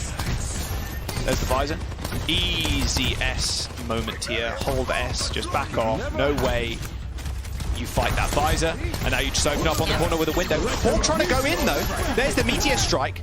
However, the beat. What? Someone type C9 right now. Actually type C9 right now. Yep. Yeah. I'd be furious. Yep. Says the Glads coach. I'd be furious, Lamau. Actual C9. Unlucky! Frustration in the Rain camp. They joked about it being a C9 the previous round, but an actual one was pulled off. A slight curse for the Atlanta Reign there at the end. The Gladiators, just like that, a 3-0 and clinching a top 4 seed. Yep, that happened. Yeah, that happened. All right. Yeah, it did. Congrats, Glads. A C9 to end out the qualifiers for the kickoff clash. Glad's going to be super happy about that one. We saw a few different shades of the team too, with Space coming in for Circuit Royale. True. We got the pick show coming up in a little moment too. That is a very, very big confidence boosting game, I think, for the Glads. That's true. We're going to see who the player of the match is on top of all this. It's going to be Kevster. We'll get that out of the way right now. Looking good throughout the entire series. Who's really shocked? Kevster's got so many things in his arsenal. He's been looking squeaky clean. The Gladiators overall looking very, very good. Their only 2 losses this season have been to number 1 and number 2 seed. The Shock and the Fuel. So they can be more than happy going into the kickoff clash with that extra confidence booster. Like I said, Kevster looked good on the Hangzhou. Yeah, he got told that, I thought you were better than that. But, you got to play what you got to play. His Hangzhou looked really good on Circuit Royale. That clip specifically, the accretion with the arrow straight on Venom's recall location, so nice. Yeah, it was so good. And then also just Kevster popping out with a the Cassidy pick at the very end there. I thought that was really, really neat to see. And just kind of overall, just consistent damage output and gameplay coming out from this player. Yeah, absolutely. You just can't be doing this, man. I can't think about it. I just can't think about it. That C9 at the very end. Oh, no. They joke about the previous round being C9. You can't do that. The Gladiators with a massive grin on their faces, of course, going into the kickoff clash. I mean, it didn't go to 4 maps. They needed the 3-0 or the 3-1 to get that top 4 seeds. I'll have a look where they do end up in the leaderboard. I'm sure we'll bring that up, or the desk will end up talking about that one. Yeah, I mean, they're going to the land. The Atlanta Reign, still, they're going also. All the places have been decided, all the teams have been decided, but it was just the placing for these couple of games. So it's been interesting to see how each team is racked up against each other. I thought this game was going to be a little bit closer. I think a lot of people did also. I think the desk predicted the Gladiators through and through, so at least they got their Preds right. No crazy stray prediction here and there, although I very well could have seen the Atlanta Reign taking this game too. It's unfortunate. Maybe they're rattled still from the London game yesterday. Not entirely sure, but that is going to be it. That was the qualifiers. We got the pick show coming up after this break, though, with the beautiful people on the desk. So we'll see you in just a moment. The Overwatch League is brought to you by Upper Deck, the official trading card of the Overwatch League. And by TeamSpeak, the official voice supplier of the Overwatch League.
Hello, welcome to the Watchpoint Post Show. It is once again, of course, Costa, Danny, Zoe, and Reinforce joining for some breakdown of the match we just got to saw. And we all expected something much closer. Are you okay, Reinforce? Yeah, sorry. It's got windy over here. It's crazy. It's like blowing all over the place. It's nuts. I was lost. Yeah, those boxes. It's Gotta look out for that. It's strange. Either way, I want to talk about the match we just got to watch because, quite frankly, we all expected, or maybe just hoped for a much closer matchup. I also honestly did not see the Gladiators leaning so heavily on the brawl, but they look pretty good at it. And if they have that in their back pocket moving forward, that's going to make the Gladiators even more scary. Nice to have. Yeah, nice to have. I think it was a good match overall by the Los Angeles Gladiators, showing some diversity. We saw Space come in on Circuit Royale, playing the double flex support. Who would have known that Kevster's also really good at Hangzhou? I don't know, add it to the list. Yeah, and Cassidy, just add them to the list. The list just keeps growing. I think the Gladiators... Okay, before we start hearing Johnny talk about the Swedish dominance in the Overwatch League, I just want to give props to them. The Atlanta Reign sort of struggling to deal with the rush. I don't know at this point if it's psychological warfare by the Gladiators of why they came out on the rush against the Atlanta Reign, but also just heavily struggled on this Circuit Royale as well. It almost feels like they don't really know what to do with themselves anymore, especially after losing to London. They look a little lost, and it's probably going to take some time for them to find their footing again, while the Gladiators they look like they've patched up a lot of the issues we saw from them earlier in the kickoff clash. Reinforce. You can talk about Sweden now. You may talk now. I might talk? Okay, sorry. Great matchup. I love this Reinhardt pick. Like, genuinely, I love the Reinhardt pick coming in from the LA Gladiators because, you know, let me explain here, all right? I mean, if you're a Winston team like the LA Gladiators, you have two choices going into the kickoff clash. We've seen a lot of teams play the Zarya composition, and it's very hard to pull off the Winston composition into Zarya, right? So if you don't necessarily want to commit to the Zarya yourself, you're saying like, well, I don't think Zarya is going to be our strength going into the kickoff clash, then you can just like move one step ahead and say we're going to commit to the Reinhardt composition instead, because you force it just creates a completely different matchup dynamic. If you play the Winston versus Zarya, you're a bit like pressure's on you to like execute exactly precisely and perfectly to win with that Winston composition. And well, if you're picking Zarya, well, you probably haven't had as much practice as like the Dallas Fuel on Zarya. But if you pick the Reinhardt, you're forcing Dallas Fuel and other Zarya teams to change the way they play the Zarya composition. They can't just like exchange bubbles and like peel back and force Winstons in. The pressure's on them now to engage. They need to bubble their Reaper in and go aggressively, or they're facing the wrath of a Reinhardt hammer and a Mei who's ice cold. Like, so I love the Reinhardt pickup. I think it really changes up the kickoff clash nicely if you don't want to commit to the Zarya necessarily, and it might be something we see more of them moving forward. Yeah. I mean, I think maybe Hadi was onto something. I think it was week 1 where I had the interview where he said the brawl competition is underrated. And now we're seeing Gladiator finding success right now. Maybe going into kickoff clash, more teams will, you know, maybe use more brawl comps. Absolutely. Exactly as we thought. The London Spitfire were going to pave the meta for the rest of the team. Yeah, I think we all predicted that to happen for sure. Now let's take a look at the standings to see where we all ended up with here in the Western region, as up until this last match, things were still not quite decided. Now we have the locked in and clinched spots. Nothing will change. This is it? This is it. This is the fixed one. We can't get it wrong again? Can't get it wrong anymore. Right. This is it. We just have to read. Costa, just read it. There's no unless, Johnny. This is it. We're locked in. Houston Outlaws, unfortunately, falling out of the top 4 seeds, so they will have, I guess, the freedom to be picked by these top 4. Florida Mayhem making it into the top 4. I don't think many people would have predicted that heading into the kickoff clash. Absolutely. Now, Atlanta Reign, they might have lost this match, but they're still, of course, in the kickoff clash tournament. That means they can fight their way all the way back into the top and prove everyone wrong. And you love an opportunity like that. So, yeah, I'm very excited. The teams are going to have a few days, of course, to get ready for the kickoff clash. So they might change things up and might have new looks coming into that tournament, or they just run it back. Like, who knows? Either way, it's going to be exciting. Speaking of excitement, we have plenty of that today, even though it was just 2 matches. So naturally, we got once again to choose our best of the day. So let's just start with you here, Scott.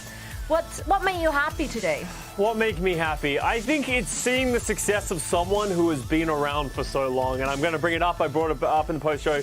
Dia, 1,634 days. But who's counting? Yeah, who's counting? Dia is counting. If you saw, there's an interview circulating around on Twitter. You can just see, I guess, it's not even excitement, it's more relief, right? It's about getting that one win, and that sort of opens him up to have that freedom to perform, because he's an incredible player. Like, he really is. He's been dominant in the league. Even when he went back to contenders, he's finally made it onto the Valiant, and they are looking strong on the back of great coaching from No Hill. So congratulations for the Valiant for the first win of the season, and the first one in 24 games, did you say it was, Zoe? Yeah, 23. 24 games. Yeah. 24th game is a charm. And congratulations to them. We told you so. Did you say told you? Told you? Told you so. Oh. Okay, listen. I could pay for this, actually. Anyway, Danny, what was your best of the day? My best of the day? All right, my best of the day.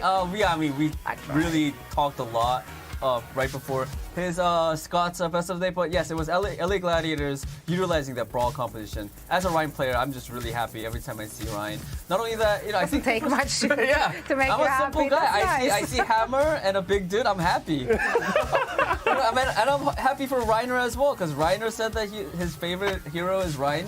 Reiner playing Ryan. Reiner playing Ryan. Ryan playing Reiner? No, Ryan. Yeah. Reiner playing Ryan. Yeah. Against Ryan?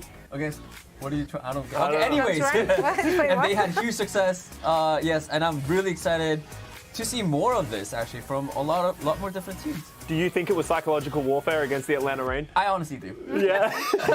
Yes, after Atlanta Reign lost to the London Spitfire, maybe Gladiators were like, I'm pretty sure they were like, hey, but also, you know what? I think this might it worked. In all seriousness, though, like when Gladiators had to go up against the Brawl, like they too struggled against it. Yeah. So clearly they must have seen that there are quite some benefits to that comp as well. And the fact that top teams like the Gladiators themselves struggled against it, that obviously goes to show that that comp, there's more to it. Hardy was right all along. And Such a chatty. Such a chat. What can you do? Now, of course, Jonathan reinforced Larson. He might not be here in person, but we still let him pick a best of the day. So what you got for us? Thank you. Yeah, really appreciate that, guys. What an honor Super to put our best of unnecessary, the I day don't here on the Lost Point Show. I'm just gonna start auctioning off my best of the days. Guys in the chat, YouTube, hit me up on Twitter. Let me know what your best of the day is, and maybe I'll just promote it. If I'm allowed. But if I had to pick one, Space was in the lineup for the Gladiators, and he hit a nice accretion, predicting a Tracer recall. So I love seeing that here onto Venom. Close things out, just like, yeah, you're going to be right there. Turns out, bam! That's crazy. Wow. That is satisfactory. And I know some of it's muscle memory from thousands of hours of Overwatch, but it just appears. It's just a Tracer appearing out of nowhere, and then there's a rock there. I mean, it's amazing to watch. You didn't even see the recall. How do you know? Yeah, How do you know? It's nuts. I will say, this is a take for you. That Sigma composition with double sniper, Senora Batiste. Sneaky, underrated, really entertaining composition. Everyone talks about brawls like Winston, yeah, Primal Rages, Wrecking Balls, Doomfist, Silly Hero. No, double sniper, Senora Sigma. Sneaky, very fun to watch. Big Widowmaker highlights. There's no double shield anymore. Orisa doesn't have a shield anymore. It's just Sigma. It's fun. Senora, it's fun. All right. I like it. It's just fun. The Reinforced loves fun. You sound so unimpressed. It's like, fun. no, it's not fun. It's very boring, actually. I mean, I personally am a big fan of the Sigma comp. It was for me, it's a serious comp. Shoes are coming off, and the game is on. And the supports have the ability to finally fight people back. Exactly. It's all on you. Really. Now, my best of the day, everyone, is of course that there is more day. That's right. Because I did the math.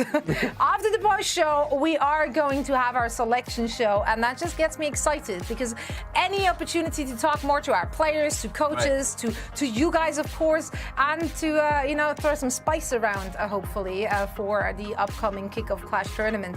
That just gets me excited. And speaking of spice, we didn't have to wait long for that one because some of the teams are currently waiting to be picked by the top seeded teams, such as the Defiant. They're coming at the shock. Can they bait them into it? Is this a trap? Maybe they want to play against the San Francisco Shock because they don't want to play against Dallas Fuel. Maybe there's levels here. Pick your poison. Yeah. Well, maybe they're just, they're ready. They have the secret juice or sauce. They got the magic bullets here's against me breaking news for you. It doesn't matter. Man. It doesn't matter, Danny. I'm sorry. It's not just gonna happen. Sorry. Okay. Well, fine. Well, we will find out from all the players and teams themselves, of course, who they will be picking. So we will be back with the Kickoff Clash selection show in just a few minutes, so stay tuned.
Hello and welcome to the Kickoff Clash Selection Show. We will be joined by all the qualifying teams, and the top 4 seeded teams will pick out of the bottom 4 seeded teams to find out who they want to play in the first round of the Kickoff Clash tournament.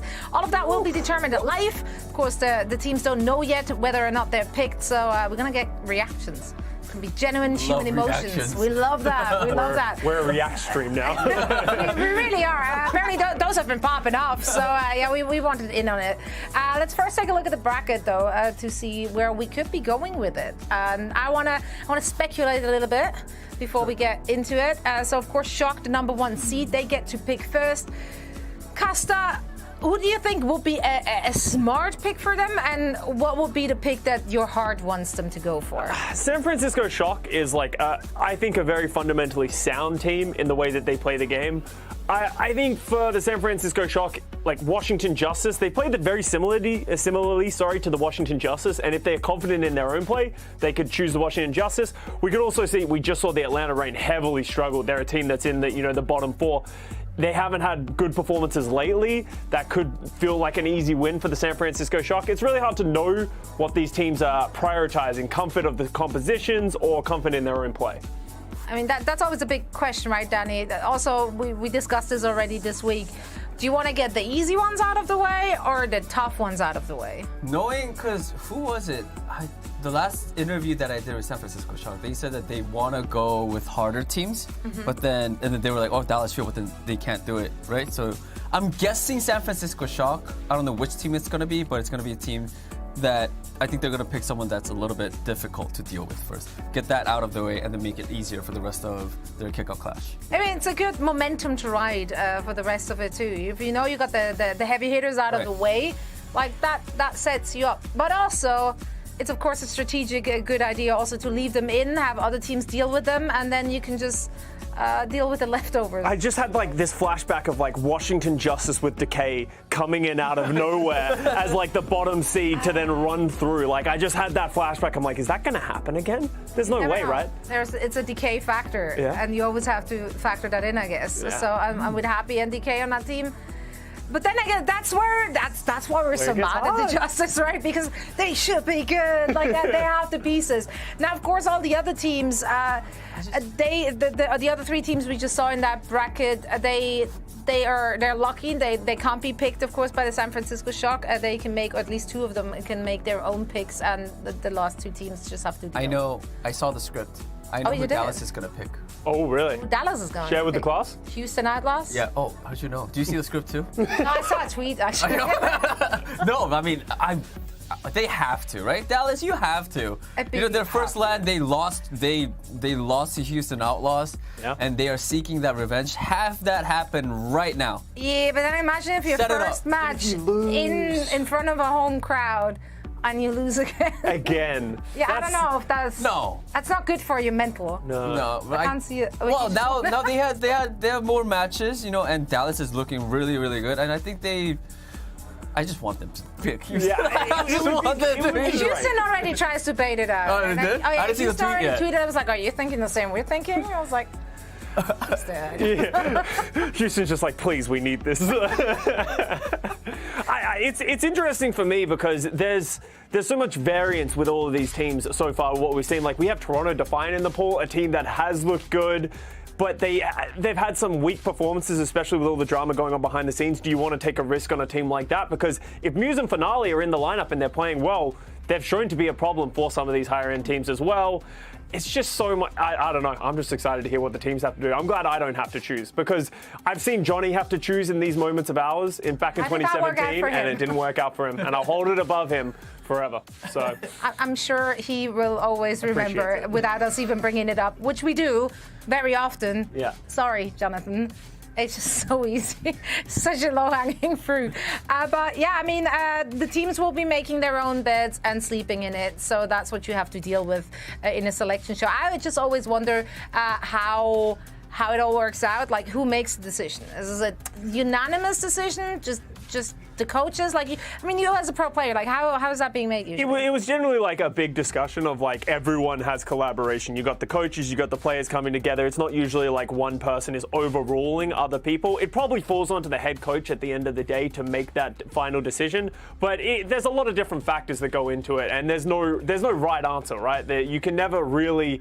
But there's also no wrong answer for the situation. So it's like it really comes down to what you're comfortable in, and put your players and your team in the best situation to succeed, right? Of like, if I was Dallas, I wouldn't pick Houston because Dallas is looking like one of the best teams that we have in the North American region.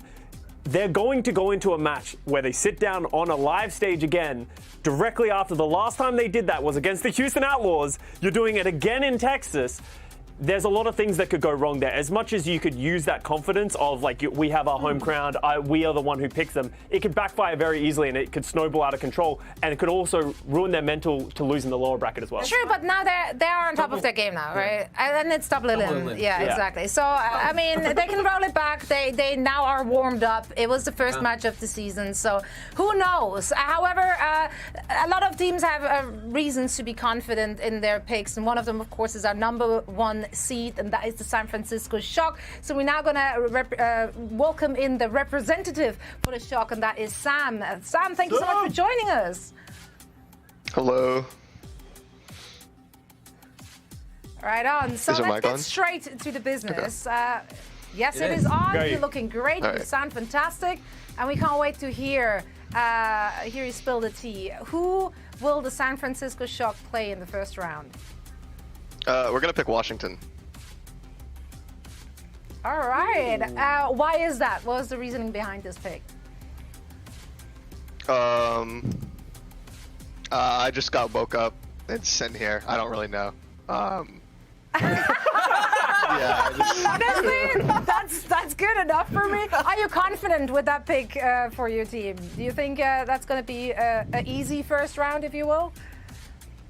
I think, we're pretty good at the Monkey Tracer. They play a lot of that, so I'm expecting a good bit of mirror. Should be pretty good. All right. Should be pretty good. We can work with that. Yeah, I like it. Interesting. In general, are you happy with how everything shaped up for your team in the qualifying rounds? 6-0. Yeah. Can't really ask for a better stage. Good. No, you really can't. I mean, it was a clean record, so yeah, it's really all you can ask for. And maybe New York. Yeah, well. Those we don't really speak about. Now we do have your future opponents ready to join us. So let's hear from the Washington Justice in just a little bit and see how they will react to being picked. Of course, we on the desk were already trying to figure out what would happen if it is the Washington Justice. I think that was your first idea, right? Well, maybe Sam, I'll pose this question to you. Washington Justice is a team that has struggled so far throughout the season. Are you worried about Decay and Happy? Like, if they show up and play at their peak form, we've seen them hit ridiculous highs. Are you just confident in your own abilities to match that? Yeah, I think we are. Obviously, their DPS are probably like the strongest part of their team, but I think we have extremely strong DPS as well. Absolutely. Yeah. I mean, you guys have someone called. I mean, you're a great player, but you guys also have someone called Proper too. So I heard he was really good. That kid is pretty good. Now, unfortunately, the Justice backed out. They're not going to join us. There's nothing to say. Yeah. They got picked and they immediately had to go and scrim and get ready for that match against the Shock. Are they panicking? Maybe that's what happened. We don't know. But Sam, thank you so much for joining us here, and of course, best of luck in your game next week. Thank you for having me. You guys have a great day. Thank you. Too. Yes. All right, there we have it. Washington first. Wow. Not surprising. Like I said that heading into it of like, I think Shock are probably confident in that matchup, even if, Shock are so good and so talented. Right. Like, as Sam, he's being modest, like their team is like filled with just great players. Right. Happy and Decay, even on their best day, they have the players to match that if they need to. And how do we generally feel about San Francisco Shock? I mean, their schedule heading into the qualifying rounds, do you feel like they've been tested enough? Like, are they the top team Is that like for sure, for certain, even though they're the number 1 seed? The only question that we have is, are they better than the Dallas Fuel right now? And that's gonna, find out next weekend. Like, that's really like my whole test. But they haven't been tested by the Dallas Fuel, but they bested the Los Angeles Gladiators. It was close, but they did beat them. They justifiably are the number 1 seed right now, and they seem to have confidence picking the Justice. I mean, if it wasn't even if they didn't play the Dallas Fuel, they are 6-0. They're undefeated. The fact that they beat 6 teams without dropping any series I think it's a proof that they are, they deserve the spot. And I just can't stress enough how fantastic that is coming from a franchise, like a championship franchise, but with such a new roster. Yeah. Right. So many rookies on that team. 5 out of 6. Yeah, so 5 out of 6. Like, I mean, that's as many as you can get, really. That's fantastic. And they're still dominating in such a fashion. They just have so many good rookies. Like, and people who have impressed so many people, right? Like, obviously, Proper coming into the season, everyone was very high on him, deservedly so. But, Sam, he's been having great performances, filling his role that he needs to come in. Kilo on those hit scans. He has everything on lock, and I like what they're doing with their DPS roster. And then Finn, who I think is probably one of the leading rookie of the year so far right now, has been dominant on that Ana. So there's nothing to really fear if you're a San Francisco Shock fan. I know they expect excellence, and it looks like they're going to provide again this year. All right. Well, I can't wait to see what they have in store for us in the kickoff clash. Now, of course, Dallas Fuel, the number 2 seed, now get to pick, Danny. Yep, it is. Now, moving on to 2nd seed, Dallas Fuel is going to be picking their opponent for the kickoff clash. We have Sparkle on the line, or on camera, I believe. Hello, Sparkle. Sparkle 선수 안녕하세요. 계신가요? 들리시나요? 안녕하세요. 들립니다. Hello. Hi. Okay. Hello. All right. Oh, I'm super excited. He looks very excited too. Really curious to see who the Dallas Fuel are going to pick. So Sparkle, we're just gonna get right into it. Who are you guys picking and why? 자, 이제 시간이 됐습니다. 달라스 팀은 이번 킥오프 클래시 토너먼트에서 어느 팀과 첫 경기를 펼칠 건가요? 누구랑 할까요? 저희는 파르타 디파이언트. 한 번만 다시 죄송합니다. 잘 안 들려서. 저희는 토론토 뽑겠습니다. 네. All right. Oh yeah. I mean, I don't know if I should translate this, but yeah, Sparkle was going on a little musical singing vibe. I love Who are we it. gonna pick? Toronto Defiant. That's literally what he said. Yes, and they're going with the Toronto Defiant. Sparkle, why did you guys pick Toronto Defiant? 자, 토론토를 픽한 이유 좀 여쭤볼게요. 왜인가요? 너무 그나마 제일 쉬울 것 같아서. 이게 아닌가? 그나마 제일 쉬울 것 같아서. Sparkle says, I believe out of all the teams that we could pick, I think they are the easiest pick for us right now. And we have Hapa from Toronto Defiant joining us. Hapa, what do you think about that? 자, 하파 선수, 스파클 선수가 그나마 토론토가 쉬울 것 같다라는 말씀을 해주셨습니다. 어떻게 생각하시나요? 들리시나요? 네, 들립니다. 우선 댈러스랑 하게 될 거라고 생각했고, 스파클 선수는 지금 경기에 나오지도 않는 것 같은데 너무 신나 있는 것 같아서 아마 저희 댈러스랑 할 때 이겨야죠. 화나네요, 스파클 선수 때문에. Alright, so Hapa says that, they sort of predicted that the Dallas Fuel will be picking us, the Toronto Defiants. And for Sparkle, he doesn't really even come out to play anymore, but I don't know why he's so happy and so giggly right now, and we are going to, Toronto Defiants are going to try our best to get the win. And I have to say, I'm a bit angry from what Sparkle had to say about Toronto Defiant. Well, I'm just going to go back to Sparkle really quick. 자, 스파클 선수, 마지막 한마디, go! 경기 전에는 마음껏 말할 수 있는 거니까 저는 조용히 뒤에서 관찰하고 있겠습니다. 우리 화이팅! Yeah, Sparkle says, hey, before the match, we could really say anything we want, right? I mean, I'll probably be on the sidelines rooting for my team. Let's go! All right. Guys, thank you so much. I'm super excited for this matchup. Again, thank you so much. I'll see you guys in Dallas. 자, 이걸로 마치겠고요. 두 팀 다 화이팅 해주셨으면 좋겠습니다. 달라스에서 뵙도록 하겠습니다. 안녕히 계세요. 빠잉. 빠빠이.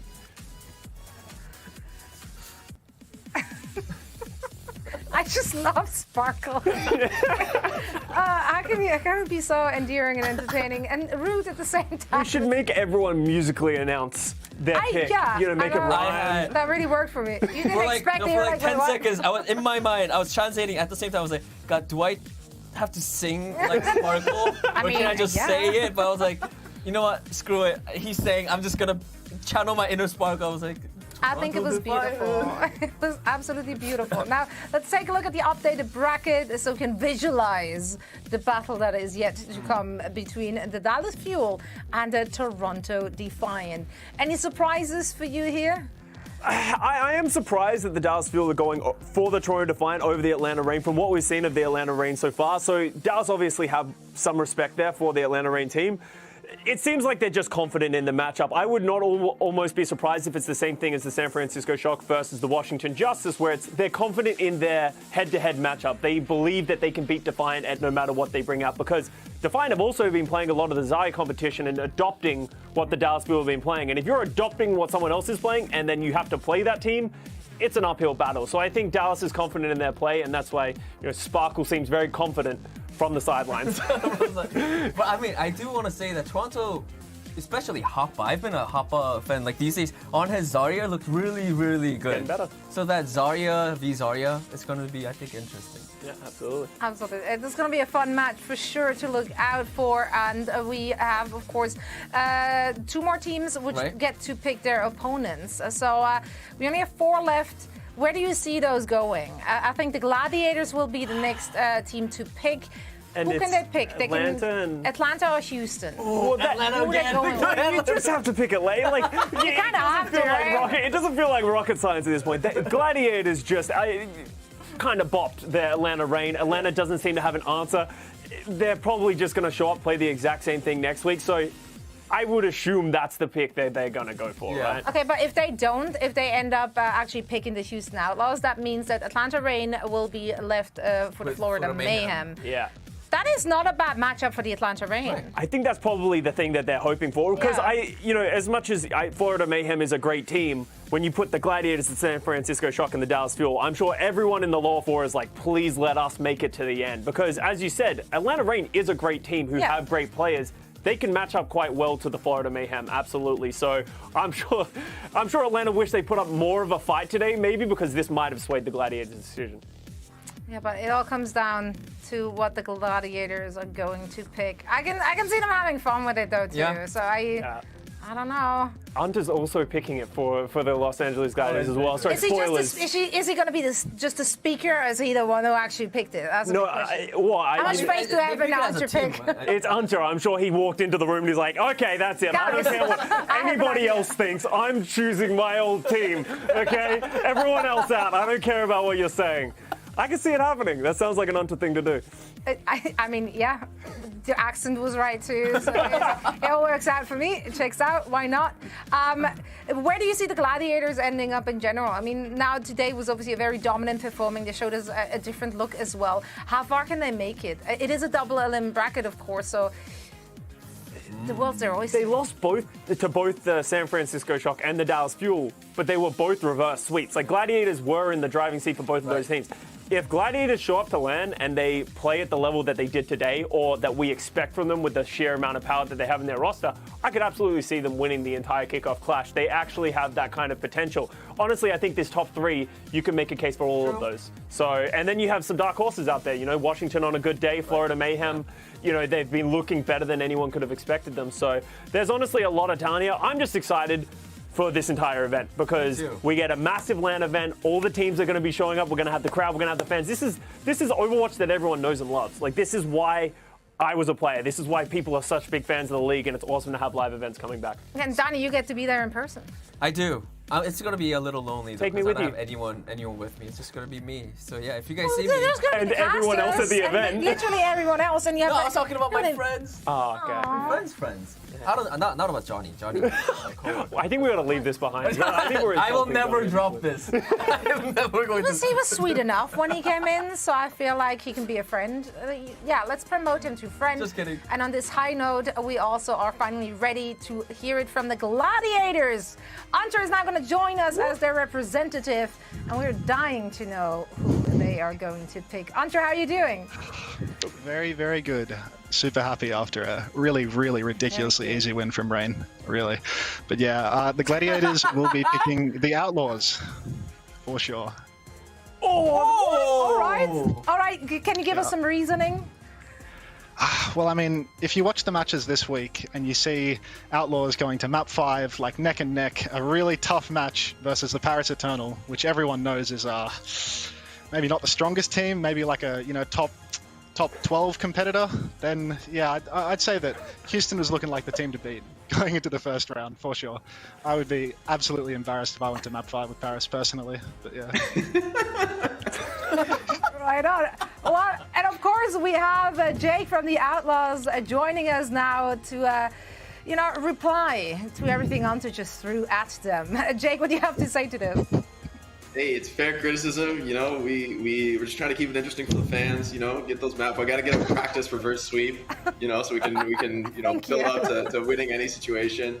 I mean, I'm just happy. I thought for sure we'd be on the other side of the bracket. We figure we can beat like every team. So in the end, with double elim, it doesn't really matter where you start because you got to beat everybody. So, I guess it's just a little bit easier on this side of the bracket. Well, I mean, you're welcome, because I think after the first game, you'll be on the other side of the bracket by default, so no issue there. No, it's. I mean, for our perspective, we don't care. Like, we don't care where we get picked or whatever. I wouldn't care about losing the first game either, so no issue. Yep. Yeah, that's good. That's good. Wow. You're mentally ready for it, Hunter. It's good that you're mentally prepared, because you never know how things can go on the live land stage. For sure. You guys got really good players on your team, though. What? Some superstars. Yeah, you've got some players too, for sure. Yeah. It's true. We have a team with really good players, and then we have a team with players, and they will clash. And I can't wait for that. Hunter, thank you for talking the talk. Now you got to walk the walk, though, as well. Jake, thank you so much for joining us as well. Best of luck to both of you. Awesome. Yeah, thanks, guys. Have a good one. Bye-bye. I think we need. Hunter is the most Australian person I've met, and I'm from Australia. He's got the mustache, he's got the mullet, and he likes to slag at the opposition. So I don't even know how I would respond to that level of. He just has banger after banger. Yeah. Oh, I'm crying. I mean, I'm with Jake on this one. He's just gonna laugh. Yeah. What else can he do? And also, all the sweeter would a victory taste in case the Houston Outlaws is gonna come out on top, like clip everything Hunter just said, right? Yeah. I love it. We always talk about it like we want teams and players to bring the spice. You want to do it before the match. There is don't hold back, have fun with it. Obviously, nothing personal taken there. No. It's all in good fun competition. I love to see it. Now I'm even more hyped for that match. I didn't really even care about this match up until Hunter started talking, and then I'm like, I'm all in. I'm emotionally invested. Oh wow. So are we all. Some good quotables there as well. So let's take a look at the bracket again to see where we stand. Of course, that means that our last match will be decided by default, as they can't be picking. And this is a good situation, I feel like, for the Atlanta Reign. I think going up against the Florida Mayhem, probably quite a dream scenario for them. Yeah, like we just talked about it, right? Of like, I think Atlanta Reign Gladiators, as Jake said, have an incredible roster, and that's something that I think most teams can't really match. While the Florida Mayhem, Atlanta Reign definitely has the star power. If they can get a good week's worth of practice in, come back and find their own footing, they can definitely take down the Florida Mayhem at a number 4 seed. Right, I mean, and also, but at the same time, we've seen Florida Mayhem also use a little bit of that brawl too. So someone has done it, yeah. Yeah, and after seeing how Atlanta struggle against the brawl, even today against the Los Angeles Gladiators, maybe Florida Mayhem are thinking about the same thing. So I think it's really up to Atlanta Reign to like really come up with the answer to that, and that's probably going to be what they have to do coming into the kickoff clash. And I have to say, like, now we just got done with week number 4. The meta is still not it's not set in stone, right? We still see so many different looks, not even to speak of what's going on over in the APAC region. There's all sorts of Nothing things that makes sense is happening in the APAC region. It's not, and we love it. We actually love it. But I love that all the teams have an opportunity to really shine, to have personality, to find their own style. And we have a lot of compositions which can support that. It's also important to remember, going into the next tournament cycle, we've already had the update for the Overwatch League. We're going into another patch. So what you do here is going to be your last attempt at this specific meta. So you can come out with any cheese compositions, you can do anything, you can run the rush as much as you want, because even if it doesn't work, you don't have to worry about, oh, we need to learn this composition for the next tournament cycle. All that matters is right now, and I think you'll see some wacky things come out. We've already seen the Gladiators start throwing in some rush to throw all positions off. I think we'll see some more interesting compositions coming up. Well, I think the Florida Mayhem is ready. So, yeah, let's welcome someone from Florida Mayhem who is going to be talking to us about, how they feel about this matchup. And we also have Gator from the Atlanta Reign as well. Let's ask someone first. Someone, how do you feel about this match? Because you guys are obviously the 4th seed coming into the kickoff clash. 자, 서먼 선수 이번에 아틀란타 팀과 첫 경기를 맡게 되었습니다. 어떠신가요? 솔직히 말해서 지금 다른 워싱턴이나 토론토는 먼저 다른 팀에서 가져갈 줄 알았는데 솔직히 저희는 애틀랜타를 원하고 있었거든요. 그래가지고 저는 애틀랜타가 저랑 붙게 돼서 굉장히 좋습니다 지금. Okay. So, I did predict that, there's other teams that are going to take Washington and Toronto. So, that wasn't what I was thinking. We actually really wanted to pick the Atlanta Reign. So, this just happened to, we were in a situation where I wanted this to happen. So, I am just really, really happy. All right. Well, that's good. So that was a favorable situation for the Mayhem. Then, Gator, what do you think about that? Was the Mayhem a team you would have chosen if you had the choice? Yeah, probably. They're probably definitely the worst team out of the top 4. All right, Not there you have it at all. Just straight up. I like it. No, I like it. So, where do you see yourself, or how far do you see yourself going in this very tournament? Depends if we stop getting cheesed, but I don't see why we can't go finals easily. All right. Atlanta has done it before. They've definitely had some insane runs in tournaments. Let's maybe hear it from the opposition. How confident are you? I do want to apologize. I couldn't hear Gator's answers. That's okay. That's all right. He's confident they can make a run through the entire tournament. So, of course, we want to hear from someone how they feel about the other teams which are in it as well. 자, 서먼 선수 방금 게이터 선수가 이제 플로리다를 이기고 이제 자기들도 끝까지 갈 수 있는 가능성이 보인다라고 말씀하셨는데, 서먼 선수가 보시기에는 이제 플로리다 메이엠 팀도 좀 끝까지 갈 가능성이 있다고 생각을 하시나요? 제가 이걸 영어로 다시 한번 말하겠습니다. I was asking someone, Gator said that they could take it all the way and win everything. So I asked someone if they could do the same thing. Are they confident enough to win every team in the kickoff clash? 자, 어떻게 생각하세요, 서먼 선수? 네, 저희는 요즘 물론 강팀은 아니지만 요즘 승리 기세를 타고 있어가지고 충분히 가능성 있다고 하고 저는 애틀랜타만 이기면 아마 아주 다른 팀도 아주 쉽게 잡을 수 있을 것 같습니다. All right. So, definitely, to keep it real, we're not the strongest team in this Kickoff Clash tournament, but we are on a winning streak and we are feeling great. I think if we get this win against the Atlanta Reign, I think it'll be an easy matches in the Kickoff Clash for the Florida Mayhem. All right, so they're looking to ride the momentum there. That is great to hear. Love the positivity coming out from both of those teams, and we can't wait to see how far you both are going to take it. Gator, thank you both so much for joining us, and best of luck in your matches next week. Thanks, Heather. Thank you.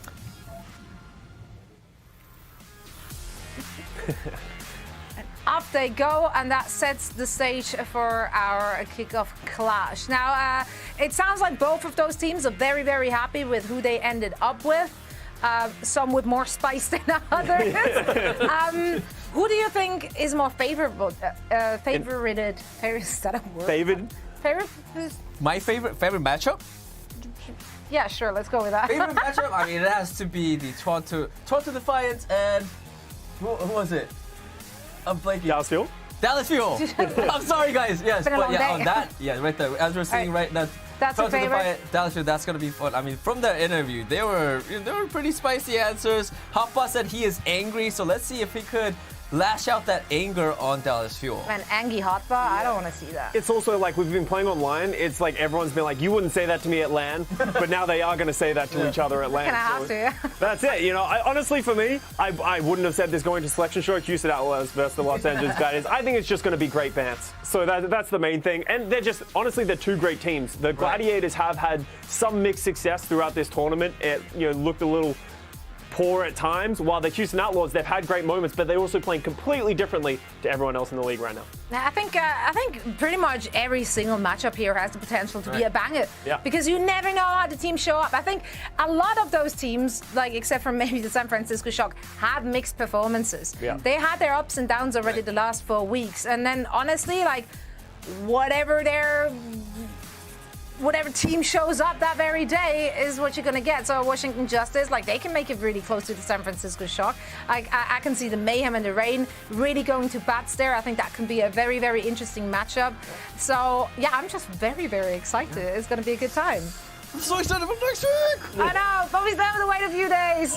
But yeah, that is it. The matchups have been set. Smack talk has been talked, and the gauntlets rather, they have been thrown down. Now I want all of you to make sure to tune in, of course, next Thursday. That's June the 2nd at 12 noon PT for the first tournament of the Overwatch League 2022 season. Thank you guys so much for joining me. Thanks to all the teams for joining us here, of course, as well in the selection show. We can't wait to see what you got for us next week. See you then.